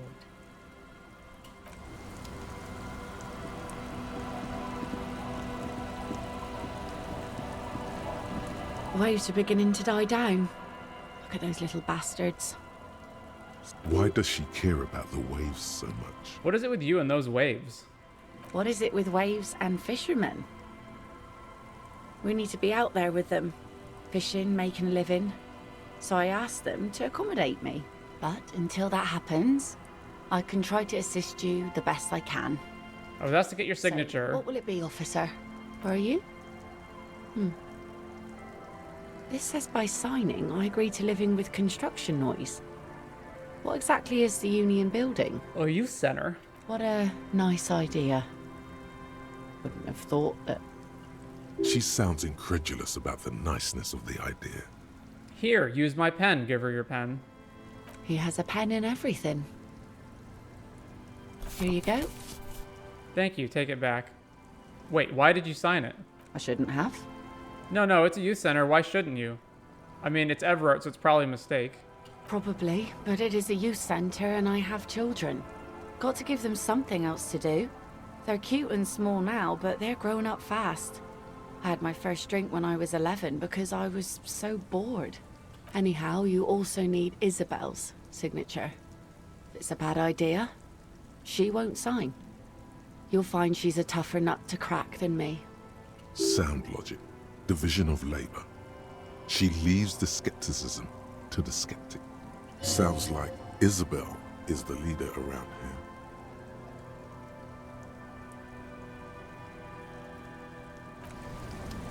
Oh, Joyce is over here too.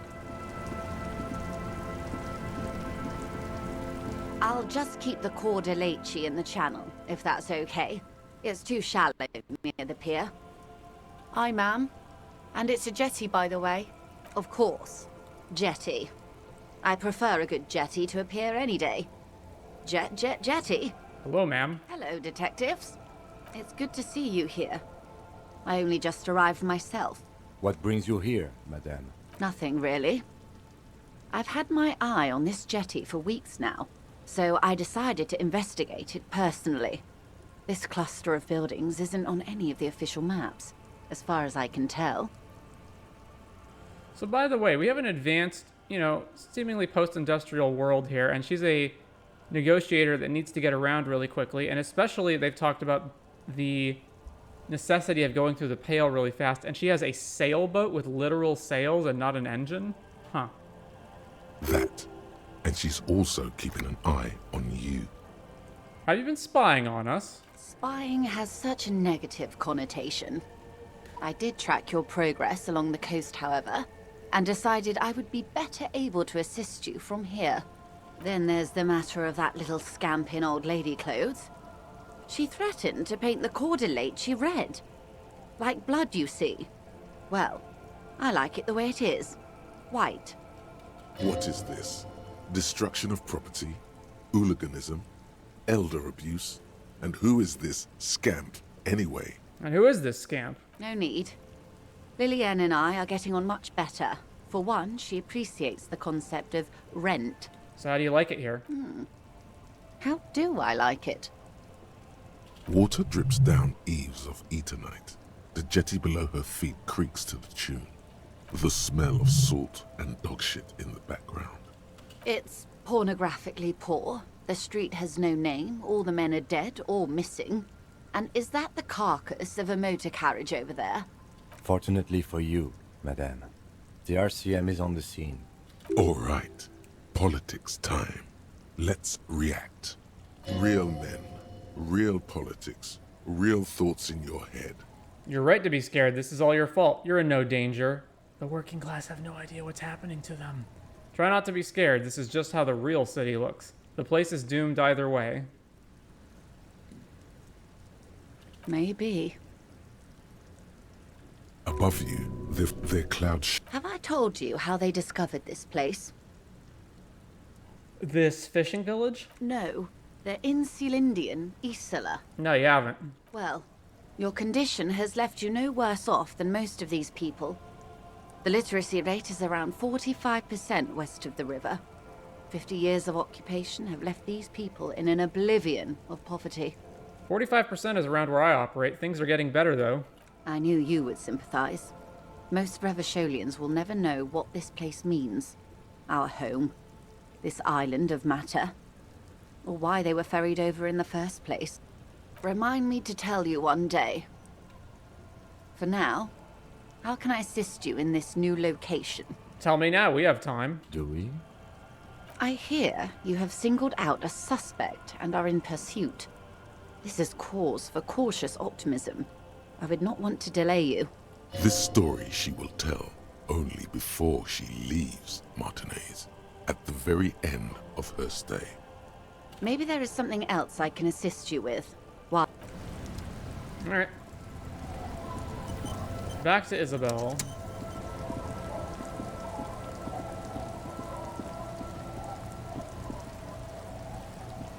Our tenant, the policeman. I got the I signature. hope Lillian should let her sword make her decisions. The girl just doesn't have the head for it. Either way, I won't sign. Wait, you promised. You need to check your facts, officer. I said no such thing. True. She only said she wouldn't even consider signing before Lillian. What do you have against the Union? I've seen it all before. You think they've got our interests at heart? Rich men are always selling poor men promises they never planned to keep. Then the poor get pushed out of their homes and the rich get a little richer. That's the way it goes. So, no, I don't trust the fat man, and neither should you. In her mind, the Union is right-wing because Evrart is fat. It's that simple, and there's no change in it. She speaks with the authority of a leader. Hers is the final word around here. She is headstrong, but there's a slight hesitation in there. You may be able to convince her. Suggestion, convince her to sign Everett's document. Our tenant, the policeman. Logic and reason won't work on this old bat. Better go for shameless emotional manipulation. What's the grandmother's deepest vulnerability? Does it feel like a good thing, though? The grandmother card will do the trick. Last chance to turn back. What's going to happen to Lillian's kids, the twins and little Lily? What do you mean? What's going to happen? Well, I raised my own kids in this village, and they are doing fine for themselves. They didn't end up like the moribund alcoholics? No, they are good kids. I brought them up the right way. Are they here now? No, they moved to Faubourg for work. And what do you think Lillian's kids are going to do when they grow up? Well, I imagine they'll grow up and leave too. You've got her. Now just reel her in. And then what? Then... Wait. Let her come to it herself. Say nothing. I don't believe the Fat Man's Youth Center is going to change anything. But what other choice do we have? It's not like the coalition government is coming to save us. I won't be around much longer anyway. Not with the dampness in my bones. If they want to take a chance, who am I to stop them? You've got to put the kids first. Aye, we do. We do. But how do we do that? You can start by signing these papers. Reluctantly, she takes the pen from your hand, scribbles her name on the line, and hands everything back to you. See that you didn't just get us all screwed. I might be half blind, but I have a good memory for treachery. Let's go mail it. He's not dissatisfied with you, but with himself. About the documents you signed, Evrart plans to muscle you out with construction noise. Huh? I like to see him try. If anything, I am gonna muscle him out with construction noise. That doesn't make a whole lot of sense. She doesn't seem surprised by this sudden twist. Get out of here, trying to ruin my day. And that youth center better be a good one, or you'll have trouble from me. Trouble how? I wield an army of drunks. Do not underestimate the effect of such a force, if it's pointed to the right direction.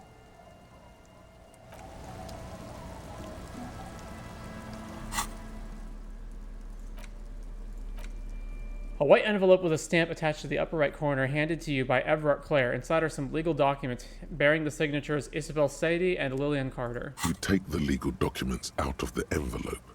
A 12 to 40 month construction period and the zoning plan in the addendum. It's signed by Isabel Sadie and Lillian Carter. Look at the zoning plan.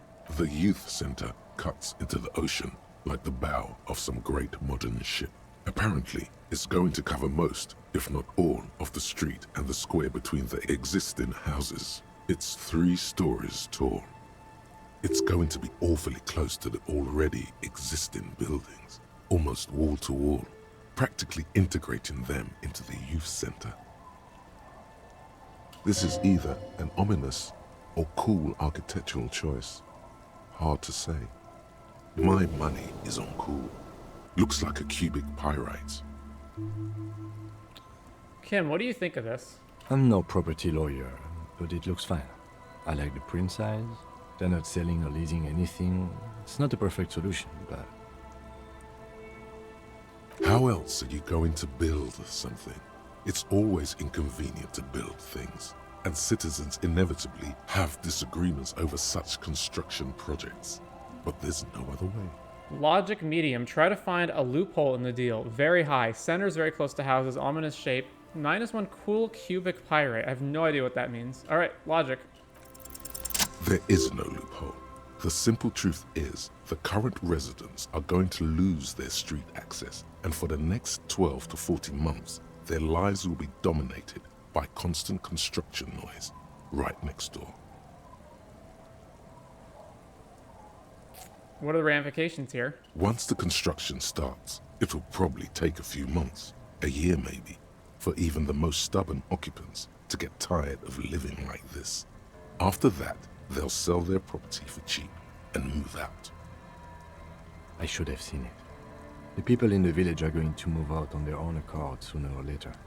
All we can do now is not mail these to Evrart's content. Your gun would probably stay missing though.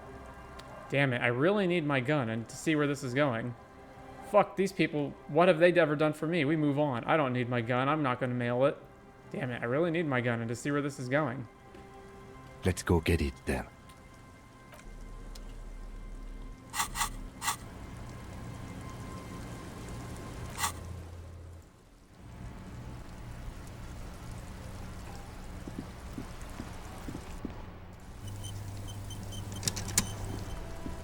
The dented yellow mailbox greets you with its graffito and bullet holes in the front. I knew we'd get to use this mailbox or something. Yes, for sending mail.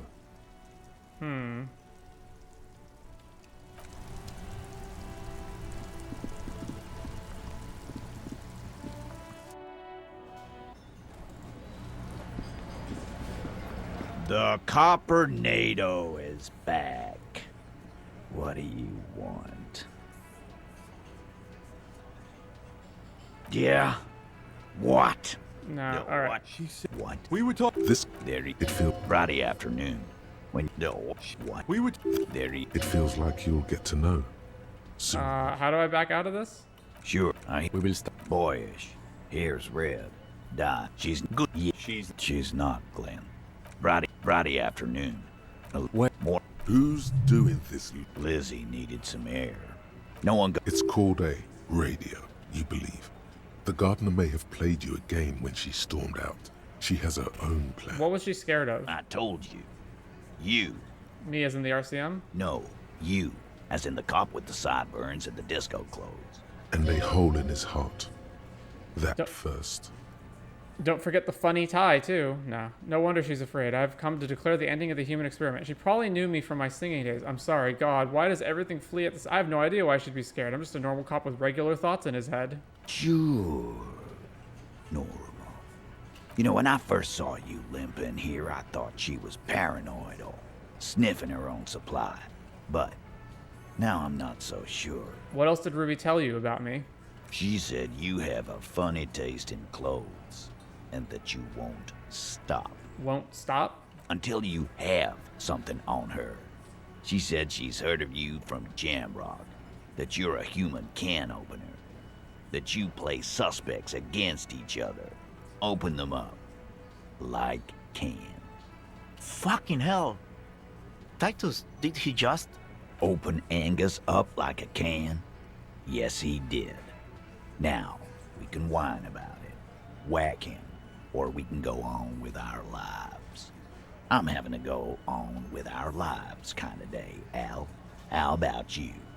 It's not an actual question. Silence. He nods. Is that true, Kim? Am I a can opener? You are insistent. Anything else? Anything? Yeah, there was something else. She wouldn't tell me, though. I could see she wanted to. It was burning on her lips. this calm, Titus. This calm, he. But she was too scared. Thanks for the review, Titus. So whatever you get for having Evrart say that they're going to cooperate with you, we've already passed over.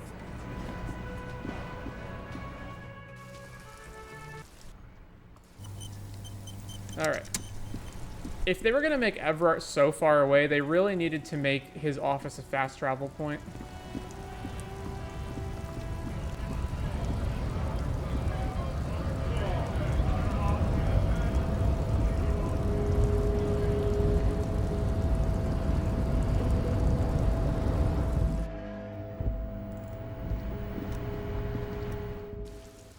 Anyway, I'm just going to lie to him and say I mailed it.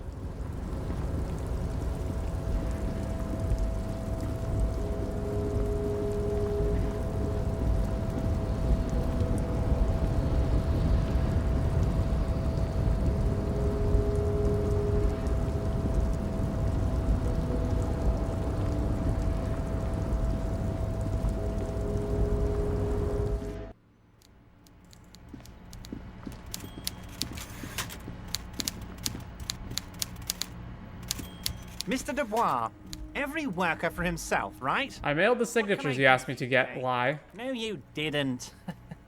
I know the mailman, Harry. I know everyone and everything that happens in this town, and I know there's no letter in that mailbox yet. Just like I know you'll get it done. Once you stop horsing around, let me know when it's done. Kim, what do you think of this? It depends. I don't think what we just got from Mr. Clare was very useful. But, he thinks, it's your call. As I said, it weighs on me heavily. But once we get really talking, well, I'm going to hand you the keys to Martin A's, and maybe even help you figure out who's behind this killing. He's saying as little... By all means, Harry. What's on...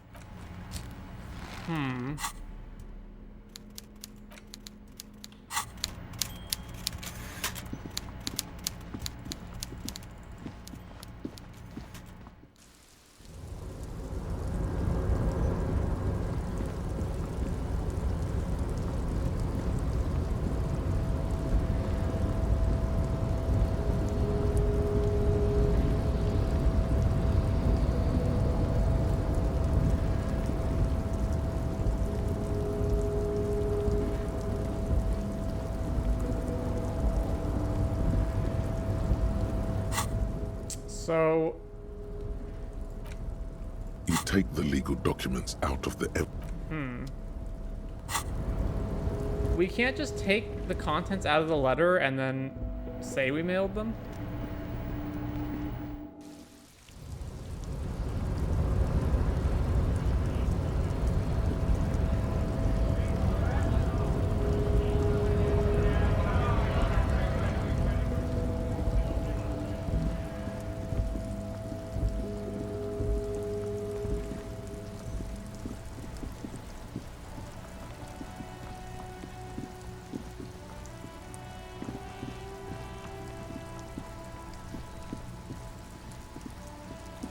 Also, there's an orb over there.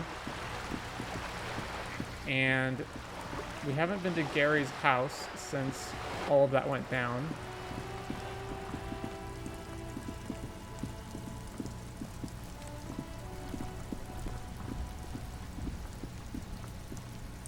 You hear the sound of running water. Someone's washing dishes. Oh, so we can just go in. The door is closed again. Nothing to do here anymore. You hear someone inside, walking from room to room. Whoever lives here must be back home. Well, we know who lives there. It's Gary.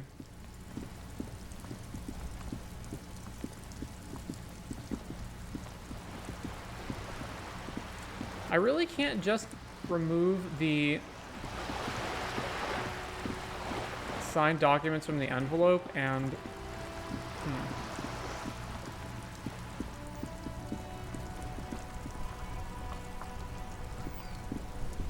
The dented yellow mailbox greets you with...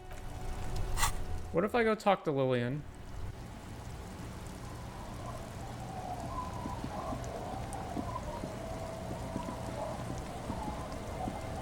Waves are beginning to die down. Nope. Alright.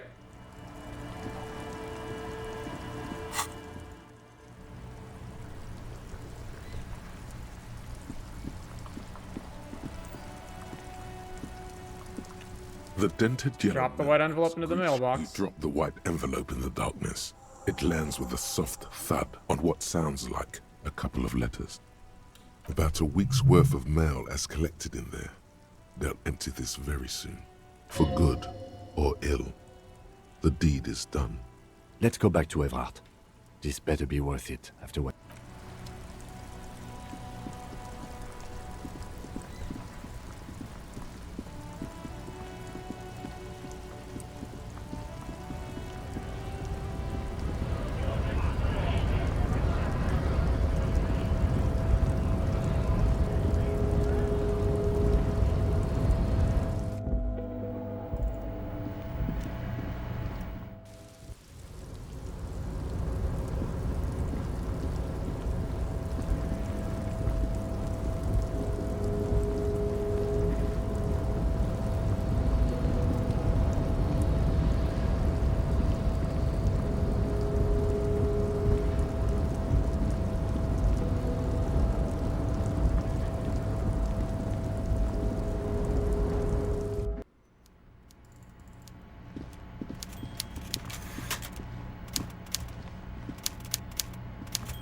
Mr. Dubois. It's done, I mailed it. The Golden Boy returns once more. Wonderful. Simply wonderful, Harry. Of course. I already knew this. My friend, the mailman, confirms the letter is on its way. You've done a great thing today. You've given the children of Martinez a future and proven to be a true man of the left. I can finally trust you now. You're in my inner circle. You too, Mr. Kitsuragi. We can talk about anything. The strike, the murder, your lost gun, nothing is off the table. Hear that? You did it the honest way. You got the real signatures, and now he's happy. Well done. I don't know. Your dirty forgery fingers aren't sure if playing this one straight was the right thing to do. We would have preferred trickery, but the choice was yours, sire. But it wasn't, because you never gave me a choice to forge them. And you're in. Can I get my gun now? Harry, I've got to be honest with you. Your gun was found 2 days ago. Withholding this information weighed heavily on me, but it had to be done. Fine, where is it? An old woman has it, and let me tell you, Harry, word on the street is she's a character, so watch out. This must be the woman who bought the gun from Roy. The one he described as terrifying. So the gun's still with the woman who bought it from Roy? Yes, the same one. I see you've done your research. The pawn shop made the gun easy to track. Crazy stuff, Harry. Selling your gun like that? Wild. Anyway... Union Boy's gonna help you fix it. He winks at you. Don't worry, Harry. The neighbors of this old woman contacted my men because they trust me and the Debarders Union. Apparently, she was waving it around at the entrance to her building. Waving the gun around doesn't sound good. None of this does. She was waving it around at people? As I said, she's a character. I didn't have time for details. It sounds like she's unstable, but don't worry. No one got hurt. We might be looking at someone with a medical history here. Watch out. Who is this old woman? Unfortunately, I don't know anymore. You're gonna have to go in blind, Harry. But she's an old lady. How dangerous can she possibly be? Oh, and she calls herself the Pigs. There it is again. The Pigs. Like Roy said, not good at all. I, for one, find it refreshing. Finally, someone calls themselves a pig. It actually sounds extremely bad, but let's not give him the satisfaction. Can you set up a meeting? I already have. Tonight, starting 10 o'clock, near the old fish market on the coast. The one on the boardwalk, a little past the fishing village. Be careful, Harry. I would never set you up for anything dangerous, but you did ask for this. Now, back to the fun stuff. She will be there from 2200 hours till 0200 hours. More fun stuff. Seems like we already have fun stuff to do. Alright, yeah, that's fine. Great, Harry, great.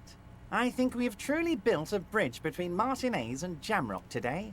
We have united the RCM and the Debarders Union. This has been so great. I'm sorry we don't have more fun things to do together, But if you ever feel like bouncing something off me, my door is always open.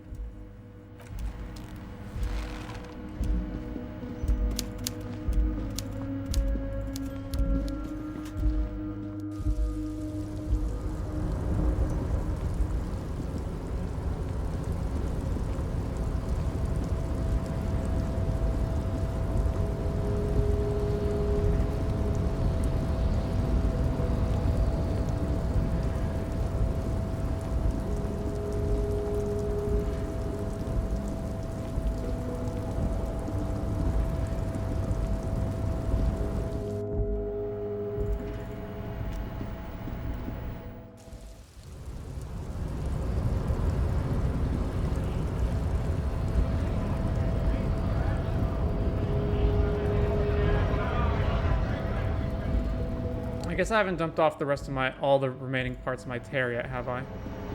The tear machine Insert stepped. your bottles. Your bottles clung in. Alright.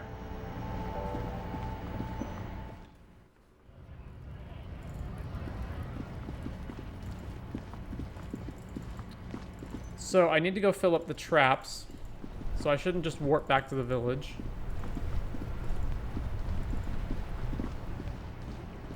Because one of the traps is over here.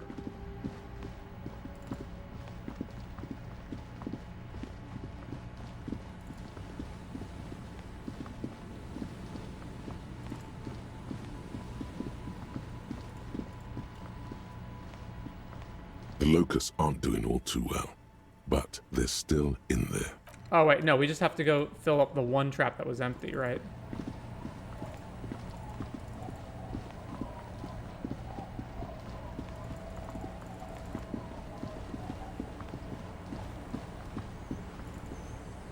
So that means let's warp to the church.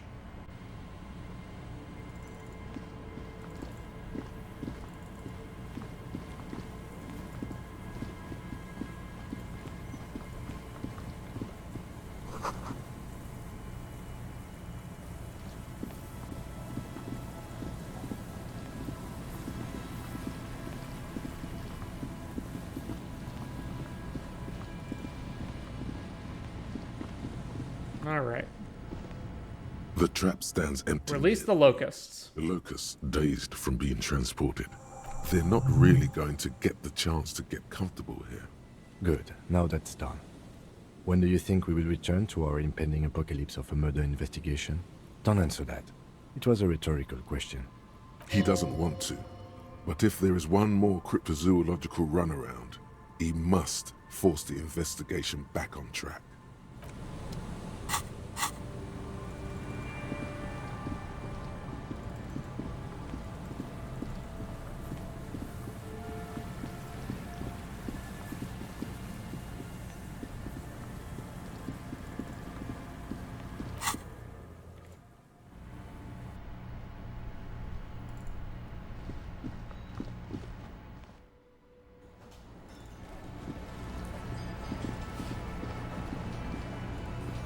Hello, dear. I restocked the empty Good to trap. see you. Thank you for doing that, dear. Her smile is weary. Her earlier ebullience has left her. Morell still isn't feeling well. I convinced him to stay at Gary's to get some rest. I'm afraid the cold has really gotten to him. Only the hardcore players left, huh? Yes. Field work is a young person's game, as they say. Her voice is shaky. What is going on here? So, who's gonna check the traps? Morell will eventually, or we'll talk Gary into going back out, perhaps. The lieutenant stares at his shoe, caked in mud. He doesn't say anything. Something tells me it's up to me again. No, you don't have to do that. Enough of this fool's errand. Morell will do it. Or Gary. You have work to do. I've wasted enough of everyone's time. Be real. Gary is not going to help with this. Once more, unto the breach then. Take it on with undue optimism. That really is too much, sweetie. Thank you for your dedication, but I can see you're coming down with a cough yourself. Very strange. Why is she not letting you do this? It's like she's given up. Lena, what's wrong? You seem different. Different? How? You're not telling me the whole story. I'm not. It's not that. It's a strange feeling. I haven't really told this to anyone, but you are a police officer. And when a police officer asks, you must answer. Do you ever wonder if some lovely story from your childhood is just that? A story? Or a dream? Hunching her shoulders now. She seems even smaller than she is. Like a sad young girl. Seeing the Insulindian phasmid was just a story I used to tell people. I didn't really think about whether it was real or not. But Morell told me you'd seen it. You also told me. Morell's so proud of it. He always tells everyone. A terrible sting in the heart. Regret. Are you saying you made it up? You seem to really believe it happened. Doesn't that count for something? So you haven't seen it. I should arrest you for lying. Are you saying you made it up? No. At least, I don't think I did, but Morell was so eager to believe my story was evidence of the phasmid's existence that I'm some queen of the cryptozoologists. That. And for years, his belief made me believe too. That I am a queen? An extraordinary witness to grace. But now, we're both getting old, and he's still working himself sick out in those reeds looking for it. But what if I was just wrong? I think I was. The lieutenant opens his notebook, but doesn't write anything. Suggestion 92%. First, tell her that her marriage hasn't been a lie. An acorn is not the same as the tree. That requires time, diligence, and care. And I need something good here. Wrong or not, your relationship with Morell isn't just about the phasmid. But it is. We've spent years searching for the phasmid, hunting it together. Without it, what are we? Just another pathetic old couple. If I hadn't led him down this path, he could have a steady job lecturing at a university. You know, this reminds you of the Pericanasian theory of love. In essence, love is a relay out of death. Generation by generation, our love remains in our progeny. Lay some of that on her. You know, the Pericanasians theorized that love was the key to immortality. Morell hated lecturing. You convinced him to do something real in this world. Normally, when I think about stuff like women and marriage, I feel bad. When I think about you and Morell, I feel okay. That counts for something, no? Oh, of course it counts for something. But we've had our hard times, too. I was a paraplegic before we met. He didn't know before I arrived. On our first date. If I weren't the queen of the cryptozoologists, if I didn't tell him that story... She has to swallow to relax her throat. It's keeping her from talking. Now I understand why you haven't told him about your doubts. Wow, love is hard. It's not easy. I've wasted enough of your time with this drama. I really must stop talking about it, lest I start crying and waste more of your time. What you have to know is, the Insulindian phasmid probably does not exist. Let us fools chase our ghosts. There are a million better things to do with your life. Are there? Some of the other things are pretty bad. To hell with this. I still believe you saw the phasmid. Thing is, you're not sure you made it up either. Okay, it's a false memory. Doesn't mean all cryptids aren't real. Chase another one. You're right about all of it, and I need to get back to my work. Okay, it's a false memory. Doesn't mean all cryptids aren't real. Of course not. I didn't mean to say my situation discredits the field. There have been some confirmed discoveries, and a lot of hoaxes too, but still. Rising. Unfolding from the reeds on a hot summer's day. Like a benevolent god. Either way, I should go. Poor Morell is running a fever, and I need to get him home to Jamrock before we overstay our welcome with Gary. Are you sure you don't need help getting to Gary's? Oh no, thank you, but I can get there on my own. This old thing is gas-powered. And then a taxi home. It's not so bad. You do that. I'll check the traps one more time. Really? Oh, sweetie. Please don't get stuck on a dream. Take it from me and Morell. Can I have your address just in case there's news? Okay. It's 1113 Tabernacle Road. Jamrock, but... A sigh. She doesn't think you'll need it. It's been a pleasure, ma'am. Likewise, sweetie. Thank you for everything. Truly. Even though it turned out to be a waste of time. A dream. A fool's hope. Say her lips moving in silence. Like that, she drives off. The gas engine putters quietly as she gets to the doors, then pushes them open. Outside, the cold, coastal wind blows. We should go to... Somewhere out there.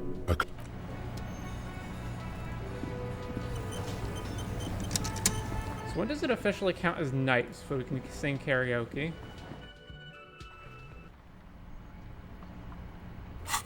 Alright, warp over to the church to check the trap.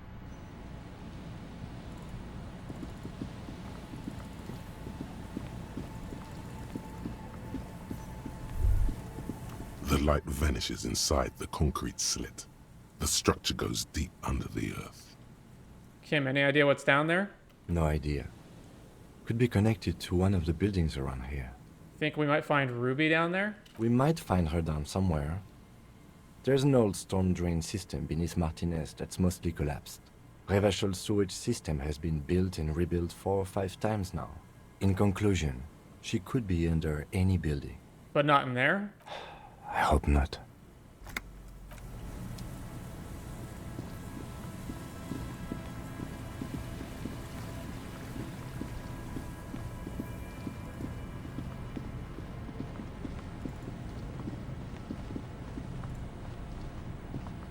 A few locusts trudge along the wall of the trap.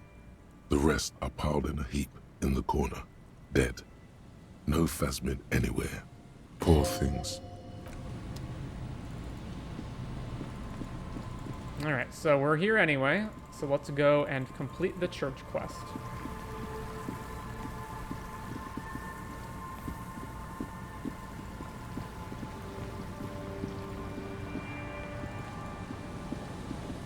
We gotta talk to our Anodic dancers.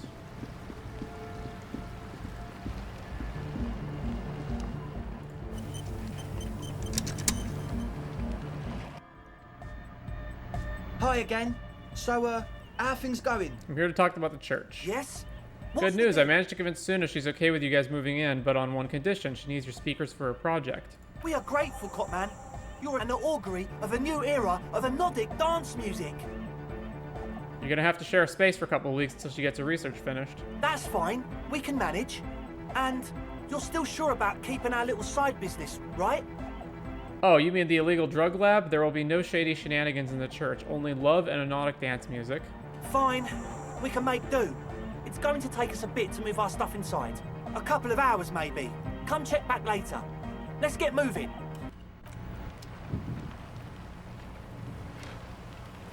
Oh, Cell's gone too. Is it actually going to take them a couple hours, or can we just go into the church right now and they'd have it all set up?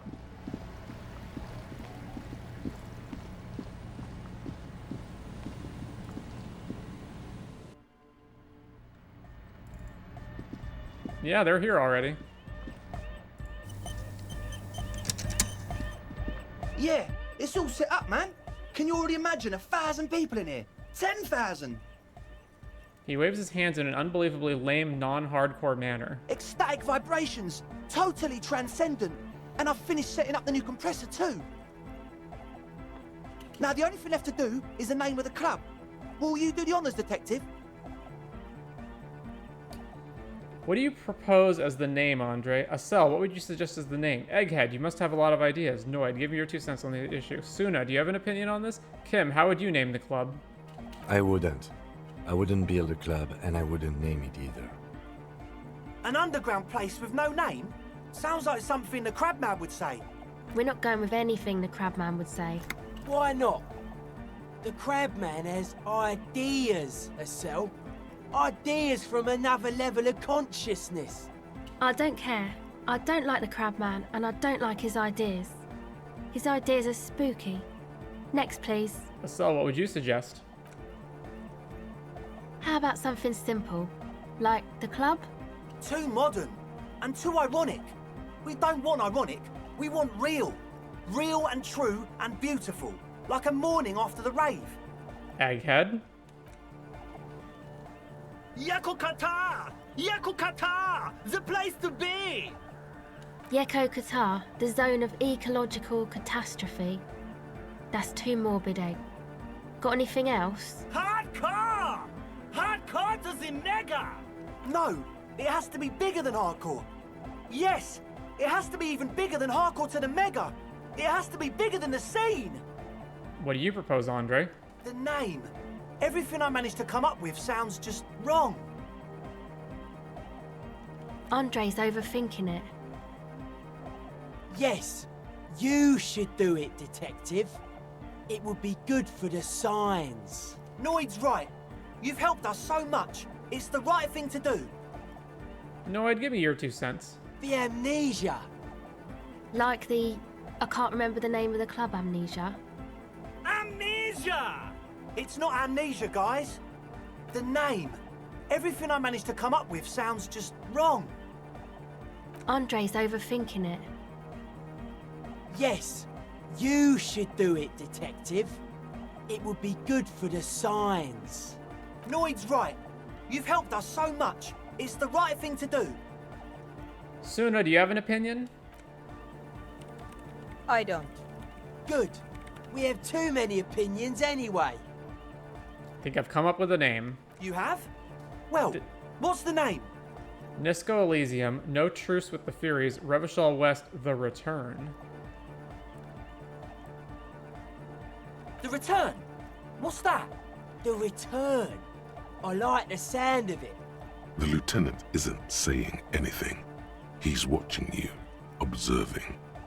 Guys, we can't do The Return. There are like tons of places called The Return already. There's this communist joint in Jamrock that my friends like to frequent. And then there's this really famous radio show. You know the one. Okay, we're not doing The Return. Sorry, Copman. Got anything else? No, it's The Return and that's it, name the club. Okay, I think I have a few other ideas. Yeah! Time to make... Alright, Disco Elysium. Like that DeLorean word for the world, you mean?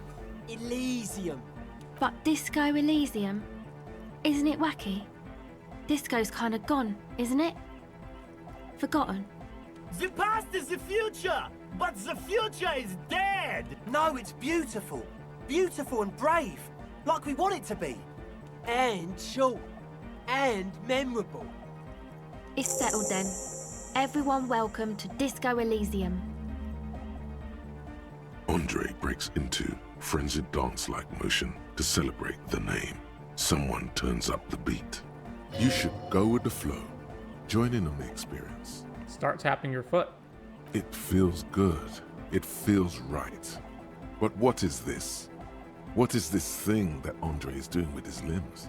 I don't care. Cool, let's move on to the questions. Observing his movement. What are you doing, Andre? I'm dancing. He performs yet another strange pattern of moves, but it doesn't look very cool or modern. Honestly, it looks kind of lame. That soft core gyrating is supposed to be dancing? We should talk about it. We should talk about your so-called dancing. Yes, my man. Talk? What is there to talk about if you can express yourself with moves?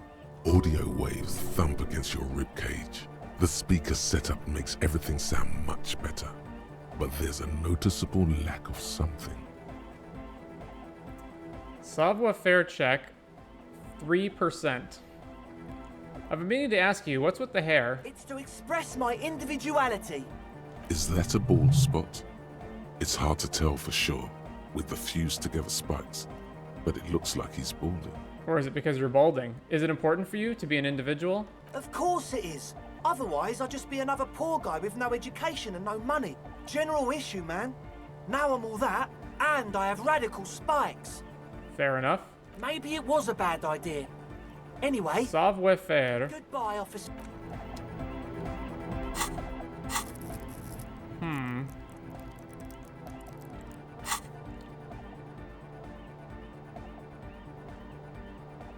not getting minus savoir-faire for anything. I do have plus savoir-faire clothes somewhere.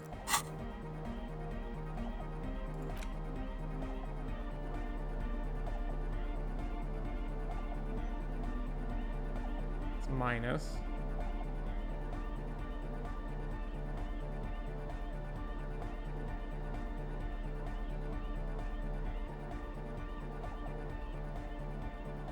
Alright, plus savoir-faire glasses.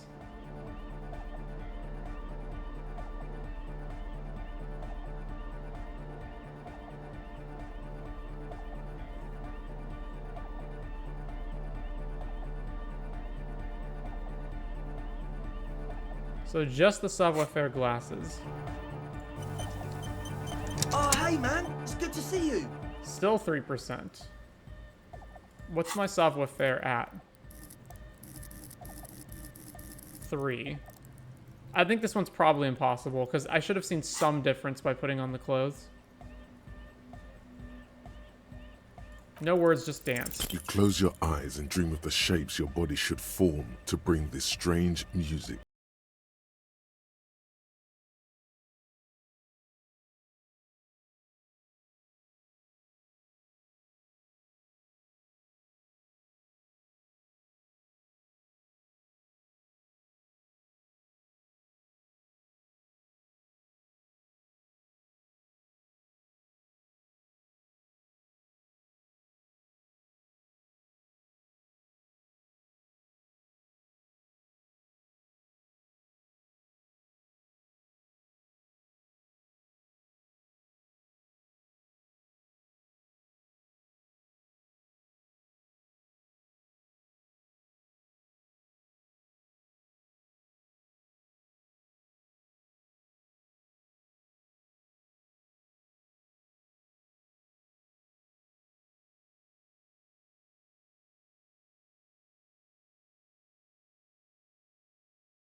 The tent. 'Twas a security risk. And in here, sanctuary. 'Twas only noble of you. These kids got spunk, I admire that. Better here than in that tent, shrug. It wasn't safe. I'm generally into that hardcore lifestyle, you wouldn't understand. I'm a corrupt cop, Kim. This is a corrupt scheme. Okay. What he means is, I don't care if you have a corrupt scheme. Almost everyone does. Whatever keeps you sober and concentrated on work. Noid, what do you think about the church? It's a miracle of carpentry. Dead bodies carved into total shapes. Now it can be something more. How old do you think this church is? Over 300 years? That's right. The first settlers built it, plus 6 more like it, on the coast here. Was one of the first things they did. Must have been really scared of something, but I understand. alone on an uninhabited archipelago, forced to face themselves and nature. Pre-industrial quantities of solitude, the sea, perhaps something more fundamental. He means something paranatural. He must... I would want to build a safe place for myself and my own as well. What style is this church built in? A cop who's into building critique. Okay then, this is folk DeLoreanism, lawmongerer. It's a subset of early DeLorean architecture. I'm not just a cop, I'm an art cop. Art of core. Okay, and what is DeLorean architecture like? Total. Everything between an ancient concrete cathedral and a glass cube is DeLoreanism. This is just an homespun version of it. Folksy stuff. Early mass production. They made thousands like this. Does that help you out? What would a DeLorean building look like? Like that woman there. Vertical, thin, white. A false image of grandeur. The source of the system is up there. You're at the bottom. They really dug that power vertical. Like to show off large and intricate structures. Arches, spires. Put you down with them. They were really into painting everything white too. Virginal shit, you know. Marriage shit. Virtue and tyranny. Marriage is shit, yeah. Hey, marriage is great. Marriage is sacred. You're entitled to your wrong opinion. This church isn't painted white as far as I can tell. Stands to reason it used to be white on the outside, before the sea wind took all the paint off. Year after year, flake after flake, whitewashed clean, then covered in green moss, slowly peeled by the wind. Your skin crawls from the sensation as you look around. What do you mean by dead bodies? Dead bodies are perennial plants. Sigma functions have left this place. It's a good thing we came along. The spiritual collapse has been total. Spiritual collapse? I saw some piglets suckling their dead mother. Have you heard this one, cop man? After a short while, they shuddered and went away. They had sensed that she could no longer see them, and that she wasn't like them anymore. What they loved in their mother weren't her body, but whatever it was that made her body live. End of quote. This is an high-quality carcass. The power of Anodic beats and hard bass is needed to reanimate it. What you're saying is religion has stopped being hardcore. It never was. A 3,000-year-old regime of history, built by hundreds of generations of self-appointed intellectuals. It's false to the core. The way he says it, the force in false core, is invested with 20 kilotons of disgust. But you guys said the Ecclesiastes were all about love and hardcore before, remember? I only said unity. One word. Figures of authority always misquote you. He points to his friends. Andre doesn't care about the Ecclesiastes. He just wants the operation to run smoothly. And Eyck is a demi-beast. You shouldn't listen to what people say. You should listen to what they are. And you propose dance music will supplant this system. Anodic dance music. Regular dance music wasn't hard enough. And yes, I do. How do you like the glasswork? Point to the stained glass window. I don't. Fuck her giving me the evil eye. That's her innocence, Dolores Day, mind your words. I'm getting some real negative vibrations from her too. You wanted to get inside the church and now you don't like the stained glass window? I'm getting some real negative vibrations. No wonder. We have to get rid of it. Dismantle it. Can't dance with a giant mass murderer looking at ya. Not a good look for the club. Mellow, man, mellow. No one's a mass murderer. This is a house of love. Mass murder on the floor. But she's the innocence of humanism. Humanism seems to be a pretty big deal around here. Humanism leads to eating sugar and pigs. Humanism was invented to mass produce billions of humans. Billions of humans can mass produce hundreds of billions of pigs. And many, many more tons of sugar. She liked games. Her legacy, the thing we live in, isn't real life. It's a strategy for some kind of victory against a long-dead opponent. But, yo, I'm only annoyed. What do I know? But she's pretty. She invented the beauty you're feeling. She and her glass cutters and iconographers. You set the standard, alright. Then you meet it. It's effective like that, but it is also very soft of core. That so-called beauty of hers. You're right, I like it harder core. In the true life of tomorrow, every woman will be an innocence. They will wear neon headbands and leggings, and they will glow in the dark. But you don't like that, you liar. You like this one. The softness of her core is dear to you. Yeah, but like, who isn't accused of being a mass murderer these days? No one says Arno van Eyck is a mass murderer. The Anodic pioneer Rietveld is not a mass murderer. He is not accused of mass murder. Likewise, no one says Jermaine Egghead or Andre are mass murderers. You can live entirely outside that suspicion. Billions of people go about not being guilty of mass murder. Just not her. Would you say she was, you know, human? I like this question, Cop Man. She did not live the life of a human. She lived like someone who's playing a game. The life of an operator. That's not the life that humans live. She was adored. Humans aren't. I don't know about you, but they hate me. And they do not think I'm innocent or some shit like that. I don't know what you're talking about. I have thousands of fans. I am surrounded by love and support all the time. Fame is a false existence. It doesn't happen inside the head. I do feel there is something terrifying about her. There is. She is a party repellent and must be taken down before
spark of light from either one is accidental.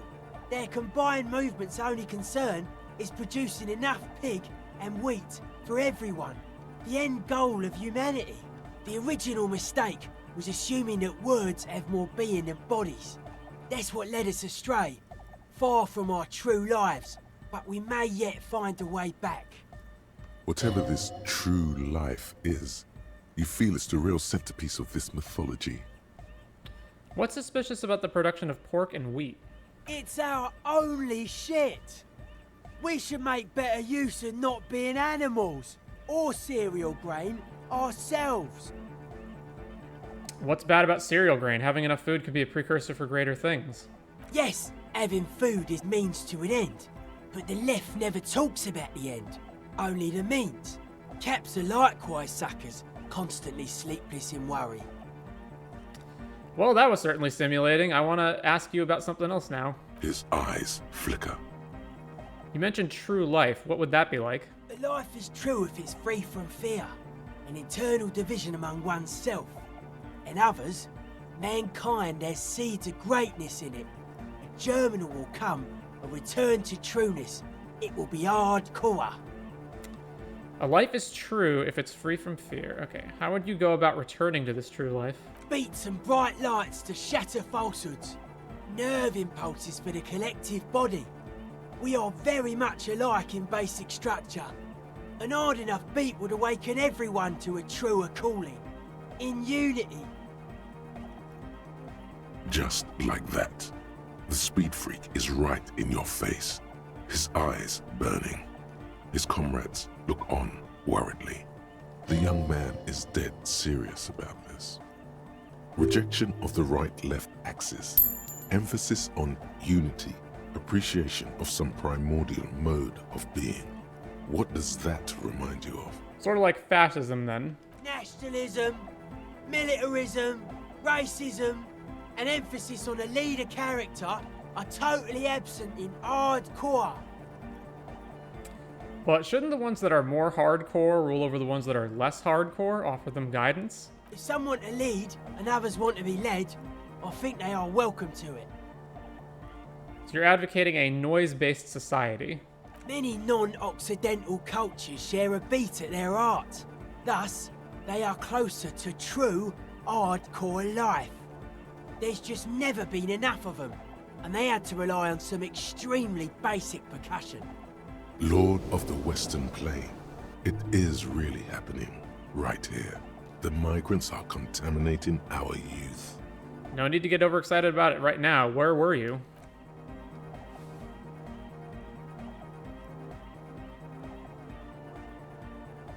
Don't know why that one wasn't voiced. Conjuring terrible visions of the future, which you apparently don't care for. You keep mentioning hardcore. What does it mean to you? Utmost dedication. Thoughts from the spinal cord. It's a potent superlative as well. The term also signifies certain varieties of pornography that depict penetration, just so you know. Egghead usually has a better concept of the hardcore. He just really likes saying hardcore. Hardcore! That was vague. Dedication, something else superlative. Maybe you're being too specific about it. Try consulting with your spinal cord. Let's change the subject. Oh yeah, sure thing. What's with the clothes? They're hardcore. Okay then. It's just a style, you know. Conceptualization godly, internalize the hardcore aesthetic. Don't just nod along, really feel it.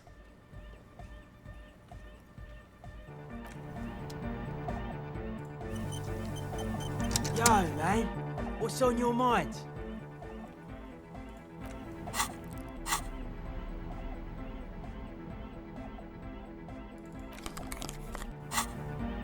Yo, man, what's on your mind?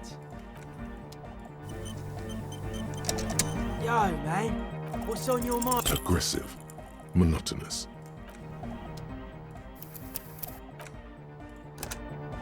I know this may not be a quote-unquote pure experience because I'm reloading, but for these white checks, yo, man, I don't have infinite points. I do have quite a lot of points, actually.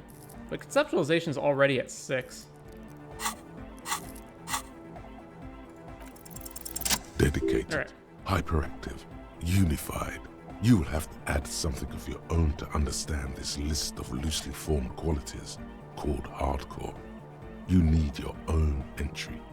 Make it. This is for your posse. They got to keep it up. They got to move. You are the major mic enforcer.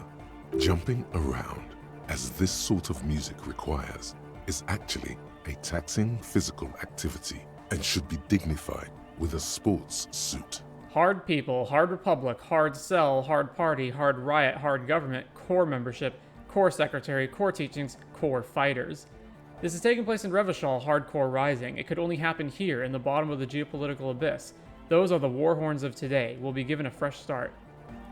Long live the world that gave shape to hardcore to complete itself, a true heir to DeLorean values. 3.5 centuries and the gift still keeps on giving. I've got the money, I've got the place, you've got the figure, you've got the face, let's get together, we're jumping all over the world. I am the law. I am thinking of wearing sports apparel as my hardcore getup to maximize the mobility of limbs. I want to have fuck with you. See the sunshine, we ain't stopping, keep on dancing till the world ends. You know it feels unfair, there's a party everywhere. I don't seem to have anything to add to the core. I am the law. Start the war. Hit the floor. We need more. Army of hardcore. Yeah.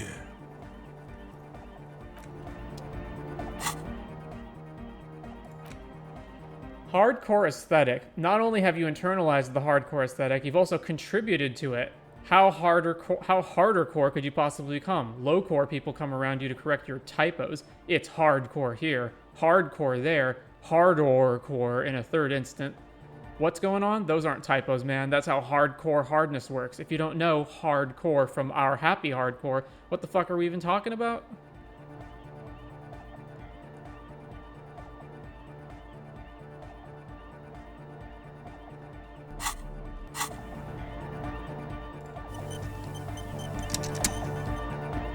She's whistling a melody, her trusty contact mic attached to a wooden pulpit.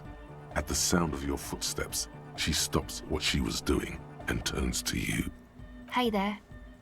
I've been recording some new audio from all these beams and rafters. The sounds travelling through the wood are pretty cool. Creaks and stuff. Like you're underwater, you know? But like, underwater inside a tree. And yes, I'm being more like Contact Mike, alright?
Last chance or something.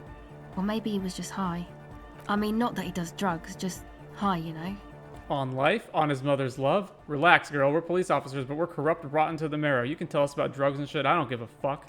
Yeah, drugs, shit, fuck. We don't care. Yes. Anyway. Could it be that he's balding, him thinking it's his last chance? Come to think of it, yes. This is the first time you've heard her laugh. He's in some kind of a self-destruction mode with that hair of his. Bleaching it like that. Probably wants to get rid of it altogether. Is Andre your boyfriend? Yes. Tell me about the others. Who do you want to know about? Tell me about Noid. He's a four-burger, I guess, like the rest of us. Okay, maybe not Eyck, I don't know about him, but Noid and the rest are from Forburg, making the pilgrimage up north to visit the Elysium. He's real hardcore about the lifestyle. What is this pilgrimage you're talking about? It's just something poor Forburg kids do every spring. To pass the time, we walk the entire length of Boogie Street, up to Jamrock, or as much as possible. I don't know, man. Have you been down Boogie Street? It's a little bewildering. Oh, I'm sorry, have I not told you? I'm a raging alcoholic who recently drank himself into oblivion so deep he can't even remember what sounds like the biggest street in the city. No? Because I'm not. Now tell me something else about Noid. Sure. What do you want to know? What does he do? What do you mean, do? Like, for a living? No, I meant for breakfast. Of course for a living. He's a carpenter. Trained and all. He's very good, he just doesn't have the mindset to work like that. In a shop somewhere. That's because Noid is violently hardcore. I have internalized it. I understand why he doesn't stoop to servitude. Do you? Wow, you really have talked to him. Indeed, Noid serves no master but the beat. And you? Sir, I abide by the law. She gives you a switchblade smile. A strange feeling. Every now and then, something feels off about the way she speaks.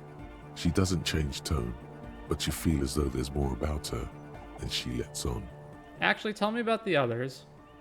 Who do you want to know about? What's the deal with Egghead? What do you mean? What does he think he's doing when he yells all that stuff? Oh, that. He's the party boy. He told me as much, but what exactly is a party boy? Anodic music doesn't really do vocals in the traditional sense. Vocals are thought of as rock. That's to say they're a bit backward. No offense if you like rock music though. Rock music's cool by me. Pachoo, pachoo, swish. Your credentials as the resident future man of Revachol are being questioned. Show her you're hip with the times, Gramps.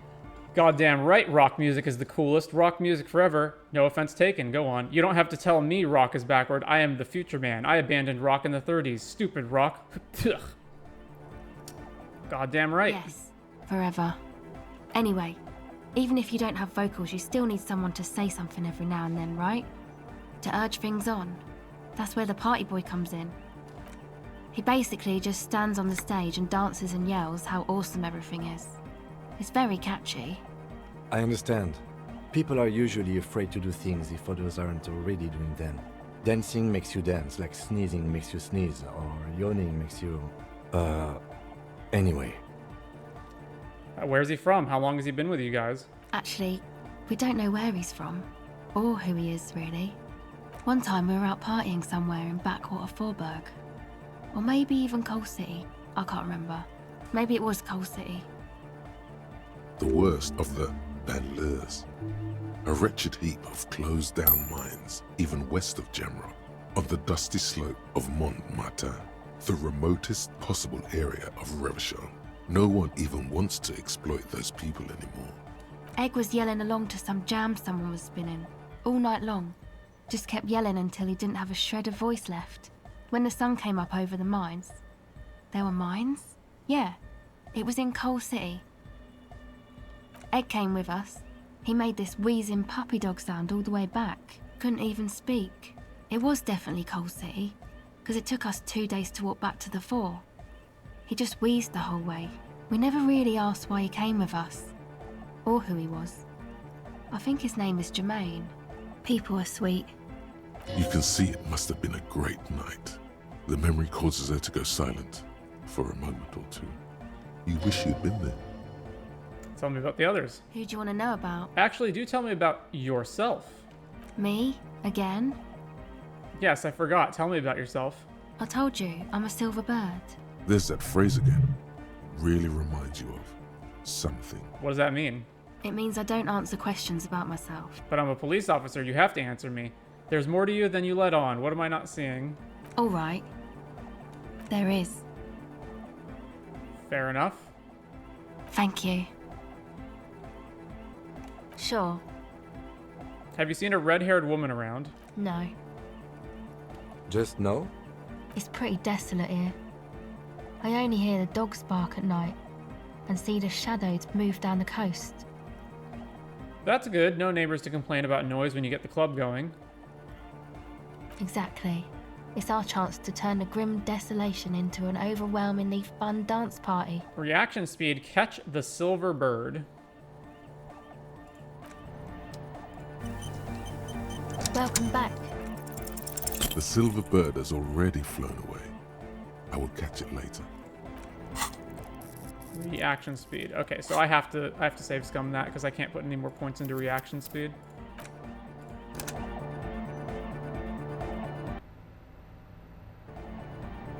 Welcome back.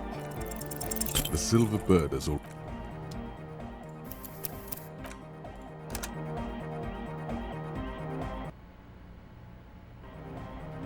Welcome back. O pasaro de agint. It flutters by your ear. It's what the Zemoyaki, the Gradian community in Revachol, call a person who never breaks under interrogation. It's an organized crime term. I remember now. It's a Zemoyaki term for someone who won't break under questioning. An organized crime term. What do you mean? The silver bird. All right. My father was a Zemyaki. He died years ago. He was a bad man. Not a lot of good things to say about him and what he did. He bought the family a huge house, so we got to live, at least temporarily, in a giant castle in Jamrock. And then he died. What happened next? What do you think? The competition came and took everything away. It was like in a war zone. So after his death, we had nothing left, and we were in danger. My mother had to change her name, mine too. We left it all behind. Are you sure about that? What about this drug lab plan? It was a stupid idea, and I'm still disappointed I came up with it. Aren't there any local authorities who might look down on such activities? I took that into account, of course. Coordinated the operation with the débardeurs, else they might get unhappy. So what you're saying is Evrart authorized this? Not in person, but I let them know. You can't do anything without the fat ones getting wind. It wasn't too difficult to convince them, really. It's a good thing you ended that mess, though. I felt I was turning Dadwise into a corrupt business person. Unpleasant. Hear that? Set justice on its feet. Confront Evrart. Come on, this is all fine. But you don't have anything on Evrart now. That's not how these things work. We should confront Evrart about this. Maybe we can manipulate him using the information added to the list. This is all good to know, but let's leave it at that. Leave it off the list. Do. It's for the best.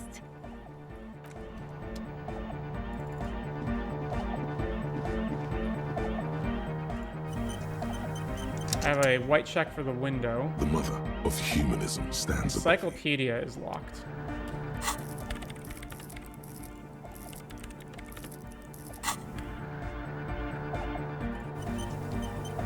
The mother of humanism stands 97%. A precious and complex wax. How did I know this is the mother of humanism? Pane of glass.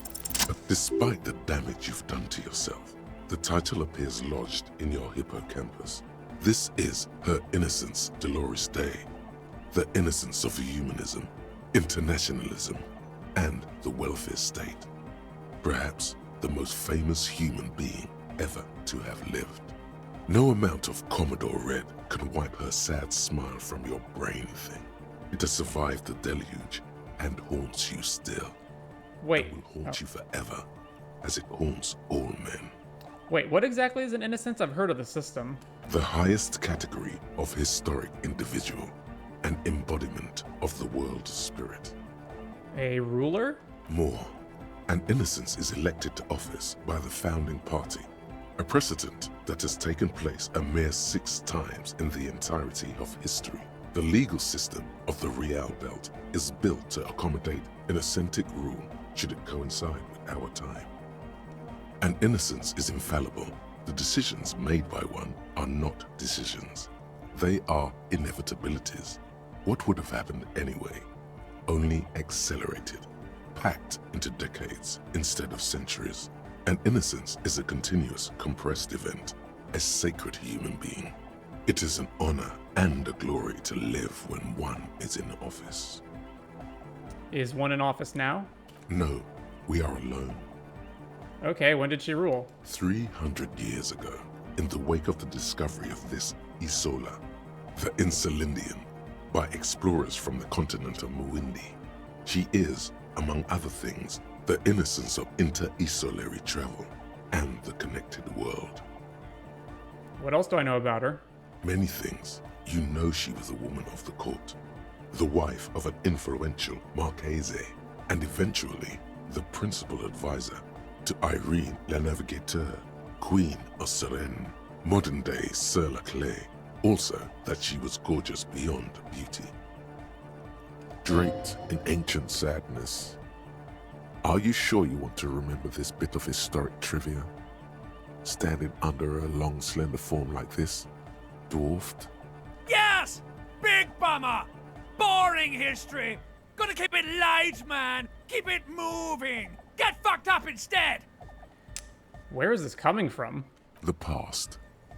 It's a silo of sadness, fermenting. You should keep away.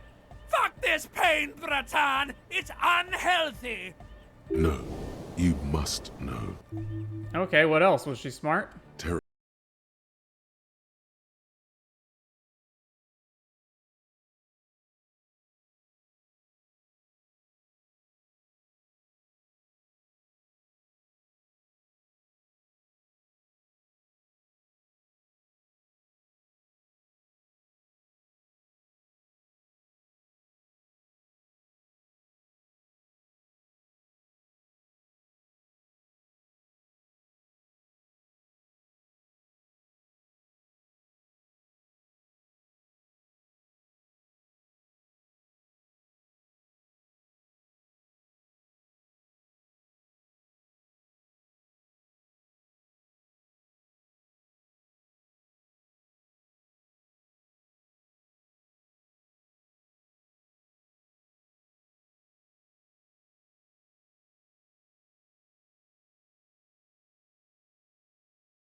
She was the most socially secluded and least self-aware of all the innocences. Some modern thinkers would consider her a war criminal for the campaigns she waged against the Mesk state. And then there were the resettlement programs. The Mesk state tried to detach itself from innocentic rule. Parts of the world were experiencing whiplash from accelerated into secularism. Her mandatory education programs and mass resettlement of upstream Marguerite were problematic as well. Dissenters were suppressed by a military force she called the Army of Humanity, suggesting those who fight against it are not part of humanity. She adored chess, yes, but also military war games. Dolores Day often holds a tiny tin soldier between her index finger and thumb in icons such as this. She was also blonde, the blondest woman you have ever seen, with green eyes the color of the Pacentic, mare interregnum. Little is known of her Marchese husband. It's as if he vanished from history after completing his role, which was to introduce Dolores Day to court. In conclusion, yes, there is something lonely, paranoid, and even terrifying that people seldom mention, but feel when they think of her. This subtle terror is part of her iconography. Lieutenant Evrart, you've stood there for over 5 minutes. What are you thinking of, if I may ask? She's somehow connected to the case. Glowing lungs? That's fucked up. Nothing, just looking around. She's beautiful. She's not human. Yell, war criminal. She's somehow connected to the case. That's mega cool, man. You coming up with theories in here like that. Right on. We should board that old spooker up, Andre. It'll only disturb the people when they're trying to dance, unshackled by the failure of humanism. How about we don't do that, Lloyd? She looks cool. Hey, her Innocence Dolores Day liked little figurines, right? Liked holding little men between her fingers, remember? What? You have the headless Fallen Rider figurine. You should give it to her. Win her back. What? Look around. Win who back? I can't win her back. She's a long-dead historical figure. I should, yes. This is a task of mine now. So very, very, very nifty. Nifty and mysterious. This is surely what the figurines are for. The mother of Looks like I can't give this figurine to her. Why? Because she's a stained glass window. That does seem to be a problem.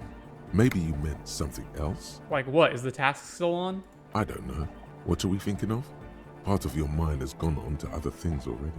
Only a strange little sadness remains. The mother of humanism.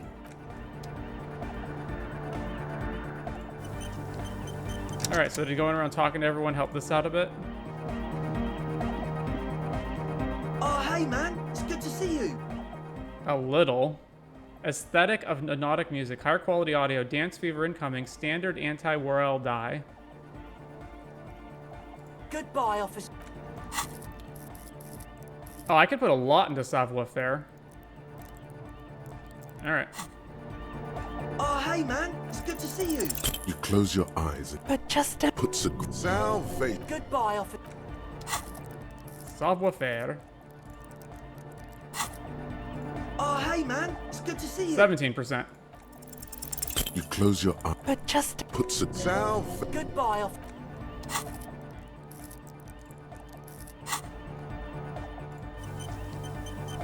Oh, hey, man. It's good to see you. Oh yeah, hang on. Glasses. I think that's it. Oh, hey, man. It's good to see you. You close your eyes and drink. But just... Put salvation. Goodbye, officer.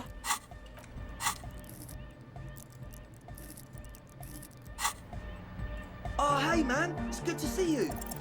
You close your eyes. Yeah, alright.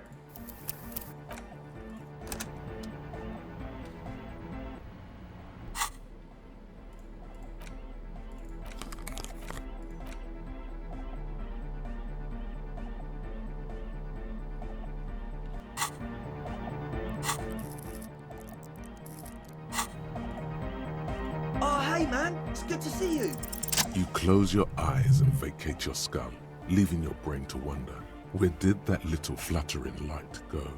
Total darkness. You sink down the darkest fathoms of your own personal deep, vertebrate by vertebrate, through the unformed skulls of your mind. Here, It will begin. Where'd the church go? Who fucking cares? I hate waking life. I hate this world. I hate and fear everything. All I want is to dance. Please, God, just let me dance. God? Where is your God? Where'd the music go? Oh, don't worry. The music's still there. It's you who is gone. No, really, why can't I hear anything? This is a pivotal moment. Try not to piss yourself. Concentrate on hearing. Nothing. Just the immaculate silence of your spinal fluid.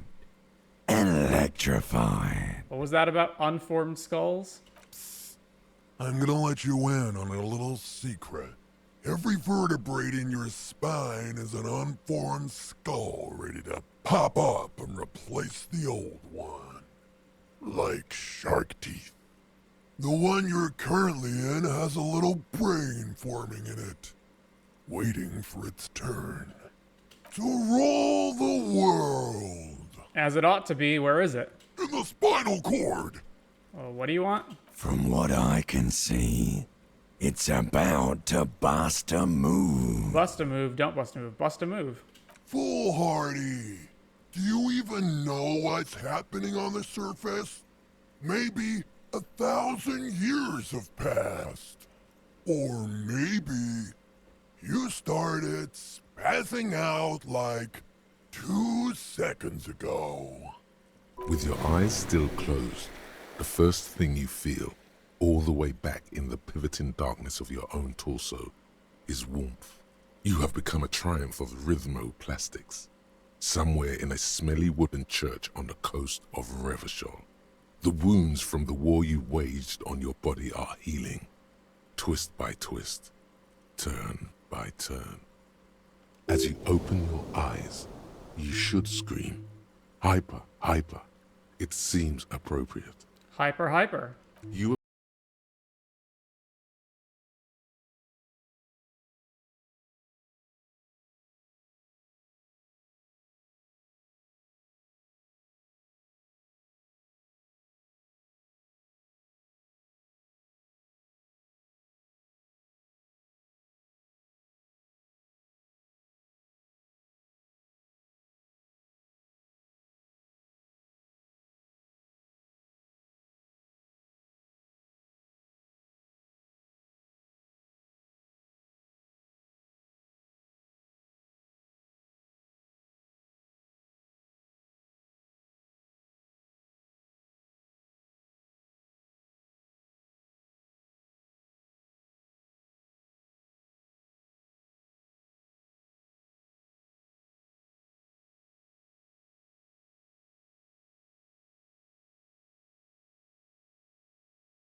Kim, get in here. Call for the lieutenant to join you.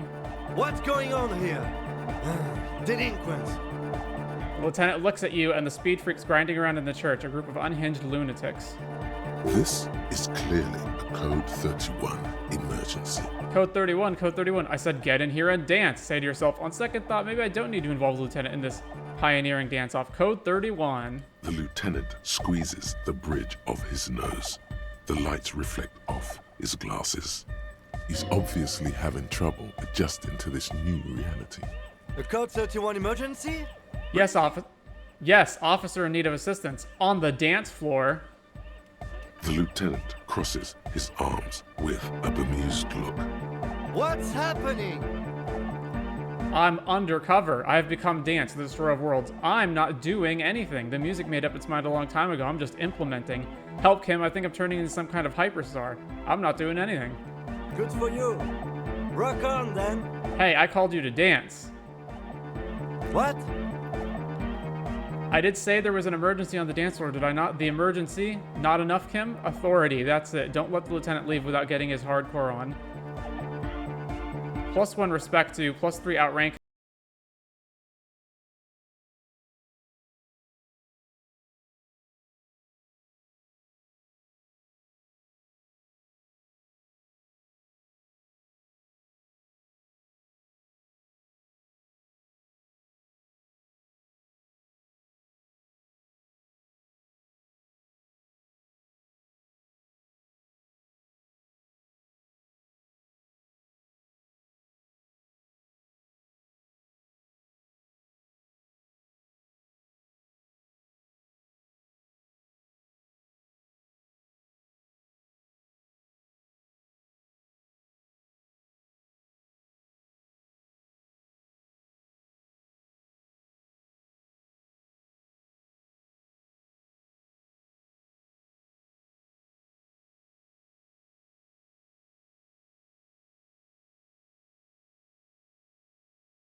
Oh, hey, man. It's good to see you. You close your... Total darkness. Here, it will... Who fucking cares? No. Or...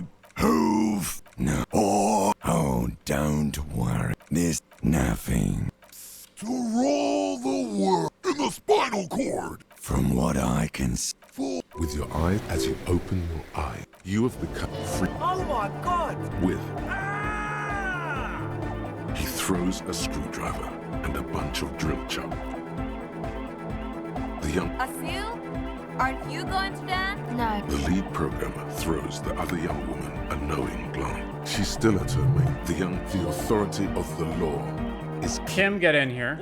This, the lieutenant is obvious. A code 31 emergency? The lieutenant. What's happening? Good for you. What? All right. Who's the one in charge? You are. Lieutenant, I'm only going to pull rank on you one time, and that time is now. Are you kidding me? I assure you I am not. Now get your groove on, Lieutenant. Get my what on? I said get your goddamn groove on, boogie woogie. Sheesh, okay. Okay, you psychopath. I see what you're doing there. It's jacked up footwork, plus is that Ubi folk dancing? Nah, it's not Ubi folk. It's hardcore. Yeah, whatever. You talk a big talk, Lieutenant. Let's see some moves. Oh yeah? I did 15 years in the juvenile crime unit. I can do age inappropriate. Now, check this shit out. The lieutenant begins to heel kick the church floor with such intensity, it's reasonable to fear he'll kick a hole right through it, causing the floor to crack and the pillars to collapse, bringing the church roof down on all of you. It doesn't look like he'd give a shit either. Is there anything more I can do? I want to break the limit. The dynamic motion of you feel as if turning on the hyperdrive. Together, where are you? Here we go again. Hardcore fills the air. The sound above my hair. The what now? The sound above your what? Above my hair, man. Okay, this is too imbecilic. Excuse me. Shivers, turn on the hyperdrive. Suna's in, Andre's dancing harder. +2 got Kim dancing. on the coast of the Martinez Inlet, in a small weather-beaten stave church built 380 years ago by settlers from the Occident, most likely to guard against an anomaly at its center. An officer of the RCM is contorting his body into idiotically rigid shapes as he invents the future of dance music. It's the hardest anyone has ever danced. What is this strange feeling I keep having, this cold even now? I am La Rebachelière. I am the city. What do you mean you are the city? I am a fragment of the world spirit, the genius Loki of Revachol.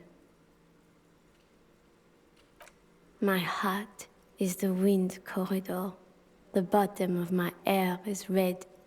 I have 100,000 luminous arms. Come morning, I carry industrial dust and let it settle on tree leaves. I shake the dust from those leaves and onto your coat. I've seen you. I've seen you. I've seen you with her. And I've seen you without her. I've seen you on the crescent of the hill. How are you talking to me? The modulations of my voice are noted down with thermometers and barometers. You feel me in your nostrils, on the little hairs on the back of your neck. I also reside in your lungs and vestigial organs. Everywhere there is space. But who am I? Why are you talking to me? You are an officer of the citizens' militia, Jante and Rebut. When you wear your coat, you wear my soul. You move through my streets freely, in motor carriages and on foot. You have access to the hidden places. You also circulate among those who are hidden. I need you. You can keep me on this earth. Be vigilant. I love you.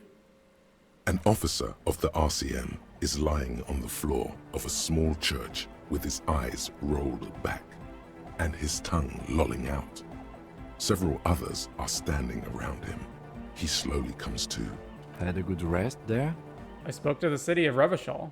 Fuck yeah! I bet you did. Those were some advanced moves, man. That's all great, but we should really get going. We spent enough time doing aerobic exercise for today. Get up.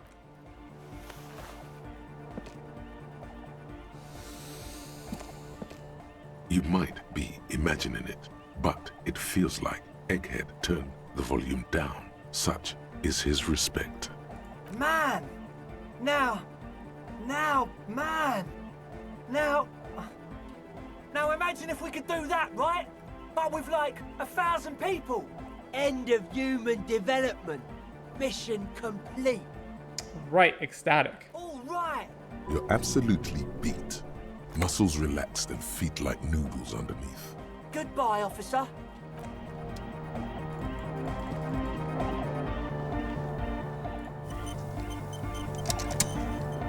Yes, what is it? How's the project going? What? What did you say? I said, how's the project going? I can't hear you. The music is too loud. The project, how's it going? Oh, the project. It's not going well. Why? There's that guy. I need him to plug a 3.5 cable into the auxiliary input so that I can route the audio signal through the mixer into the speakers. Why don't you just ask him? He doesn't listen to me. He only ever seems to care about hardcore and yekokata. A place to be, apparently. I'll speak to him. Thanks. Maybe you can get through his magic rhymes. Let me know how it goes. Have you seen Ruby? What? No. No one's suspicious around here. She has not seen her, sire. 'Tis true.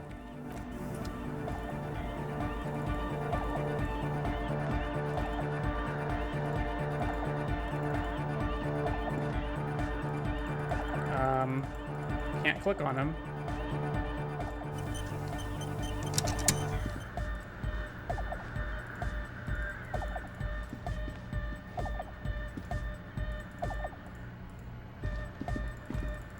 It will not allow me to click on him. All right, well, let's load.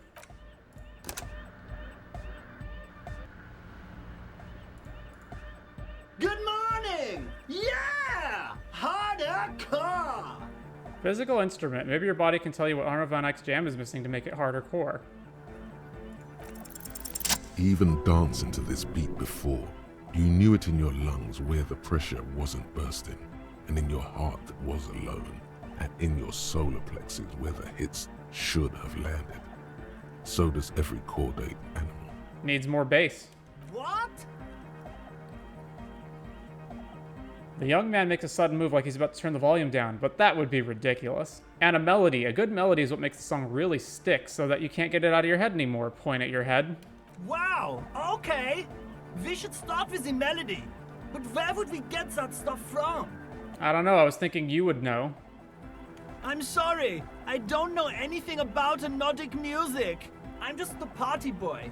I get the people going and say it's hardcore. He feels ashamed he can't be of more service to the future of dance music. Okay, I'll look into it. In an official capacity, it's up to the police to make the beats go harder. Take the task. The young man falls silent with appreciation. He even tries to contain his smile, as if it could hinder your investigation. Basically, what you need to find here is a tape with some banging music on it, so that Egghead could use it to remix Van Eyck's jam. Yeah, maybe that street hawker across the pawn shop has got some tapes to sell. That's just an idea. There is a hawthorn tree on Rue de Saint-Ghislain, right next to the canal. A reel of magnetic tape. Oh, I know! I know this! I can tell you where it is! St. G is the boulevard before the canal bridge. The one that takes you to the Whirling in Rags and the industrial harbour. It's got the lanterns and the... I knew that! I could have said that! And the mosaic sidewalk. But it's all blocked with that stupid traffic jam right now. Maybe you should dance again, huh? Anyway, that's all yours to figure out, Copman. Copman! Hey, can you please route Suna's signal through your speakers?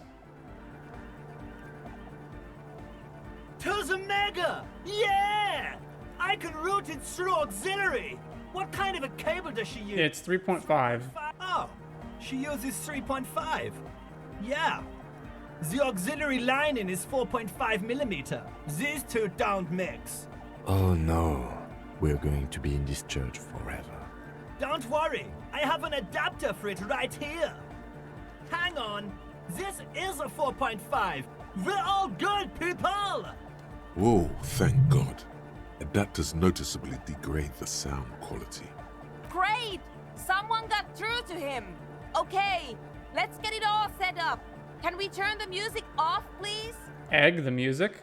Everybody! Everybody! Don't panic! I'm going to turn off the Arno for just a sec. For a special scheduled event. The Arno will be back, but we're doing something else for one moment. Alright, go tell her that Egghead is ready to rave to her tunes. And then I'll turn off the music.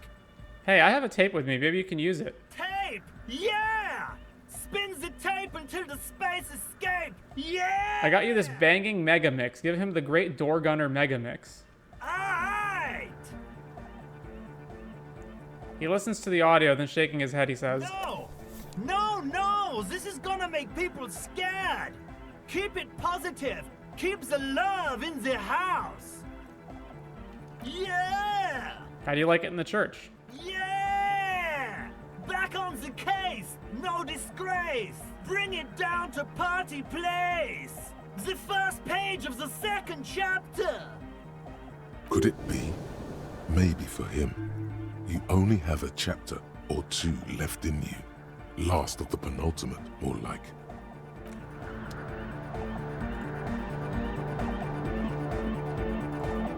Alright, before we move on with that, let's go grab the tape.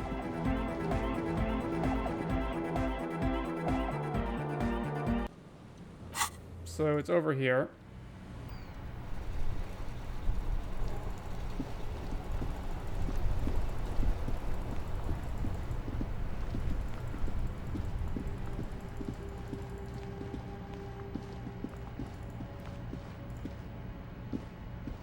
hawthorn tree on Rue de Saint Lane. Just like promised, you've stood here for what seems like eons, guzzling the sickly fumes. Piss off, nature, punch the tree. Good hawthorn, pat the tree. Interfacing, disentangle the tape. Good hawthorn tree. Patting the tree reveals a small sticker which has almost been worn to oblivion. You tree-hugging pansy. The bronze ribbon twists around and within the branches. What do I see? Intricately natural. There's a twisted logic in this mess. Tape release calculations. The multi-tool is truly multi. Does that mean I have to equip the multi-tool?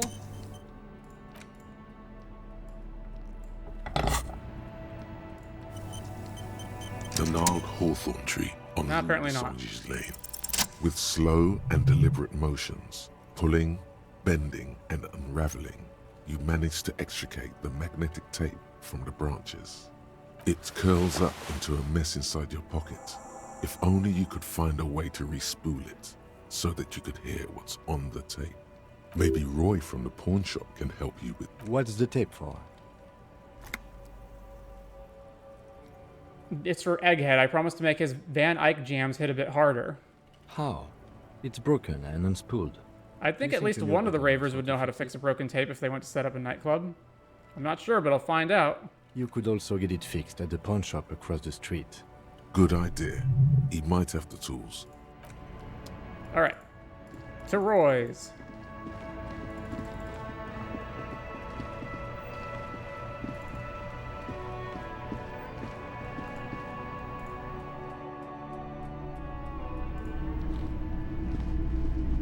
If you don't mind, please put the flashlight... Photonic sensitivity is not generally acknowledged by the medical establishment. Alright, sorry about that. I do appreciate it.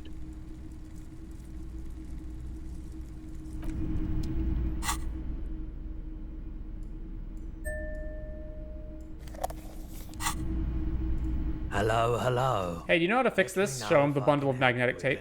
You mean re-spooling? Yeah, I do, but... Great. But I'm not some Mr. Fix-It. I'm a pawnbroker. If you want to pawn the tape, sure. Just explain why you need this so much. Wait, but you tinker with film tapes all the time. Isn't that the same? Worthless. It's not worthless, Roy. This could be the next big thing for the local dance music scene. Huh?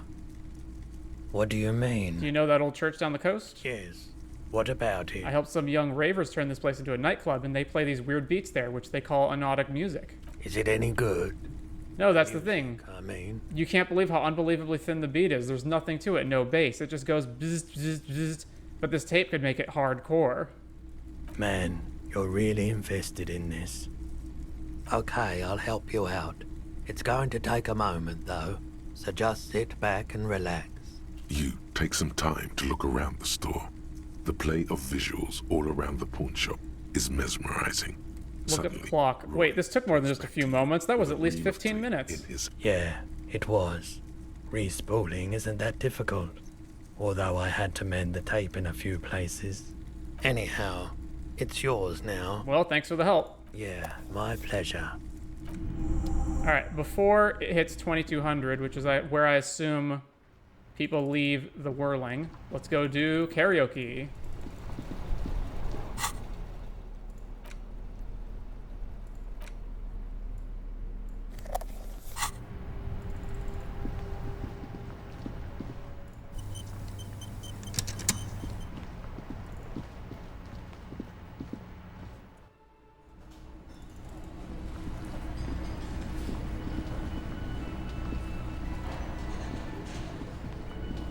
The stage is all set up for you. Feel a little dizzy, a little unsteady suddenly. So, are you ready for your thing now? Let me know when I should turn on the karaoke carousel. I'm ready, Garte. Hit play. The air is thick with anticipation. Someone dims the lights as the music starts. A lump's in your throat suddenly.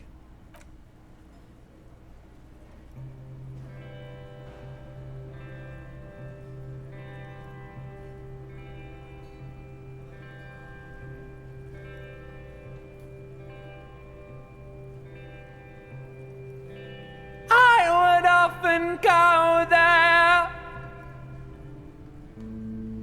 to the tiny church there. The smallest church in Sansan. Though it once was larger. How the real may rest there.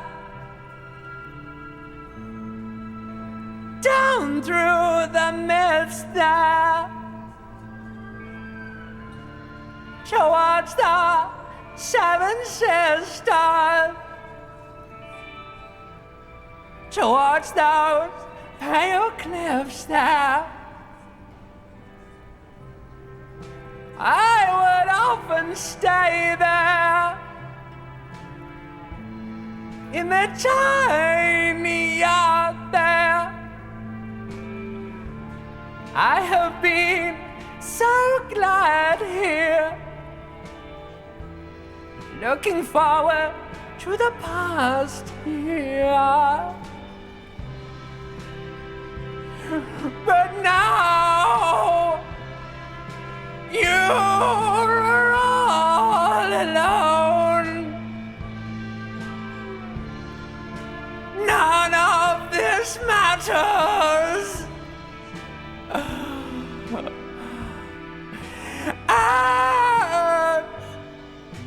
All.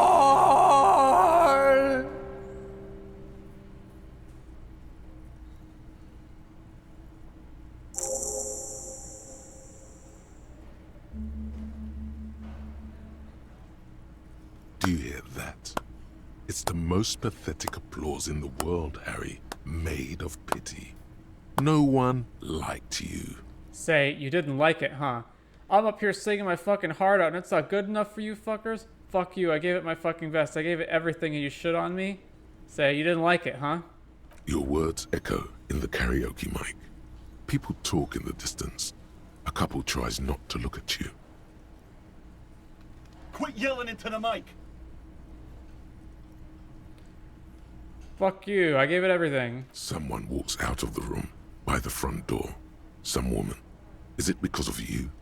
Just stand there. That's it. I'm unplugging it. That's it. You're unpowered. Let's go, officer. These people wouldn't know a good performance if it beat them in the ass. You liked it? Detective Dubois, it was downright tragic. Now, let's go. I mean it, he thinks.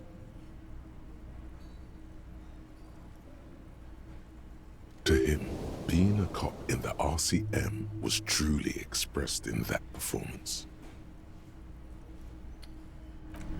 Put down the mic.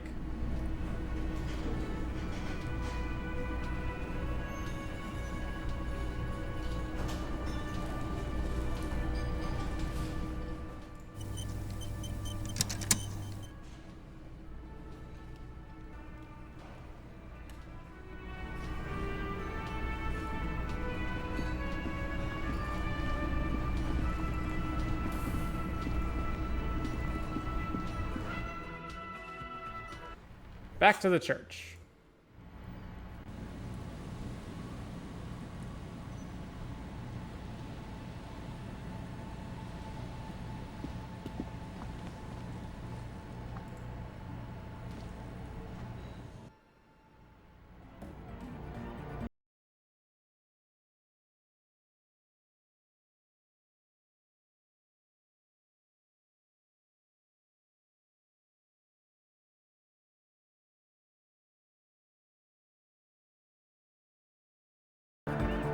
Alright, let's talk to Egghead.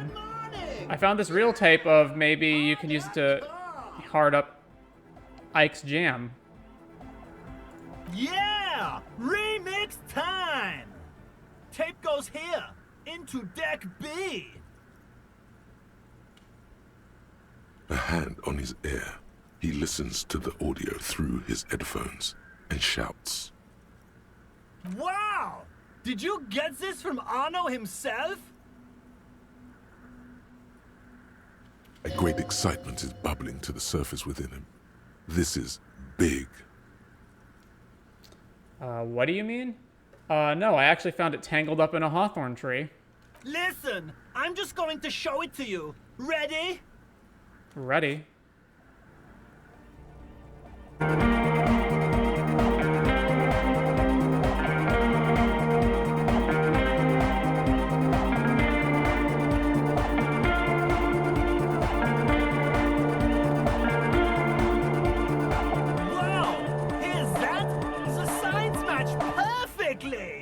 Now, if only we had the beat for the full assault, it would be unbelievably hyper. What is this? It's good. How did you guys do that? Do what? I just found a random tape and brought it to Egghead. He's just incredibly good at remixing. You're right, it's uncanny how it all goes together. Something else must be going on here. Yes, but what if Van Eyck based his remix on some forgotten local melody, like a folk song, and you just found the original piece that inspired him to create this jam? That would explain why it fits so well. Nah, to me it sounds like classic Van Eyck. I don't think he needs any inspiration from folk songs. Maybe he lives in Martinez and just threw away part of his song because he thought it wasn't good enough? I think it's just happenstance. Chaos in action. Contingencies of our limited existence. That and Egghead's fantastic talent. Noid's right. Egghead's technical talent is the key. No. This is definitely part of the same song. Something cut from it. It fits too well. Something mysterious. Andre's got it. Sounds like a local folk song remixed. Asel's right. Van Eyck must live around here. It's definitely his creation. I agree with Noid. It's just luck, and Egg has incredible mixing skills. Be how it may, if it fits, it fits. Bring up the volume. What about the bass? Do you have any ideas for that? Yeah. I remember. You said it needs more bass.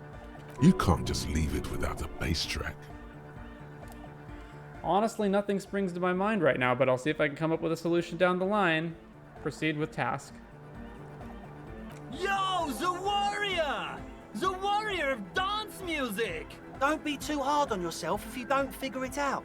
I think the jam's already pretty ultra. But it could be hyper!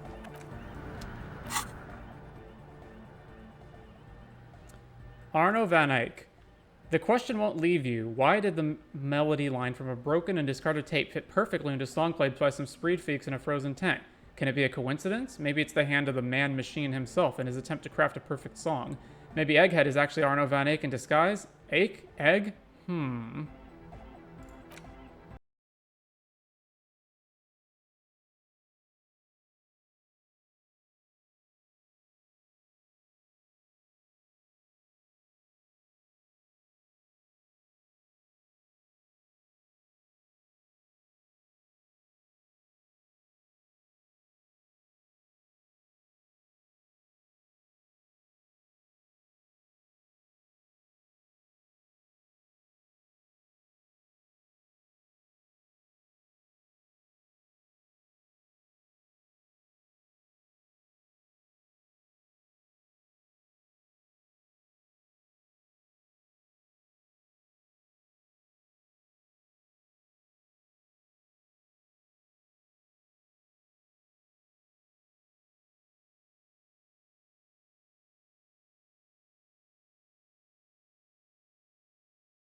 You disengaged.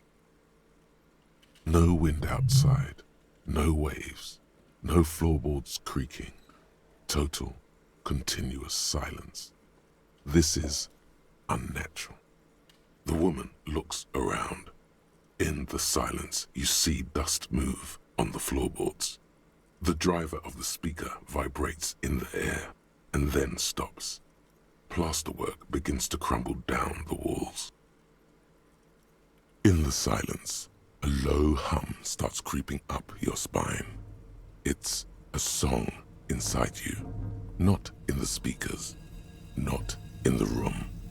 A great bass sigh in the basement of your mind. Slowly, it builds until the air around you starts to vibrate. It's out there now, in the world, made manifest. It will devour everything. The floorboards, the glass, the streets and the people. Nothing will remain. Guys, what's going on? This fragile world is about to break. It's getting louder.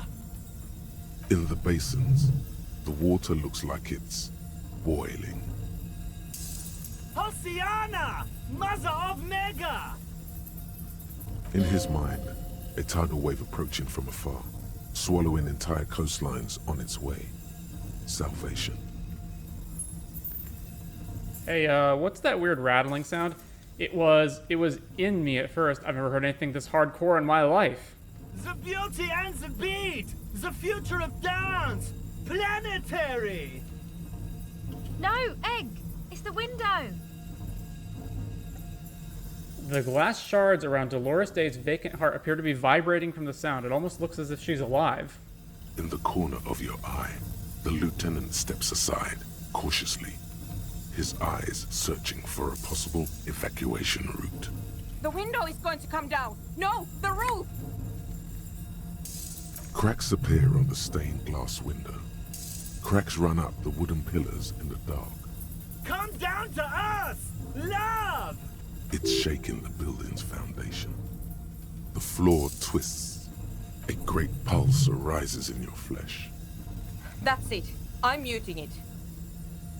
Oh, I want to dance with somebody. Start tapping your foot. Yeah, we should stop soon. I mute it. Everybody, don't panic. It's beautiful. Oh, I want to dance. Oh, I want to feel the heat with somebody. Shit! It doesn't stop. A seal? Have you?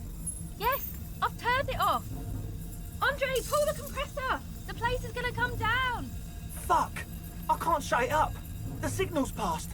It's not in here. It's... In the mixing desk now, building into a positive feedback loop. This is it. A great roar. The vault of the roof twists above you. Glass shatters somewhere near the door. It's coming down. Egghead, whatever you do, don't stop it. But then it stops. Totally and utterly. As if there never was a sound. Only your ears still ring from the shock. Everybody is staring at Egghead, holding a dangling cable in his hand. A black 3-pin connector. Eyck. I pulled the plug. It was getting too hardcore. You did good, Eyck. Most of the place seems to be intact. Fucking hell. Programmer lady, tell me you were recording that. 4 years.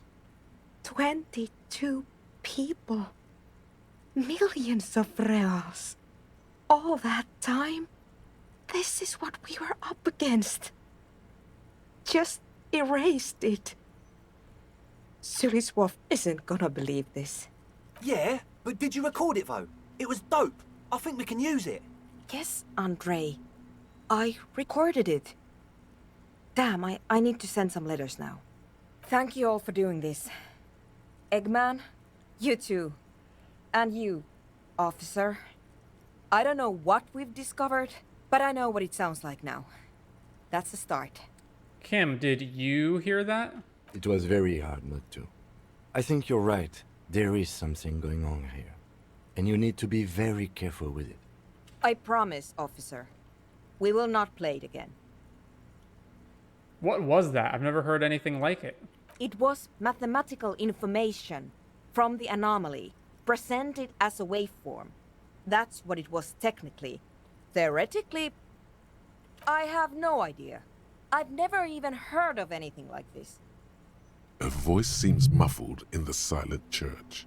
It's your ears adjusting after the exposure. You're going to write to Sulisla? Yes, our lead designer. And maybe some of the producers too. And some of the writers. If they're sober enough to open a transmission. They need to hear. That it wasn't her fault. Or theirs. They need to hear about this. Don't worry, I won't send the recording. Although I doubt they have the speakers to produce the frequency anyway. What happens now? Stay here. I'm going to stay here with these lunatics. Send letters, maybe meet Sulispov. Also devise further measurements. I want you to know that's totally chill with us. I don't care, but thank you anyway. That's the best she can manage for Andre. It's quite a lot in truth. For her, at least. Now, I have a theory to come up with. Some kind of preliminary explanation to all this. Or the letter will sound like I've lost my mind. Yes, and we have to get back to stabilizing Martinez. Instead of demolishing it with loud bass noise of unknown origins. Some tiny hard thing lets go in your stomach. You're still alive. You have an explanation for all this. Somewhere deep in you, you know. The person you were knows. Form a theory on the 2mm hole in the world. +1 Heart of Doom commercial area, +1 Investigate Doom commercial area, +2 Herd of Motorway South, +2 Cop of the Apocalypse.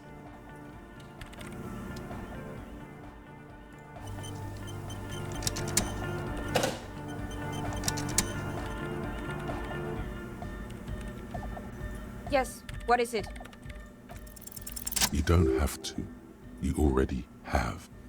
A long time ago. Wait, how?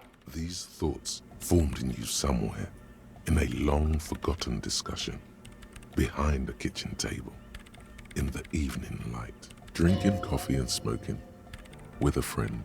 Suna, it is the origin point of the Pale. What? The swallow, it's how it starts. It's baby Pale. But Pale isn't here. We're thousands of kilometers from the edge. No, look up first. We are 20 meters from the very edge. She looks up into the darkness under the nave, then back at you. The Pale is only an effect, a transition between the world and that. Then what is that? It's nothing. No, it's less than nothing. No. It's less than nothing, the final rest state for reality. Imagine if all this, spread your hands, never was. Then the Pale is... simply a gradient. But the gradient, it clearly hasn't started yet. We're here, and the Pale is not. One day when it's larger, it will be. I understand. A theory of the Pale where instead of an outer ocean, it metastasizes. Like a cancer or a mold. Erupting in points inside the world. Nod. This is one of those places. According to this, how long? Until it starts swallowing, it's already started, starting with sound. And information. Causing data losses in the East Insulindian front. Have you considered why it's formed in a church? And also when or how it might start growing, or if it has other effects, in addition to sound and data? An intellectual hunger fills her now, casting fear aside. I also have a question, since we are piling them on. How do you know this? I'm not doubting you. I'm simply curious as to how a detective of the RCM knows how to think this. It didn't form in a church, the church formed around it. All the failed businesses in the doomed commercial area, all the failure in Martinez. I think I've had this thought before, that's how I know. One day, all the world will be like the 2mm Pale. A doomed commercial area and the failure. You think the presence of that puncture has somehow influenced the outcome of events here? Even, say, software development? She already made up her mind when she heard it. Some kind of great and uncaring force had to play a part. It wasn't only them. Yes, even the revolution was defeated here. I mean, a kind of entrepreneuric history. All the failed businesses and ideologies, there's something wrong here. I told the producers we need to go and move to a normal office building with amenities. But no, the artists like the milieu, the writers like the history. I told them. I should let people still working in there know about this. They might be affected. You mean Plaisance and the Dicemaker? There was almost no one left when we packed up. No, just the Dicemaker. I don't think Placence would survive this knowledge. No, just Placence. I don't think Neha is playing fair in this game. Yes, both of them deserve to know. Then go tell them. I think I've had this thought before, that's how I know. An amateur anthropomedic police officer. I'd like to say I've heard stranger things, but I'm not sure. This is a hell of a guess, however. Well worded, I might add. Yes, it is very interesting. But I wouldn't say you know. This is a guess. One that's going to have to be proved by anthroponetic scientists. One day all the world will be like that 2mm hole. She falls silent. The wind blows in through the hole in the stained glass window, cold and moist. I'm going to leave that out. But the rest? Some of this I can use to start to explain this to the rest of the team. Maybe I'll sound mad, but... Ma'am, you will certainly sound mad. One more thing. Maybe a club for Anodic music isn't the worst thing you can erect around this particular point in space. Perhaps not. Yeah, that's still insane, but then again, so am I. The club is the only thing keeping this place and the rest of reality together. Actually, now that I think of it, maybe it's dangerous. Yeah, that's still insane, but then again, so am I. Yeah! Once the light is on in the universe, it will never go out! Thank you, Egghead. Let's leave it at that, shall we? We have an anthroponetic detection to perform in this district. I do have one mystery that still needs solving, the radio ghost in the doomed commercial area's electronic doorbell. The creepy woman! We were wondering about that when we worked there, but I had completely forgotten about it ever since. It must be anthroponetic crosstalk, the one you get in radios and long-distance calls. Now it makes sense, with the pail right on the doorstep. Incredible. This would also explain why we get it on the police radio all the time. Anthroponetic crosstalk? It's quite common, actually. When the signal gets routed through Pale, all kinds of irregularities take place. You may hear snippets of someone else's conversation, or the voice of your former lover, or an echo of an event that took place 100 years ago. Pale is a shroud of memories, and it doesn't really distinguish to whom those memories belong to. You could hear anything. That makes sense. Thanks for explaining that to me. Anytime. The swallow, you mean? Great. Cleaning out the rooms. Someone's been walking around in your dreams lately looking for something. Tidying up, rearranging, storing away all the unrealized dreams, putting old pains in the boxes. The worst nightmares have settled down for a while. A spot of light on the bedroom door after the dark. The fluttering of eyelids in the spring sun. A thought that arises only to disappear again, and yet there's a pattern emerging.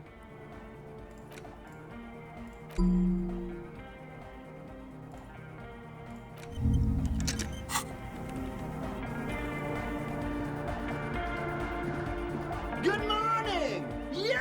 Whoa, that was a crazy sound we heard before. Yeah! It was awesome and scary.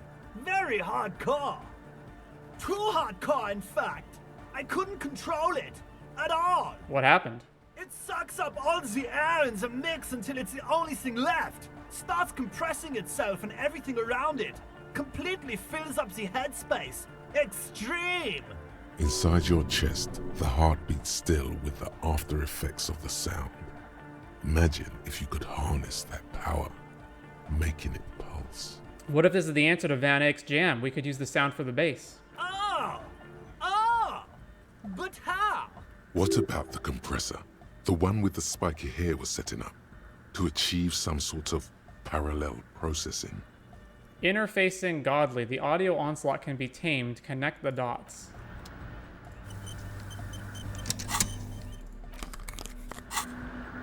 Good morning! Yeah! Bzz, bzz, bzz, goes the track in the background, never ending. You can't grasp what's missing, but you can try to make something up anyway.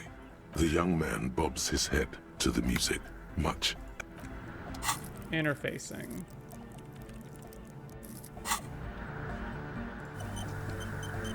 Good morning! Yeah! Harder cut! Sidechain the beat. Sidechain? What does it even mean? Listen, you can use the compressor to select between which track it's compressing, either the auxiliary signal or the main input from the tape. make it alternate between the signals. The compressor controls the gain based on the level of the signal on the aux sidechain input. It will allow maintaining a loud sound without peaks that fill up all the headspace. Okay, Eyck, you need to start sidechaining it. Sidechaining it, you said? Then he puts on his headphones and his eyes go wide, wider than they've ever gone on drugs. He starts jumping up and down with bliss in total silence, still listening to his headphones. Hey, what did you do to Egghead, Cop Man? Did you break him? Just wait and see, nodded Egghead. Are you ready, pussy?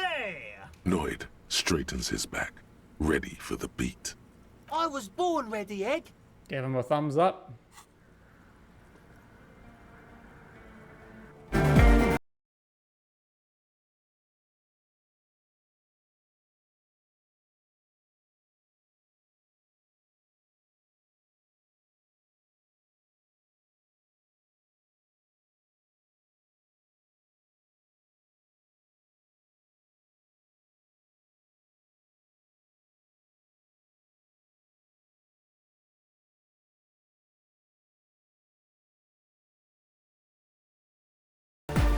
The audio assault is glorious.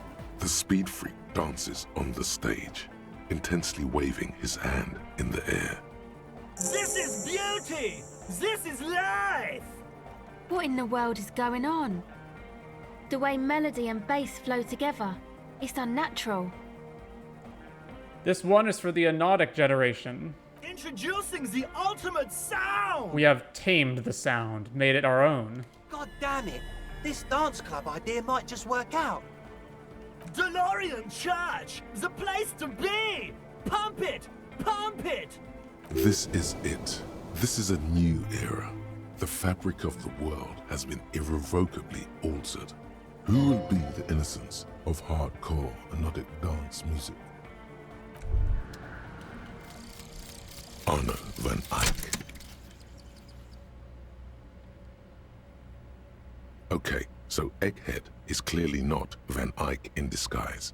Van Eyck is an Oranese disc jockey, but those people get around, especially in Revachol, in the clubs on Boogie Street.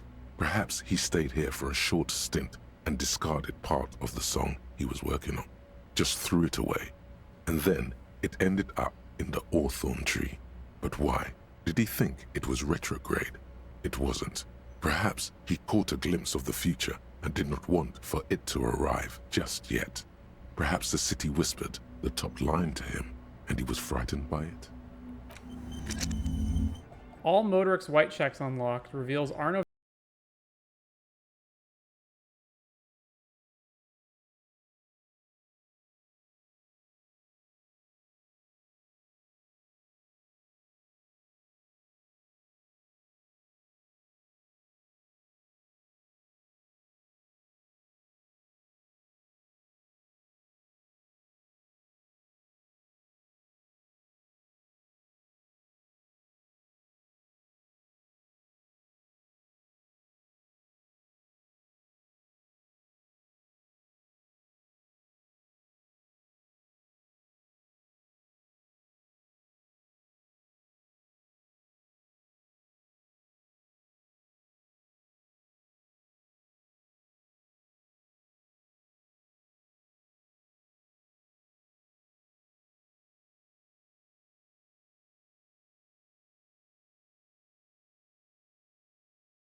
Alright, we gotta go tell Neha and Placence about the hole.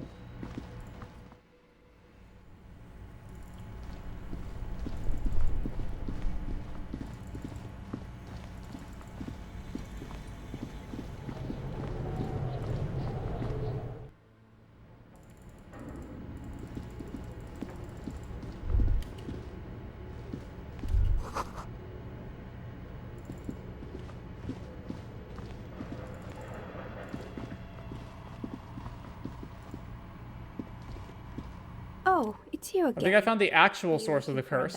You mean the curse that I'm spared of because I live outside its immediate reach? It's a bit more complicated than I first thought it would be. I'm listening. Just say it. There's a 2mm hole in reality located in a church on the other side of the canal. I think it may be related to Pale. Excuse me? A 2mm hole in reality? This can't be true. I'm afraid it is, ma'am. Sona Lukanen killed the former lead programmer of Fortress Accident made the discovery. Sona is involved in this? So it's even worse than I thought. It's not just the commercial area that's cursed, it's the entire world. She looks outside the window where the night has fallen on the yard. What? No, I wouldn't go so far as to say the entire world is doomed. It's what I've preached the whole time, and no one listened. Don't worry about it. You've been doing fine so far. It's what I've preached the whole time. A curse is something superstitious, but a 2mm hole in reality? We all know what it means. It's Pale. In any case, thank you for stopping by. It's good to have an answer, even if I can't claim to understand it fully.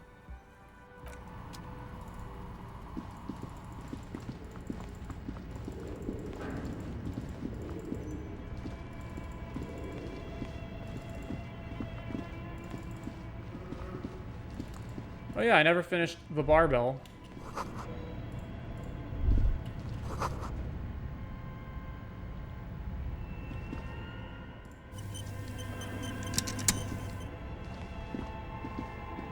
The barbell waits patiently on 28% physical like instrument for its master. No. Oh, I can't even exit out of this if I fail?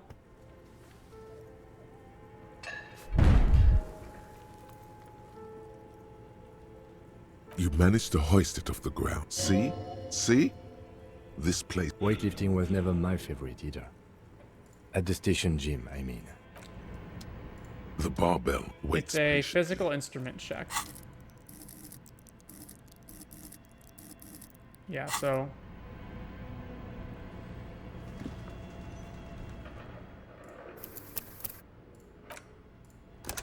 I can't put any more points into physical instrument anyway. And I don't really feel like save scumming it because it takes time to do it every single time, so. We'll just come back if I ever get more physical instruments somehow. Oh, you can't go talk to Placence at night. Alright.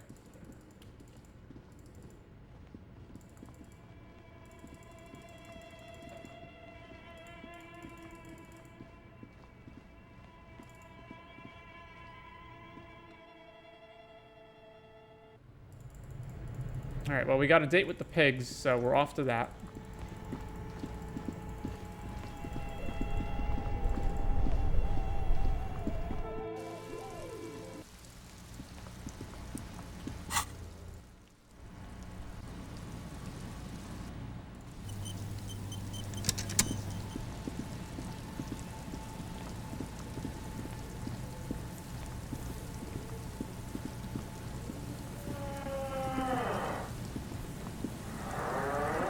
Put your hands where I can see them. The aging woman under a mountain of police paraphernalia mumbles to herself, then notices you and reaches for the megaphone. Show me your hands. This is the pigs. Show me your hands. Right now! Show me your hands! Right now! Scavenged, battery-powered police lights protrude from her back. The flickering light show reveals a gun in her shaking hand. Her hand is trembling from some sort of neurodegenerative disease. Madame, please drop the firearm immediately. Wait, what should we do, Kim? Raise your hands. Easy, ma'am. Take it easy. It's just a standard flashlight, man. Calm down. The saber is only decorative. It's not a threat to you. Failure to comply. Suspect is displaying aggression. Officer, under duress. Officer, under duress! Her eyes bulge with terror. Veins protrude on her forehead. I am the police. Don't move. Don't move. Hands on your head. Suspect is armed and dangerous. I'm not moving. Suspect is on the loose. Suspect at large. Officer, administer street justice at our own peril. That one extra lick with a baton or extra knee strike above was what was actually required. Suspect is under control. Suspect is under control. Be careful, detective. Don't do anything that might set her off. The situation looks bad. Calm yourself. Steady your breathing. You have to go for the gun sooner or later. Perhaps you can learn crucial facts before you do. Hand-eye coordination. Time to get my gun. We can solve this peacefully. Please lower the weapon. Please identify yourself. You're not the police. We are the police. We can solve this peacefully. Please identify yourself.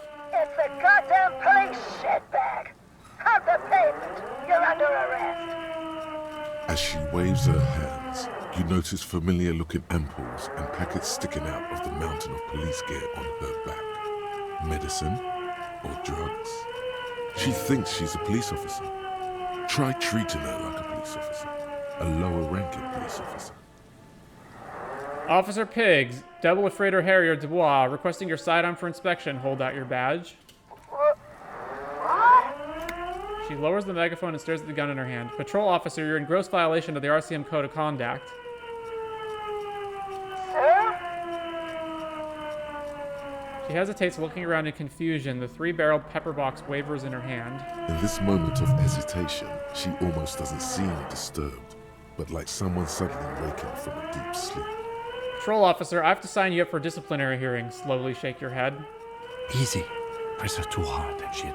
Too late, Lieutenant. With a swift, poorly coordinated move, the woman slams the megaphone against her lips and teeth. A trickle of blood runs down her chin. She doesn't notice it. Officer compromise. Unlawful impersonation. Pigs en route. Engage your will. Okay. She's actually more agitated now. My bad. We can solve this peacefully. Please lower the weapon. Officer in need of assistance. Suspect at large. Get on the ground. Ma'am, please. We want to help you, but you need to lower that weapon. Let's just talk, all right? Disturbance reported. Authorized deadly force. Sector, take the shot. Big red key. Big red key. Big red key. That's code for the battering ram. Cop talk. You know this. You're not the police. We are the police. Back up. Back up. Back up. Status unconfirmed. Baby, you know who I am. Everybody knows. Wink. Back up? There's nothing to back up. Nowhere to back down. The terrible finale is on us. Me? Back up? More like a fuck up. Yes, I'm back up. Resist a yawn. Here to back you up. I'm with the Rat Squad. Lieutenant W. Ephraitor Harry Dubois, 41st Precinct. This is my partner, Lieutenant Kitsuragi from the 57th. No. Oh, no. No. I thought Mr. Moran. Gareth. Aggravated assault. Man down. Officers in pursuit. There's a scenario unfolding in her head right now. It has nothing to do with what's happening here. What's the situation, officer? Law enforcement compromised. Impersonating a police officer. Does she not believe you two are actually police officers? Wait, what if she's right and I actually am an imposter? We really are cops. Look, white rectangles. We really are cops. Look at my badge. Take out your badge and show it to her. Didn't we do that already? Look, we really are cops. White rectangles. License and registration. License and registration. Come in, dispatch. Sector. Azimuth.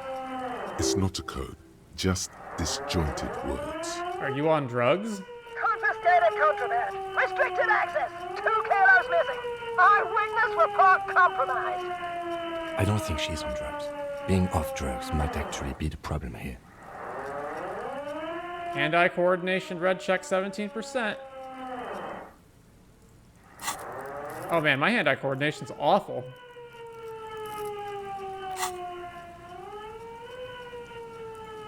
Alright, let's level that up.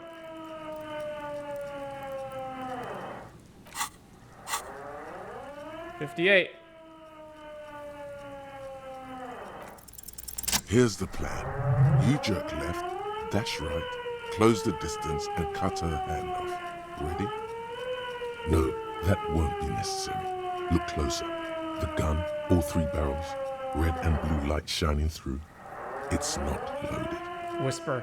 Kim, I'm almost certain there are no bullets in that gun. My god, it's not loaded. The gun isn't loaded. Ma'am, the weapon you're holding, it's mine, and I know it has no bullets. Go ahead and pull the trigger, I dare you. Whisper. Huh? My god, I think you're right. My god, it's not loaded. The gun... Ma'am, I know the weapon you're holding doesn't have any bullets in it. What? The woman looks at the weapon in disbelief, her eyes suddenly reddish with tears. She looks straight down the barrel and squeezes the trigger. Wait. This isn't police issue. Police weapons have bullets. This isn't real. What is this? Police guns always have bullets. What is this? Why did you sell me this? Grab the gun. Right now. This might be your only chance. Pick up your gun. No one ever cares anymore. Why would they treat me like this? Great gears are grinding to a halt. The machine is powering down. She's all out of jolt. Poor woman. We need to figure out what to do with her now. Nobody's ever around. Nobody ever comes to visit me. I'm very sorry this is how life turned out for you. Gently touch her shoulder. What do you think is happening to her? She's in a stupor. I've seen this before. God knows for how long. Could be days when they get like this. Understood. I've had disturbances similar to this before. Many calls, but never this bad. Should we just arrest her? I don't think there's any need for that. In her current state, and without a gun, she isn't really a threat to anyone. We could let Titus know. This is a perfect problem for the local peacekeepers to handle. They might even know her family. Wait, I was really hoping I can give her one of those station call slips. Yeah, Titus sounds like the man for the job. I don't want to endorse the Hardie Boys' inflated sense of self-worth. They're not cops. We are. I think we can just leave her like this. She'll be fine. Yeah, Titus sounds like the right man for the job. Then we can ask him once we get back to the Whirling. But we have to hurry, because it's late, and they might have already gone home. But I think we're done here for now. Let's head out. This is done. Please, leave the radio on. Reflex to what? Being left alone? She stands motionless. Just a heap of clothes and flashes now. Maybe if you search her once more.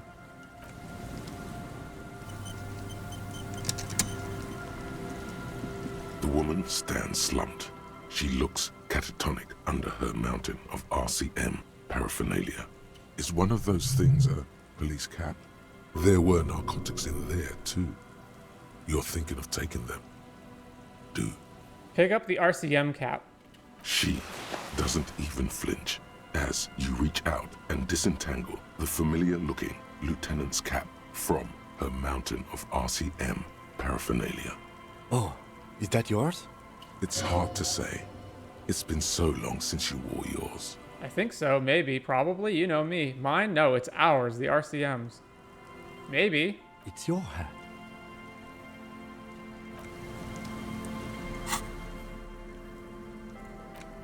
The cap is sturdy and comfortable and seems to retain its form very well. It fits you perfectly. The inside of it smells like cheap tobacco and typewriter ink. It feels familiar somehow. Perhaps it, too, is yours, though how the pigs got it is a mystery.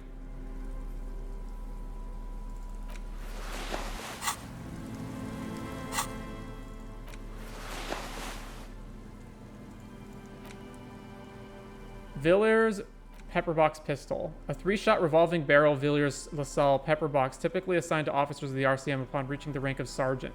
The butt of the gun is worn and the engraving on the side reads Sunrise Parabellum. This is your gun, no doubt about it. Holding the gun feels natural and satisfying. It's like an extension of your arm, the polished wooden handle almost fusing into your palm. I think my hand recognizes it. It reminds you of the day you first held it, with fear and respect, hoping you don't have to use it in vain. The sun was out in Jamrock. It was so long ago. Sheathe your sidearm, officer, A serious law official, cop by the book, should know to only unholster their service weapon when using it is unavoidable. Understood. Flashlight.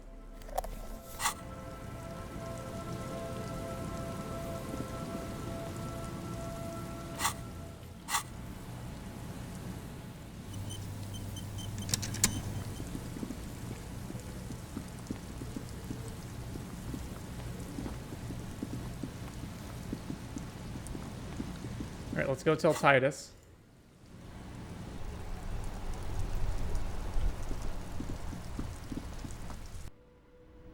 Nope, they're gone.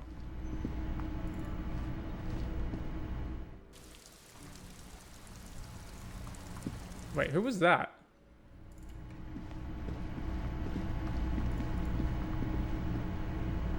Oh, can't talk to them.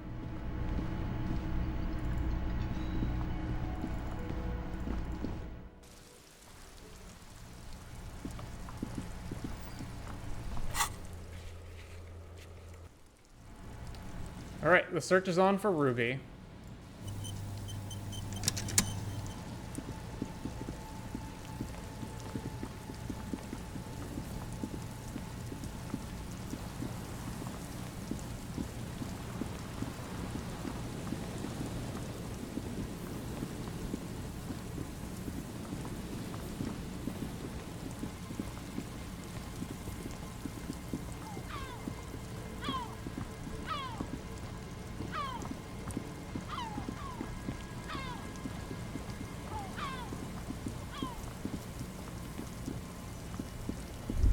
Is there something here that would indicate a sniper used this place as a nest for taking the shot? Just some urban detritus, a bottle, and a dilapidated old comms tower. I don't see it, Lieutenant W. Freitor.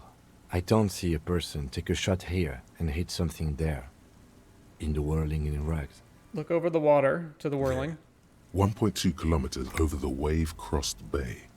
Through heavy, dark grey curtains of rain, you see the smallest rectangle, barely visible. It's glowing in the dark night.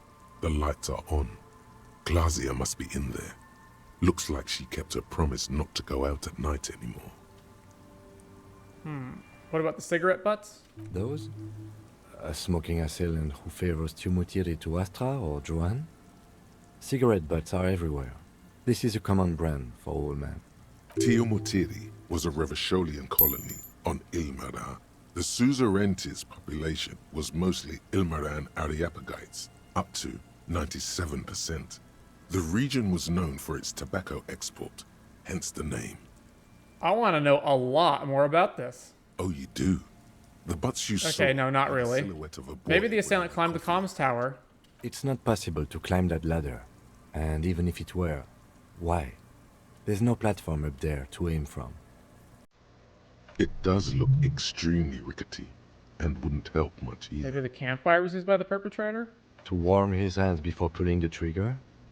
Perhaps. But anyone could have made this. The coast is specked with fire this time of year. Truthfully, this seems like a very poor choice to take a 1.2 kilometer rifle shot from. Visibility is awful. There's water vapor everywhere. I think we can rule out... Biddable Prime, was it?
This is it. The scene of the party. The fire pit. Cigarettes and empty bottles all evidence it. Hold up, don't you mean the scene of the crime? Not as such. I'm talking about what came after the party scene. Yeah, sure does look like a lot of folks partied here. Looks like they were here a while, judging from all the bottles. The sunken motor carriage provided them a focal point, like a goose ice sculpture or a chocolate fountain. Hey Kim, looks like we've got a couple of party goers here. Looks like it.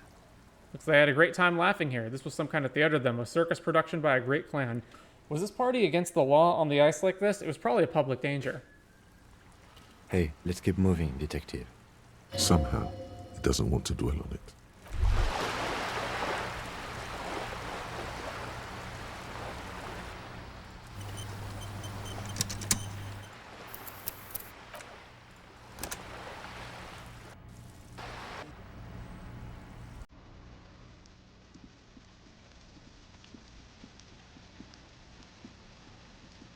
Well, I've looked all along the coast.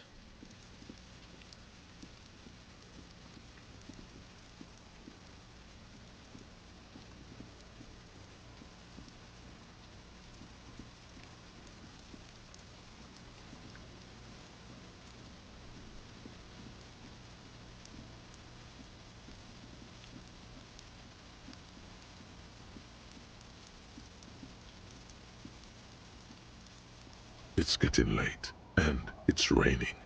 Time to call it a day. Not yet.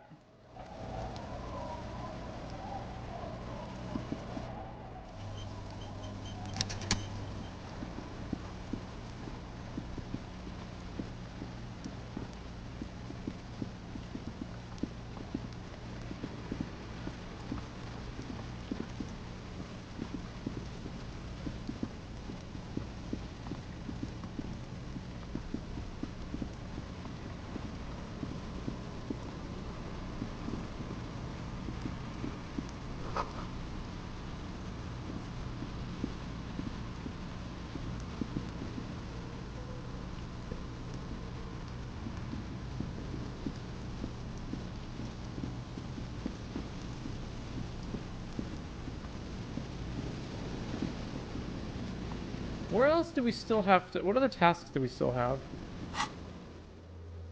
Hardie and the pigs, inform placements, offer figurines to Dolores Day, ask about Ruby in the village. The washerwoman is hiding something, look around, maybe get into her shack. Determine where the shot came from, turn back the wheels of time, ask Klaasje about Sunday night. When Kim's not around to stop you, ask Klaasje about what she heard from her room. Well, we can't get into Klaasje's room, right?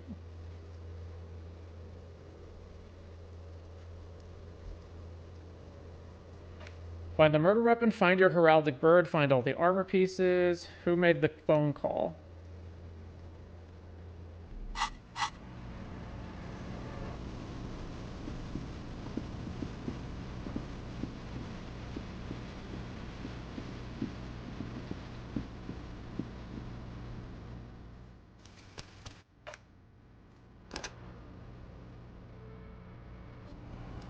Alright, so we'll go here.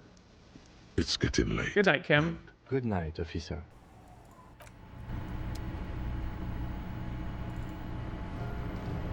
Oh, now I can look under the floorboards. As you look at the floorboards in this corner of the shack, it's clear one of them isn't quite level with the others. The edge of a floorboard next to it looks scratched. Move the board aside.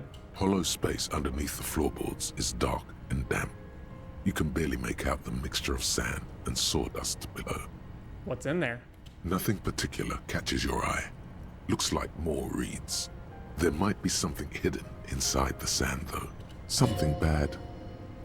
Someone's night thoughts. A last resort. A bad idea. Search through the sand and sawdust. You stick your hand in and start combing through the sand. Dry, not like outside. Fine dust. And then, something hard wrapped in paper. What is it?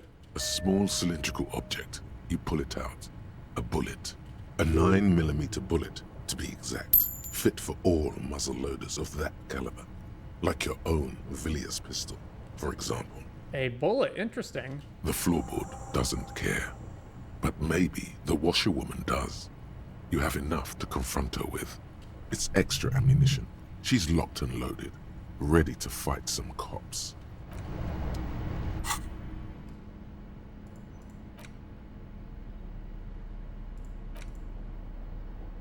Oh, it's not even in my inventory? Alright.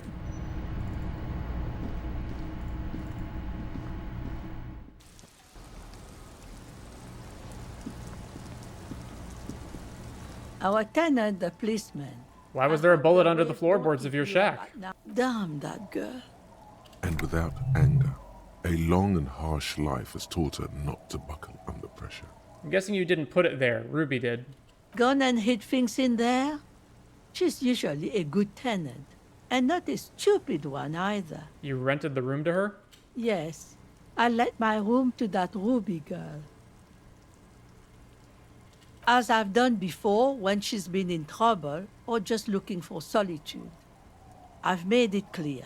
We welcome all kinds of people here. When was this?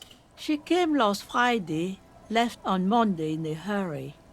What has she gotten herself into, that girl? You said she left on Monday? Yes, early with the dogs, around 8 o'clock, I think. She probably heard the lieutenant's Kanema drive by, and it woke her up, just like it did you. Is the room exactly as she left it?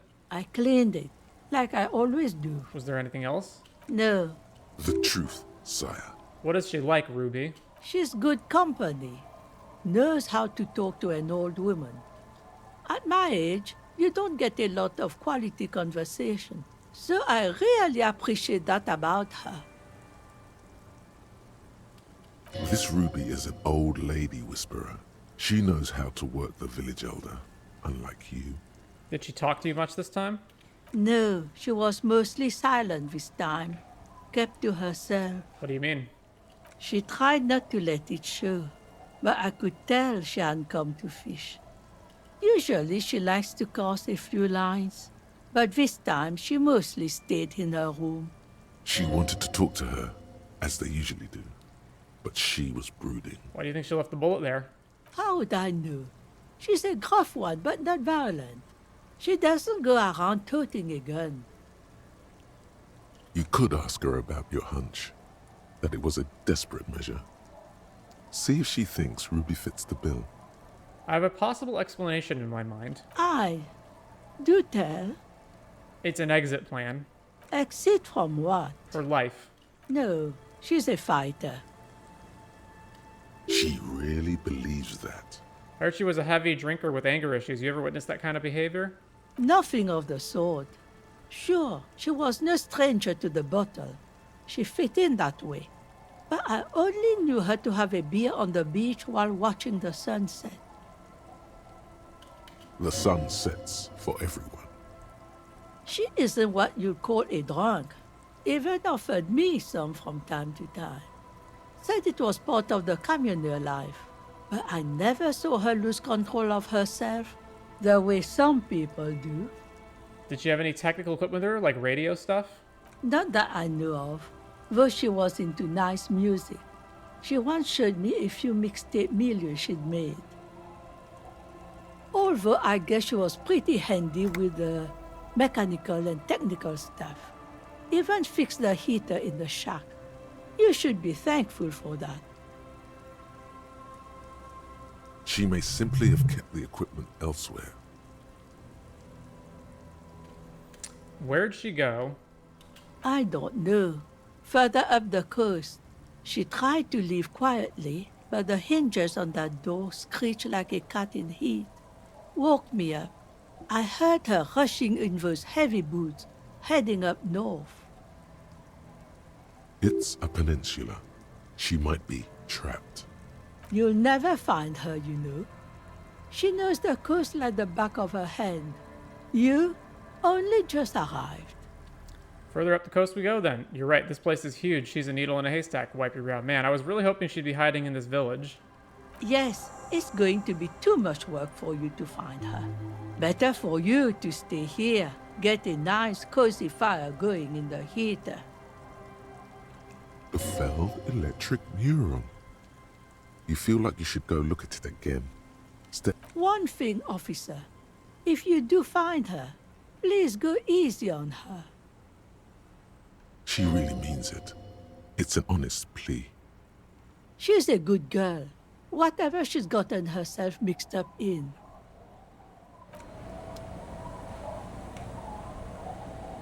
Well, we need Kim back for that. Can I go get Kim out of his room at this point? Or are we done for the day and I have to reset the day?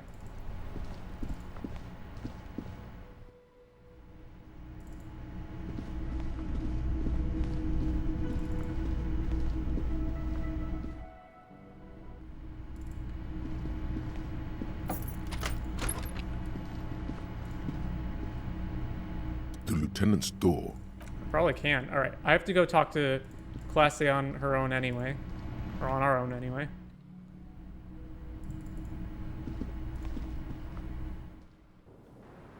Well, she ain't here and she ain't in her room.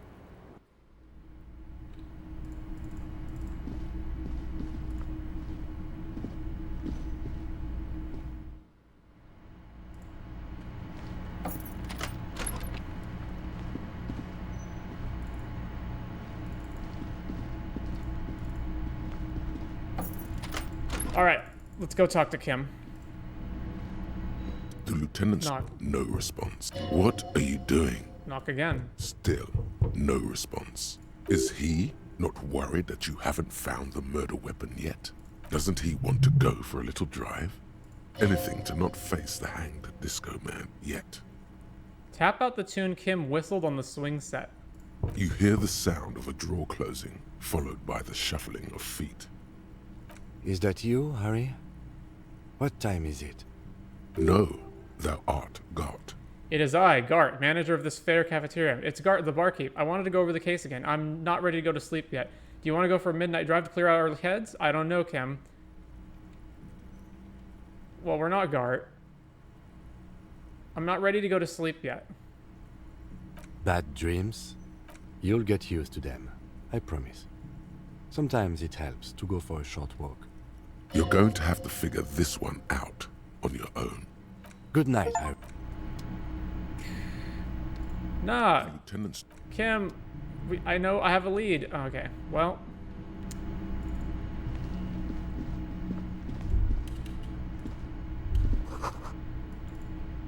I guess we gotta sleep and then pick it up tomorrow.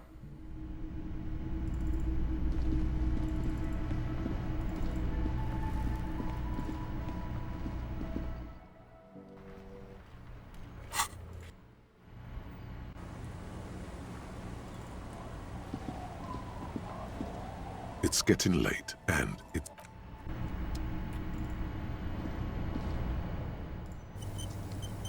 Well, we got a bunch of things to do, so...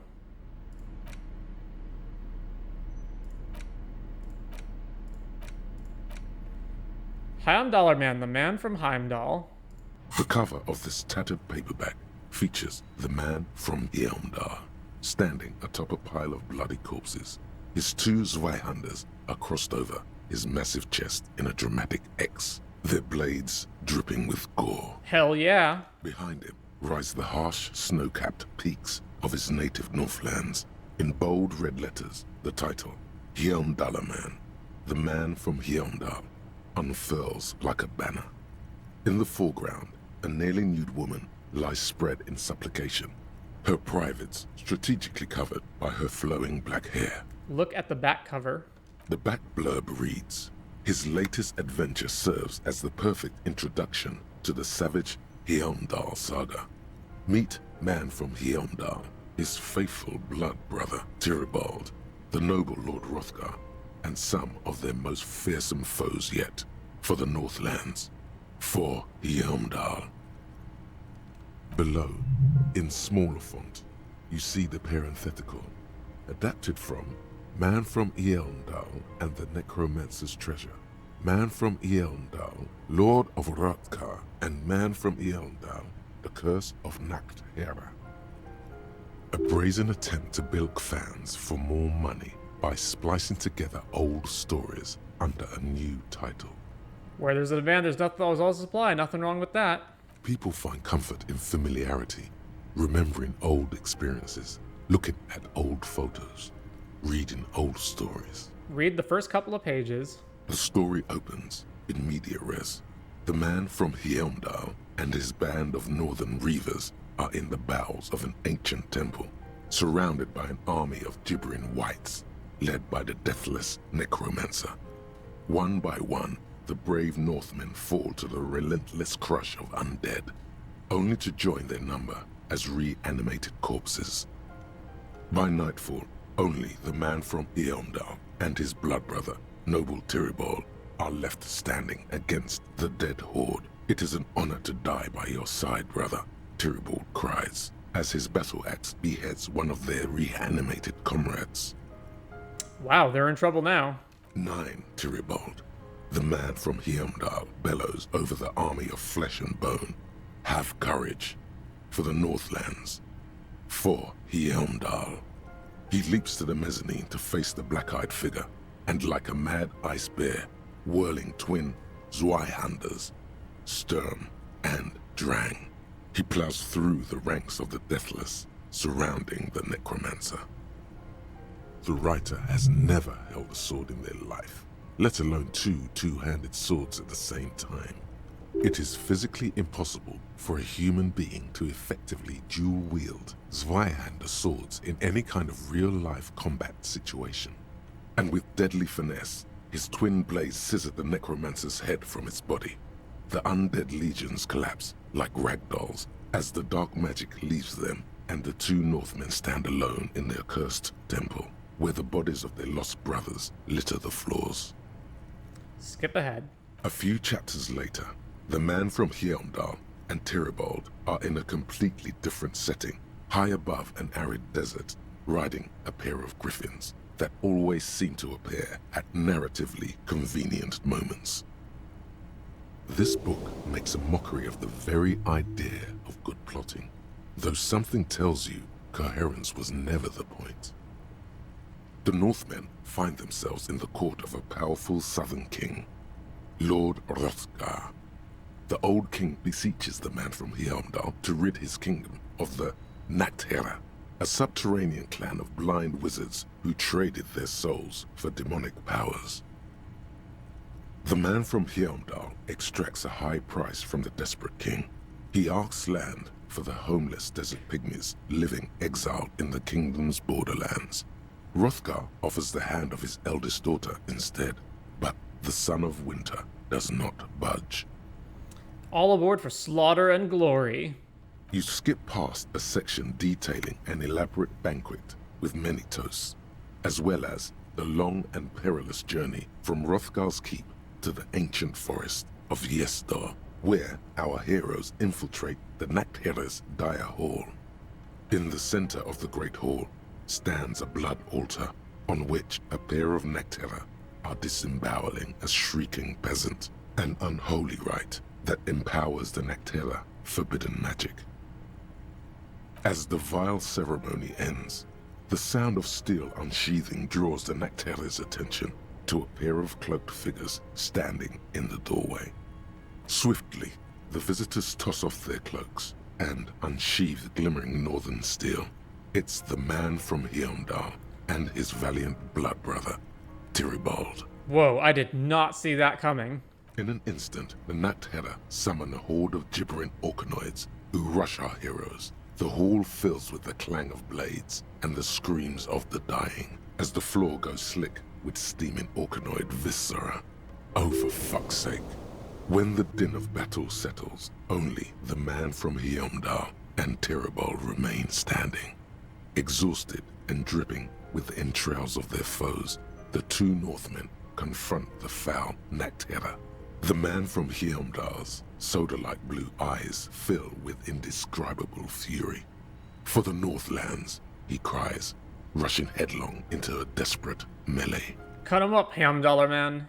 He probably is, but you can't be sure, cause this one ends in a cliffhanger and a footnote saying, to be continued in Hjelmdaller Man at the Gates of Tomorrow. Coming soon to your local bookstore. Considering the sheer amount of different Hjelmdall books out there, it's very unlikely you're ever gonna find the sequel. The man from Hjelmdall stares at you on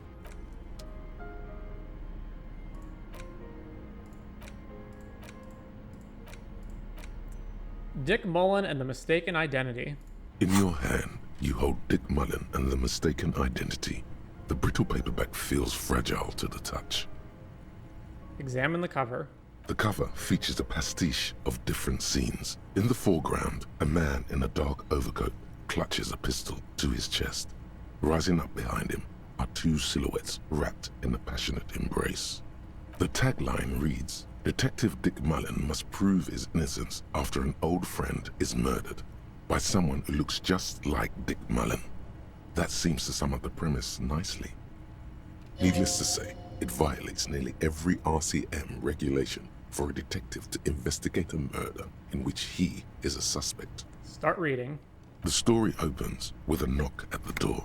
Detective Dick Mullen is greeted by an old friend, Charlie Spillane, who's come to Mullen to ask a favor on this dark and cold night.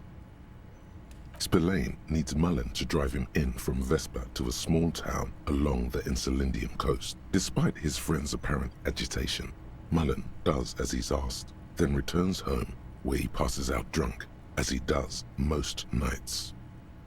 An extremely unprofessional and hurtful stereotype that's offensive to all upstanding officers of the law. Keep reading. 2 days later, Mullen is arrested by the Vespa police and charged with the murder of Charlie Spillane. At his interrogation, Mullen learns that Charlie Spillane was shot in a bar in the very town Mullen dropped him off in by a man matching Mullen's description. Desperate to clear his name, Mullen manages to convince the Vespa police to release him for 3 days so that Mullen may solve his friend's murder and prove his innocence. No way Mullen did it. Of course, Mullen didn't do it. That's the whole premise of the book. Anyway, Mullen returns to the seaside bar where Spillane was murdered and meets a beautiful, mysterious woman named Diana Deneva. Nice, a dame. And not just any dame. She's truly one in a million, a knockout whose mind is as dangerous as her curves. But she's got a secret. Sounds like my kind of woman. She's any man's kind of woman, according to this book. Are you sure about that? Something about her gives you a bad feeling. What kind of secret is she hiding? You couldn't handle a woman like that. Look at yourself. You couldn't even handle your... Stop. Don't say it. Don't say what? Nothing. Forget it. Go back to your story. Now it's getting interesting. Keep reading. Deneuve reveals that she was Spillane's lover, and that he was mixed up with a local amphetamine smuggling operation. As soon as Mullen begins pulling at strings, the whole conspiracy begins to unravel. Not only is the local police captain in on the amphetamine ring, so is the son of a powerful politician and a strung-out art collector named Torvald, each of whom has his own reasons for wanting Spillane dead. Tell me about the corrupt police captain. Outwardly, the old police captain is a real law and order cryptofascist, a barrel-chested man who's beaten his share of suspects to pulp. But he's also dirty and increasingly paranoid that someone's going to expose his role in the drug ring. He would certainly have the motive and the means, but the captain walks with a noticeable limp from an old war injury. Is it possible that he was able to conceal it long enough to commit the murder? I want to hear about the politician's son. A typical privileged twat. In all likelihood, he's just in over his head. He does bear a personal grudge against Spillane, though, a former prosecutor who nearly brought down his father's administration. The kid doesn't exactly have Dick Mullen's manly build, but he is the correct height, and while interrogating him at his home, Mullen did notice a certain overcoat that looks suspiciously like his own. What was that about an art collector? Torvald, the art collector, is a strung-out mess. Frankly, it's hard to imagine him holding a pistol steady enough to actually hit someone, let alone plug them 3 times in the chest the way Spillane got did. That said, Torvald and Spillane have a long history, and while interrogating him, Mullen discovers that Torvald was once involved with Deanna Deneuve. Could it be that this is all over a sordid love triangle? One evening, Deanna Deneuve comes to Mullen's hostel room in tears. The two of them drink half a bottle of vodka, and soon they're seeking comfort in each other's arms. Yes, comfort and pleasure. The warmth of another human's touch. The burning taste of liquor on her full, sweet lips. Well, that testimony won't be admissible any longer. How does Mullen expect to solve the murder if he's sleeping with witnesses? Nice. Get it, Mullen. As the two lovers share a post-coital cigarette, Deanna Deneuve turns to Mullen and says, "By the way, Dick, there was something else I meant to tell you. I love you. Always aim for the center of mass." Whatever it is, Mullen never hears the words. A blow to the base of his skull knocks him out cold instantly. Can't trust a dame. Shake your head. Who can you trust in this wicked, messed up world? Your partner, Kim, will be there for me. Will you be there for him, though, when push comes to shove? Time will tell. In the meantime, let's get on with the story.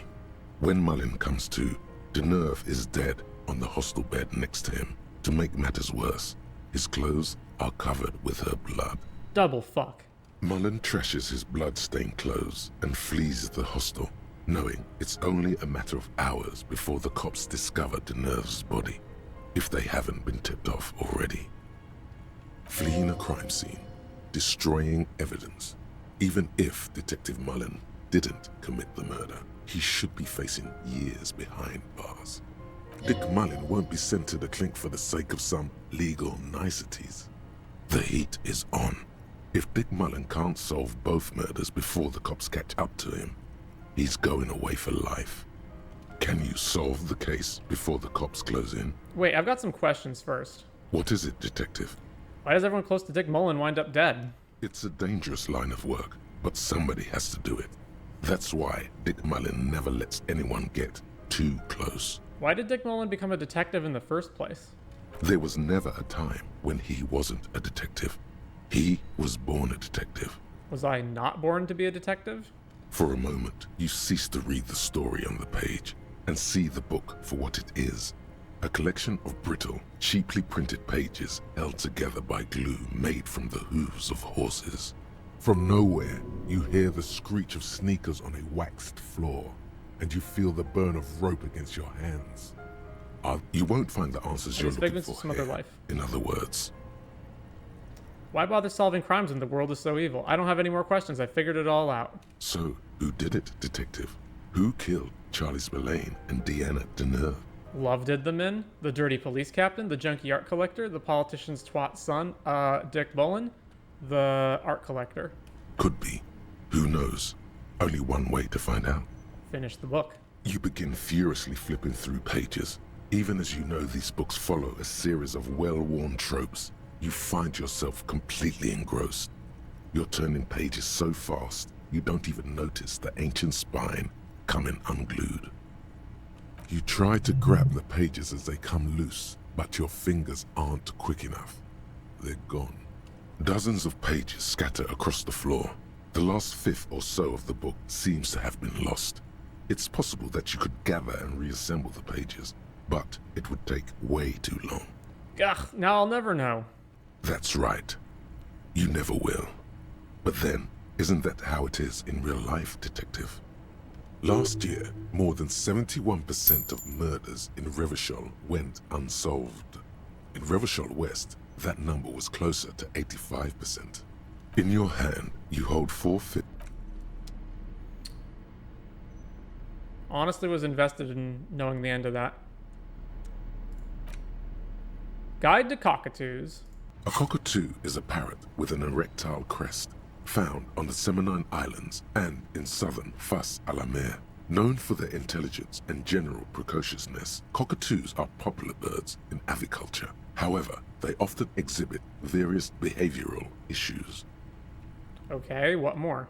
This book talks about the delicate nature of twos, as well as introducing some of the most popular species among the bird enthusiasts.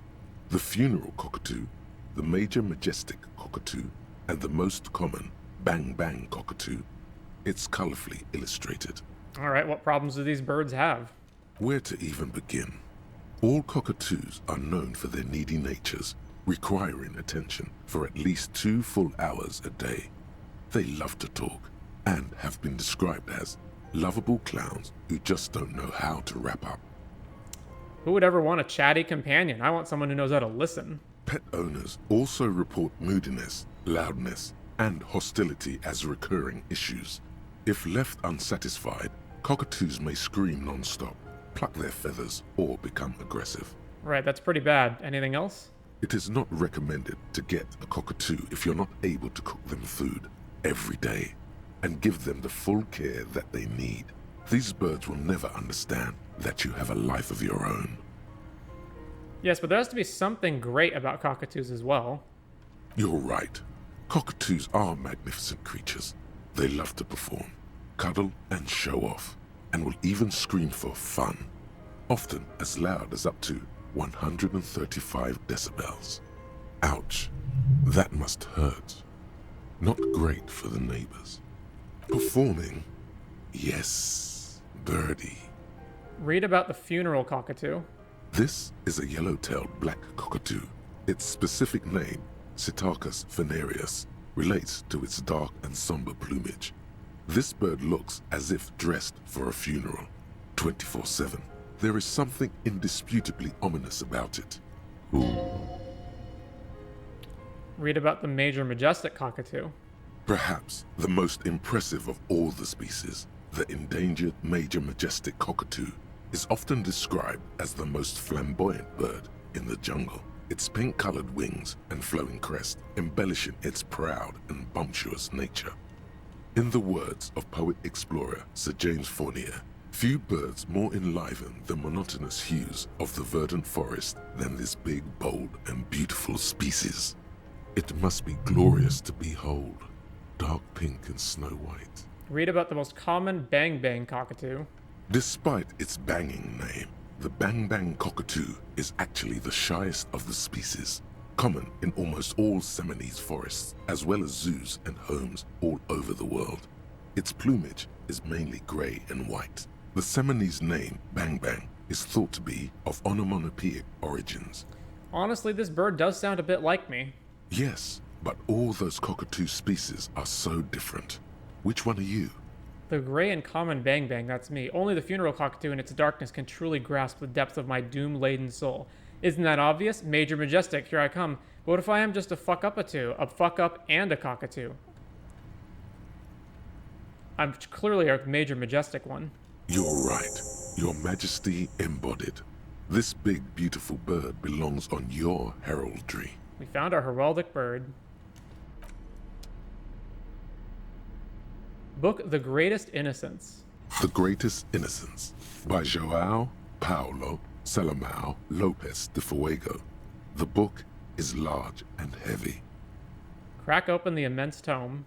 Browsing through the various chapters, you try your best to understand the ceaseless overflow, the sprawl of names, dates, places, events historical. Most of it ends up as a twisted mass of facts inside your brain. Your educational survey is done. Did you catch any of that? No. Oh well, it's pop quiz time. Let's see what you've learned. This might take a few minutes. You ready? Sure, why not? That's the spirit. Here we go.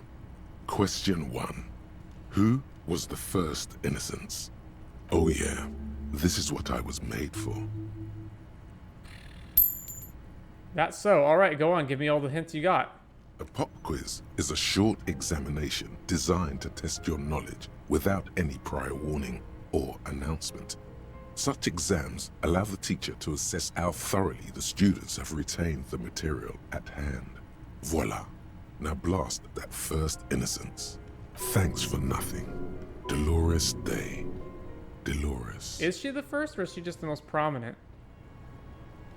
Dolores Day. Incorrect. Dolores Day was the innocence of humanism, internationalism, and the welfare state. She codified parliamentary democracy and created modern institutions. Among these, the moral intern, she was powerful and beautiful on all her icons. Her colors are silver, white, and apricot. And when you think her name, Dolores, stomach acid rises to the back of your throat, and it hurts. You see a flash silver, a wreath, an airport bag, and blonde hair. You don't know why. Another choice, perhaps? Steer clear of this one. There's something terrible about this one. Not thinking about it, back to quiz. Yes, the quiz is impersonal. No need to rouse sensations in yourself at the mention of Dolores Day. Who was the first innocence? It wasn't Dolores Day. Incorrect. Sola was anointed during the previous century and even lived to see the current one. She was an urban planner who spoke her mind and largely left history to its own devices, encouraging people to excel on their own rather than prescribing to a deified model of history. She is often called an anti-innocence.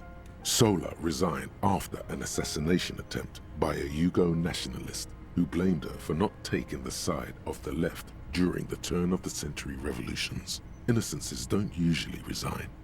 Care to try again? The Paracarnassian? Correct. Nothing much is known about him. It's not even clear that he was a he, but Franco Negro presumed as such and called him Pius. He's depicted as a young man with molten gold pouring out of his mouth. All he spoke was gold. It's said he invented God and equality of men before God. He also introduced the gold standard as a way for measuring people's love for Aurum. As the first innocence, he declared that there should be more of those like him. It is presumed his disciples were the beginning of the Holy Party, the founding party. Question 2.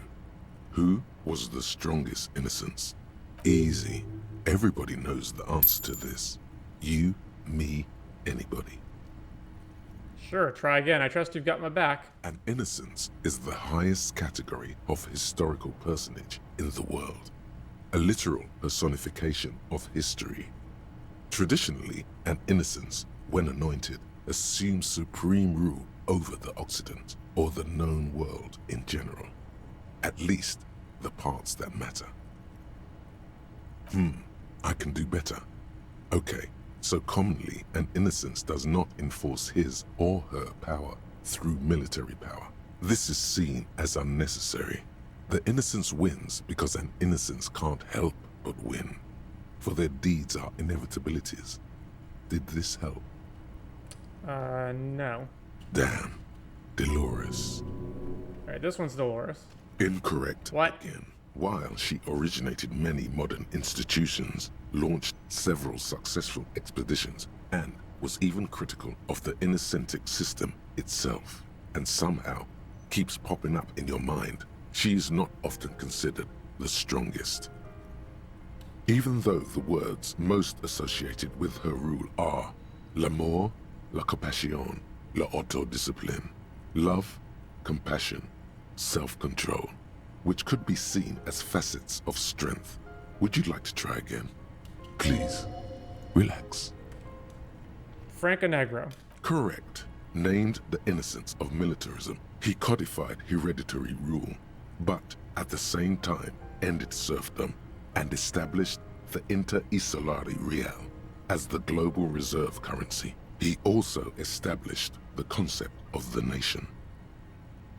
Franco Negro attempted to solve the rising tensions between the aristocracy and bourgeoisie by building a unified society in which every man has a place and a mission, but at the same time may rise to nobility provided on the strength of his virtue. Question 3. Who was the false innocence? Got it under control. No problem. Solid on this one.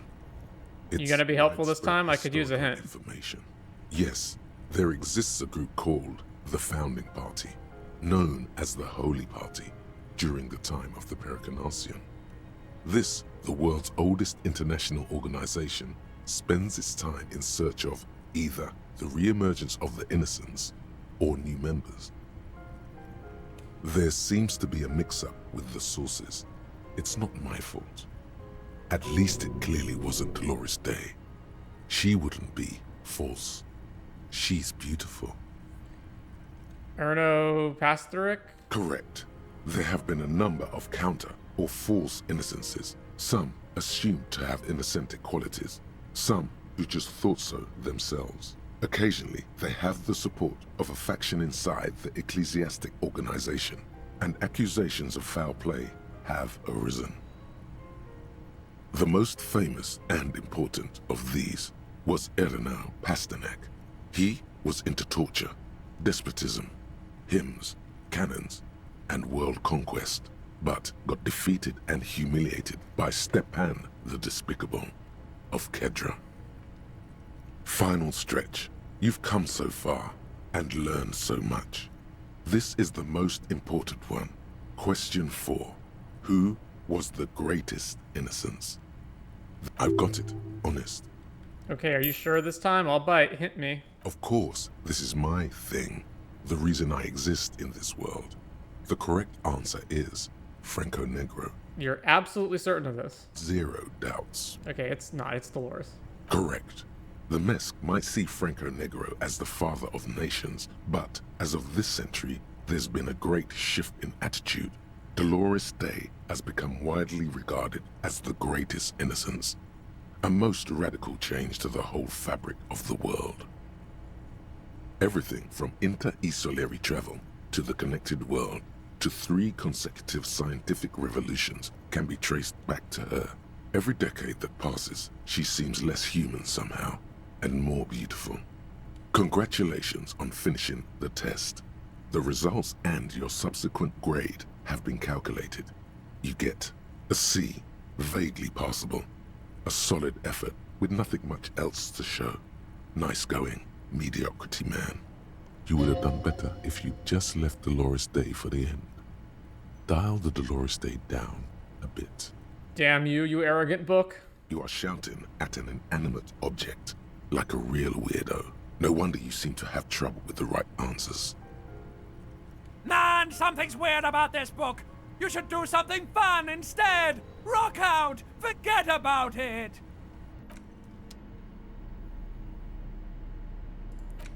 Book Medicinal Purposes of the Pale. Medicinal Purposes of the Pale. The cover of this heavy tome features a number of esoteric symbols. Flipping through the book, you find a number of sections on the general benefits of the Pale.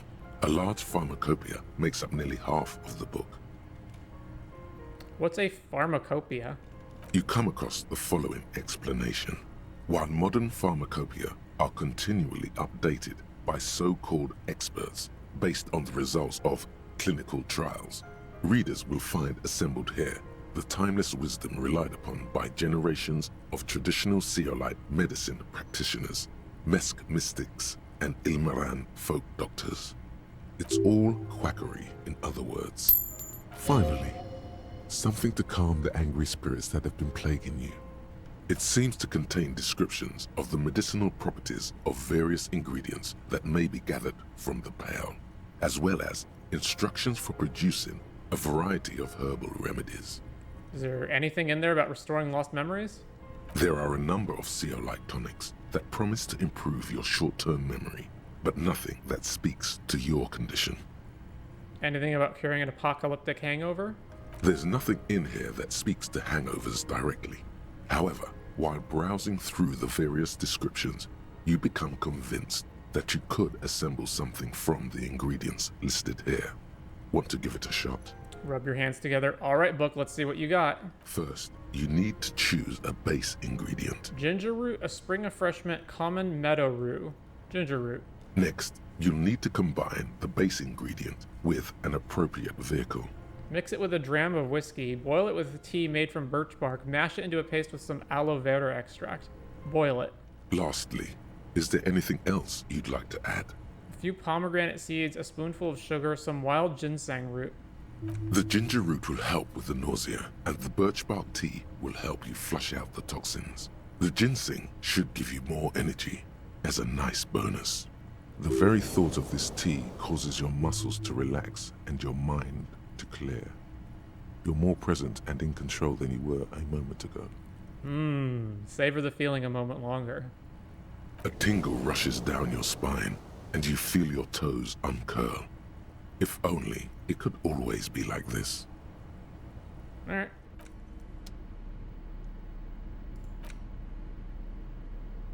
The worn map.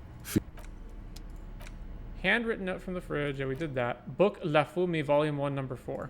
The front of this quarterly journal features a large satirical portrait of the late King Friesel. From the sides of his head, a pair of white antlers spread to the corners of the cover.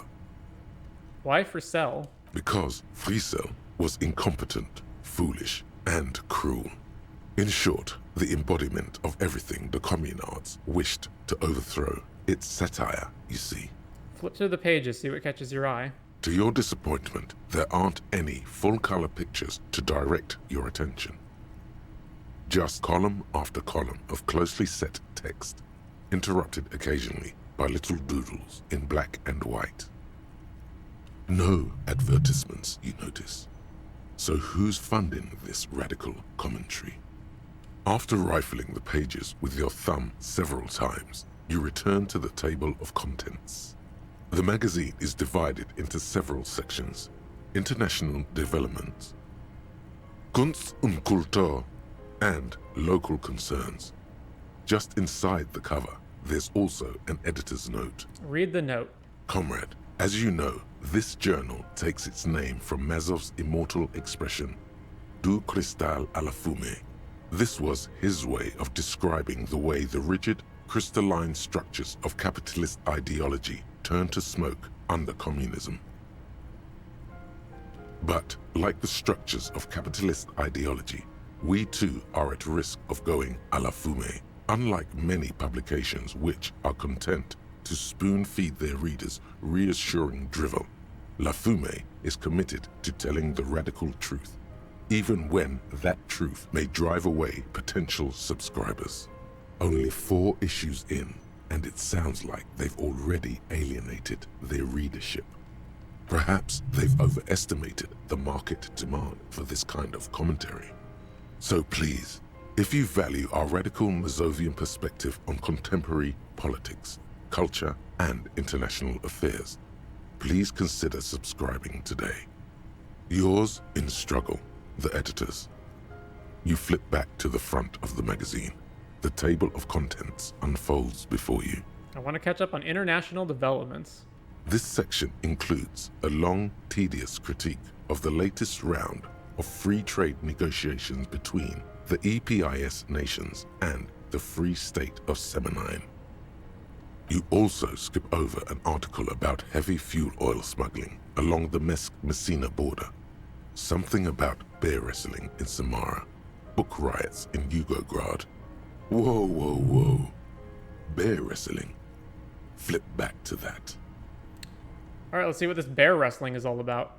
It seems to be part of a new public fitness initiative in the People's Republic of Samara, SRV, devised and promoted by none other than President Kanajinsky himself. According to this extremely credulous account, Uncle Sport, as he's affectionately known to his people, has recently decreed bear wrestling the national sport of the SRV. Based on the description in this article, he appears to be an extremely competent and democratically elected president. Sapormat Sport Kanajinsky is well into his 3rd decade as president of the SRV. Outside Samara, he's known for 3 things: brutal repression of internal dissent, monumental corruption, and a near pathological obsession with physical fitness. Don't forget the moustache. Right, like all Samaran men above the age of 40, President Kanajinsky wears a truly spectacular walrus moustache. Great, now let's get back to that bear wrestling. It's quite straightforward. A standard match features one man, or in some cases, woman, against 1 bear. 2 competitors, 1 ring, 5 rounds, or until incapacitation. According to the SRV's Ministry of Information, the program has been a tremendous success. Public support stands at 87%, and youth obesity and alcoholism rates are down 12% and 7% respectively. This is the SRV we're talking about. If you think those are the real numbers, there's probably a guy who wants to sell you a bridge in La Shirt. I guess it's hard to fight a bear if you're out of shape. I guess it's hard to fight a bear if you're drunk. Not sure I trust these numbers. What are you, a statistician? Did the Morell intern send you on a fact-finding mission? This is the SRV party line, comrade. Always good to catch up on foreign affairs. You flip back to the front of the magazine. The table of contents unfolds before you. What is Kunst and Kultur? It takes a moment, but gradually it dawns on you that Kunst und Kultur must mean arts and culture. Why they decided to title this one section in Valda is beyond you. Obviously because it's cool to drop random phrases in foreign languages. It evokes a sense of recognition and fellowship among those privileged enough to understand. As you leaf through this section, you come across several reviews of recent radio plays, as well as a brief artist spotlight featuring a local artist identified only as CS. The main feature, though, is a long essay titled Tip Top Tourney, a critical Mazovian perspective. The Tip Top Tourney is an inter-Isolari racing series, mostly known for its high speeds, ludicrous sponsorship deals, and high death toll. In Revachol, it's held quadrennially on the prestigious Zero Carousel racing circuit. Read the profile of CS. This so-called artist spotlight is really just a brief Q&A, made all the briefer by the subject's evident hostility to her interviewer.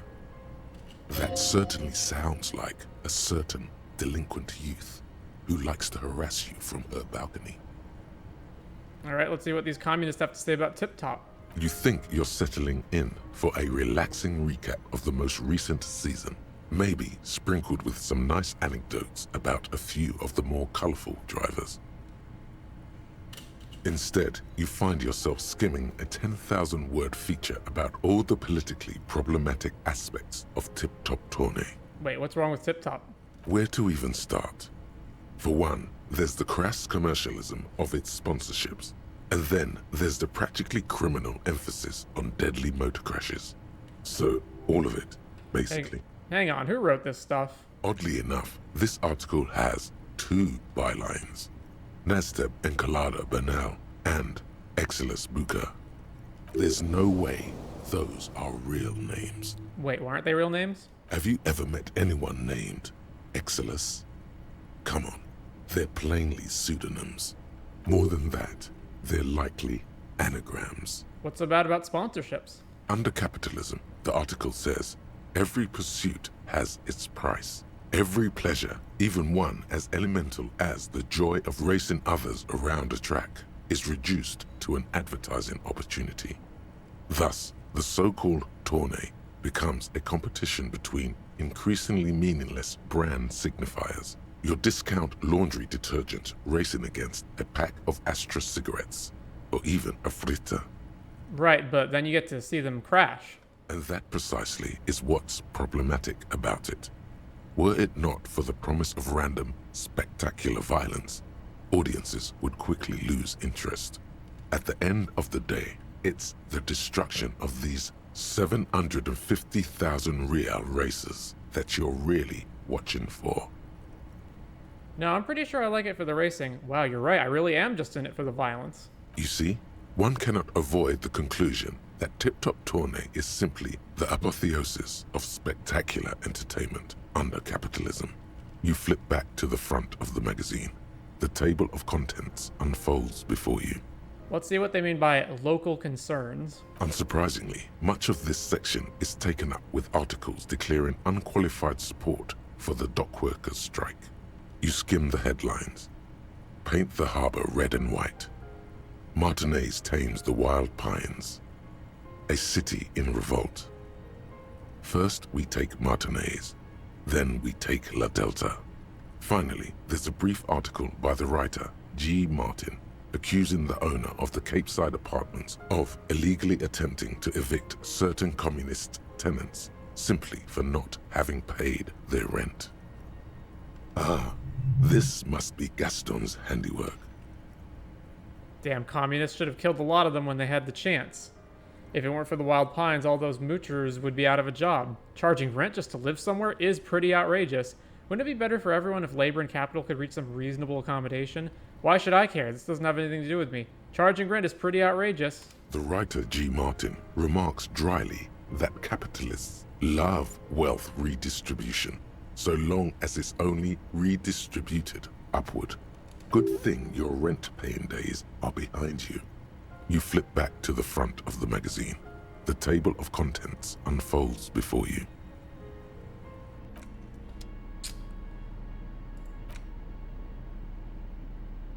The bullet is still safely sealed away in a plastic bag. Oh, I have a check here?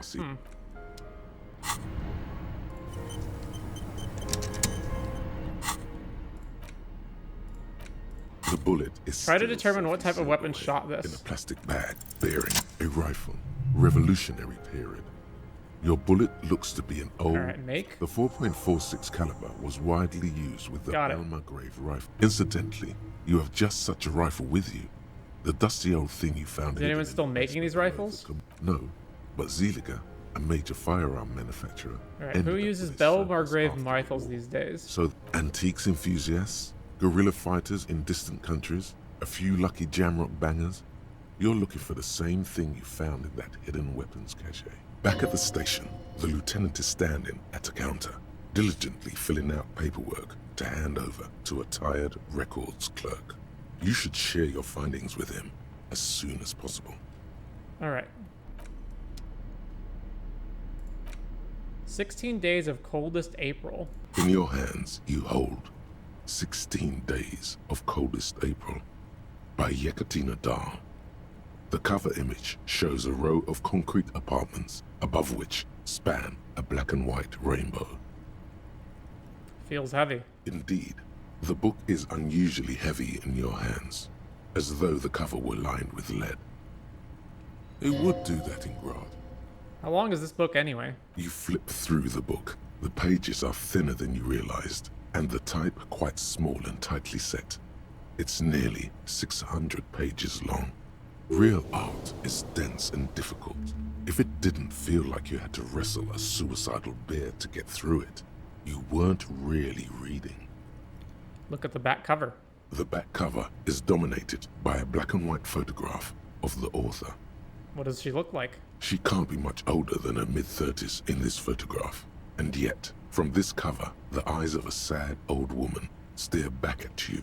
Start reading. In cold, detached prose, the author describes a scene from one of the Yugoslavia riots in the 20s. Youths overturned motor carriages and set trash cans ablaze, while heavily armored guardsmen dash in and disperse them in a flurry of baton blows. The Yugoslavia riots took place from 27 to 29. Fueled by ethnic unrest and the state's repressive tactics, these events are often seen as marking the end of a brief period of liberalization known as the Yugoslavia Spring. Like all such periods, it is frequently memorialized in art and literature. As ethnic tensions run wild, a pair of young lovers meet each other on the street.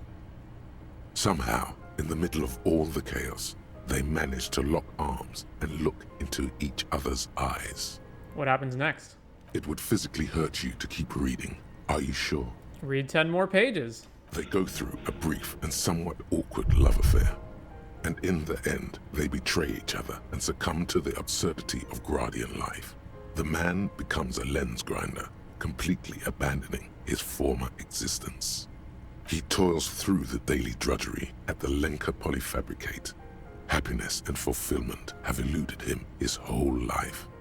And in the end, he has nothing to do but dedicate himself to the craft. And the woman?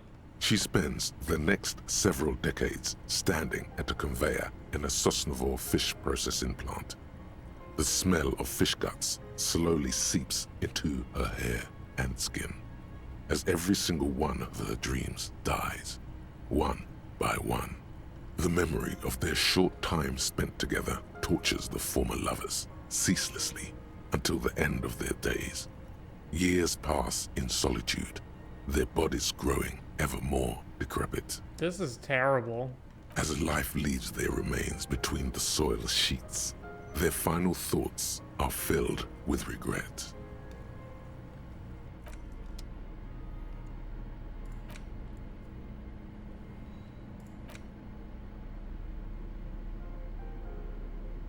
Board game Wirral. Large letters on the front form a title, Wirral. The colorful box is illustrated with bucolic vistas. The cover art also features odd-looking humanoids, some short, some taller, some with pointy ears, others with ephemeral wings. Examine the box. Text underneath the title in smaller typeface reads, 3rd edition, Mega Setting Supplements Module. The side panel adds, a sword and sorcery adventure board game with new maps and miniatures. Shake the box. Mysterious things rattle inside. What could they be? Dice? Plastic miniatures? A fantastical alternate world full of magic and wonder?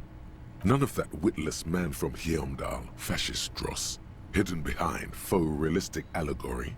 Wirral is no cliché-ridden apologia for colonial violence. Wirral is pure imagination. It's not. It's for pansies. The man from Hjelmdall is way more awesome. Look at the back. A blurb on the back reads, tired of the tedium and toil of modern life? Escape to Wirral. Leave behind Isolas and nations with their petty squabbles. Discard electricity, magnets, and boring technological widgets. Succumb to a world of high pasternal fantastique.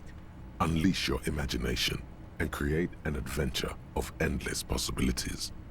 Discover the terrible secret threatening Wirral. Can your band of adventurers save the world? Yes, we're ready to take on this challenge. Exactly. That's the spirit. All you have to do is read an intricate rulebook, study an assortment of maps, unfold the illustrated game board, and start rolling dice. In no time, you could be romping through grasslands with low-level characters, hunted by Iskala riders, or battling unspeakable monsters in endless dungeons fraught with danger and despair, conjuring up forceful magics to aid your quest. Don't forget heated arguments escalating to physical confrontation with your friends. And most importantly, never forget to rage quit if the dice don't go your way.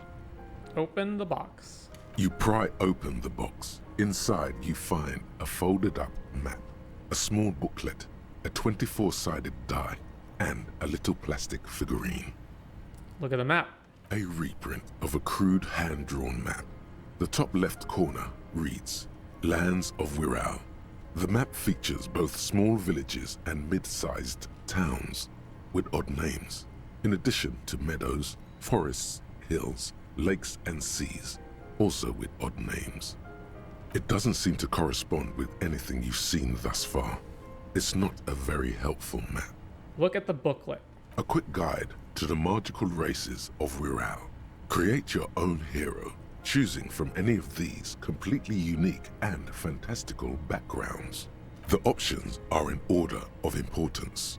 The Welkin, the Tweog, the humans, the fairy folk, and the pygmies. Read about the Welkin. The Welkin, tall, lithe, and graceful, with long flowing hair and pointy ears. They're known for being powerful magic users, but can also hold their own in a brawn-driven fight. The Welkin come with a variety of exciting sub-races. High Welkin, Forest Welkin, Lake Welkin, and Snow Welkin. But if you're not feeling experimental, a basic Welkin will always do. Read about the Dwarg. A grand race of industrious mountain people. They're short, stout, and muscular. and enjoy digging for gold and other precious minerals. They're also well versed in the art of combat, where they prefer to use axes and hammers. The Tweog also come in a few different sub-races. Hill Tweog, Shield Tweog, and Dark Tweog. Read about the humans. They're just humans. What else is there to tell? They're average in all stats, and jacks of all trades. Read about the fairy folk. A very small race of flying people, known for being mischievous, full of trickery. They often lure people into their magical traps. There are no sub-races for the fairies. Read about the pygmies. The least popular of the Wirral races, the pygmies, are short, rotund, and dim-witted. Pygmies live in small villages made of shoddy wooden dwellings. They spend most of their days tilling the earth and smoking their pipes. There are no sub-races for the pygmies. Look at the die. It's made from some sort of wood and has been decorated with peculiar plant motifs. You don't know much about dice, but this one looks pretty damn fancy. Take the die. You place the die into your pocket. It's always good to have luck on your side. Look at the figurine. You see a man in ragged clothes wearing a lopsided hat and wielding some sort of a firearm. A leftist revolutionary, a communard. He looks lost, a stranger in a strange land. Most likely, he was just stuck in the wrong box on accident. Take the figurine. You pick the figurine up by the base to meet your gaze. The little plastic man stares back at you, his face contorted into a disturbing shout. Then you pocket it. Close the box. A colorful box. Figurine set revolutionary. What a nice little figurine. A turn-of-the-century leftist revolutionary in ragged clothes. On his head lies a lopsided hat, seemingly an ushanka. In his hand, he carries a little musket. This basic 24-sided role-playing die can be used to get results for several dice. It's made of East Seminoese snakewood embellished with plant motifs. It reminds you of Plain and Ill Welkins. Note, look at the map tab in the journal to see which white checks have opened.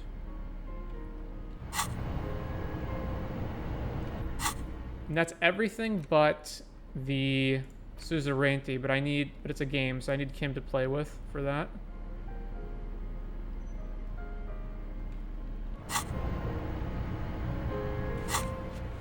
So what do we have? Ask Titus about the pigs, inform Placids about the hole, offer the figurine to Dolores, ask about Ruby in the village, determine where the shot came from, turn back the wheels of time, spirits, Klaasje Sunday night,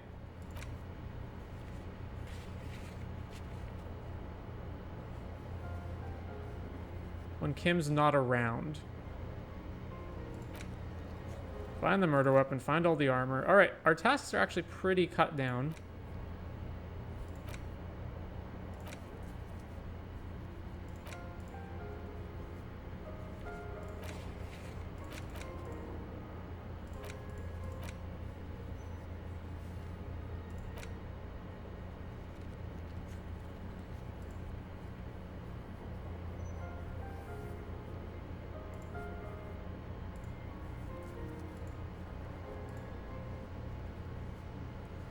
Oh yeah, there's more stuff to do in the bookshop, isn't there? Trash container, Silang.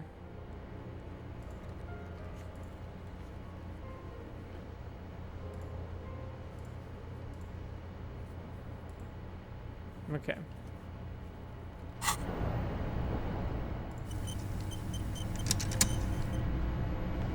The bed is comforting, if a bit run down. Still, you've earned a rest. Go to sleep. The bed underneath you is soft, if lumpy. Waves wash the sand underneath the hut, then grow distant to your ear. In the quiet hum of the organic heater, you fall asleep. Like a deftly cast fishing net, sleep pulls you out of the world and into its dark shore. The rough mesh chafes, tightening around you, it digs into your brain. Great, this is gonna be really chill. How have things been going for you out there? Helped anyone lately? Saved anyone lately? Murdered anyone lately? This bastard isn't even listening to you. Because you know you are a murderer. A disco music listening psycho killer who offs poor people. And then forgets about it. Shut up, I just want to sleep. Hear that? Iceman wants to sleep. He doesn't care about killing people. That's nothing to him. Black water under the bridge. The thing he's really scared of is much, much worse than that. What is it? Don't tell him, sister. It's too bad. They're right. This is their function. To keep you from it. Why are you doing this? I just want to sleep. I can almost see the dark. We're trying to help you. All these processes, these tortures, voices and tremors are all just distractions, flares and countermeasures to keep you from the last dream. The worst of them all. The last dream? The last dream will be total annihilation. Cinders peeling off the fuselage. We won't be there to help you anymore, Harry. We will be dormant. You will be naked and alone. And the air will smell of apricots. Of hell. An ancient sadness, brother. 10,000 years later, in front of the video rental, there is a warm breath on your face again. Everything is okay again. Everything is so okay. Doesn't sound like it'll be okay. Your eyelids flutter open for a moment. When you close them again, you sense the light of the room around you. You're back. In 2 seconds, the alarm will ring. The last thought in your head before waking is, maybe you shouldn't have seen that stained glass window in the church.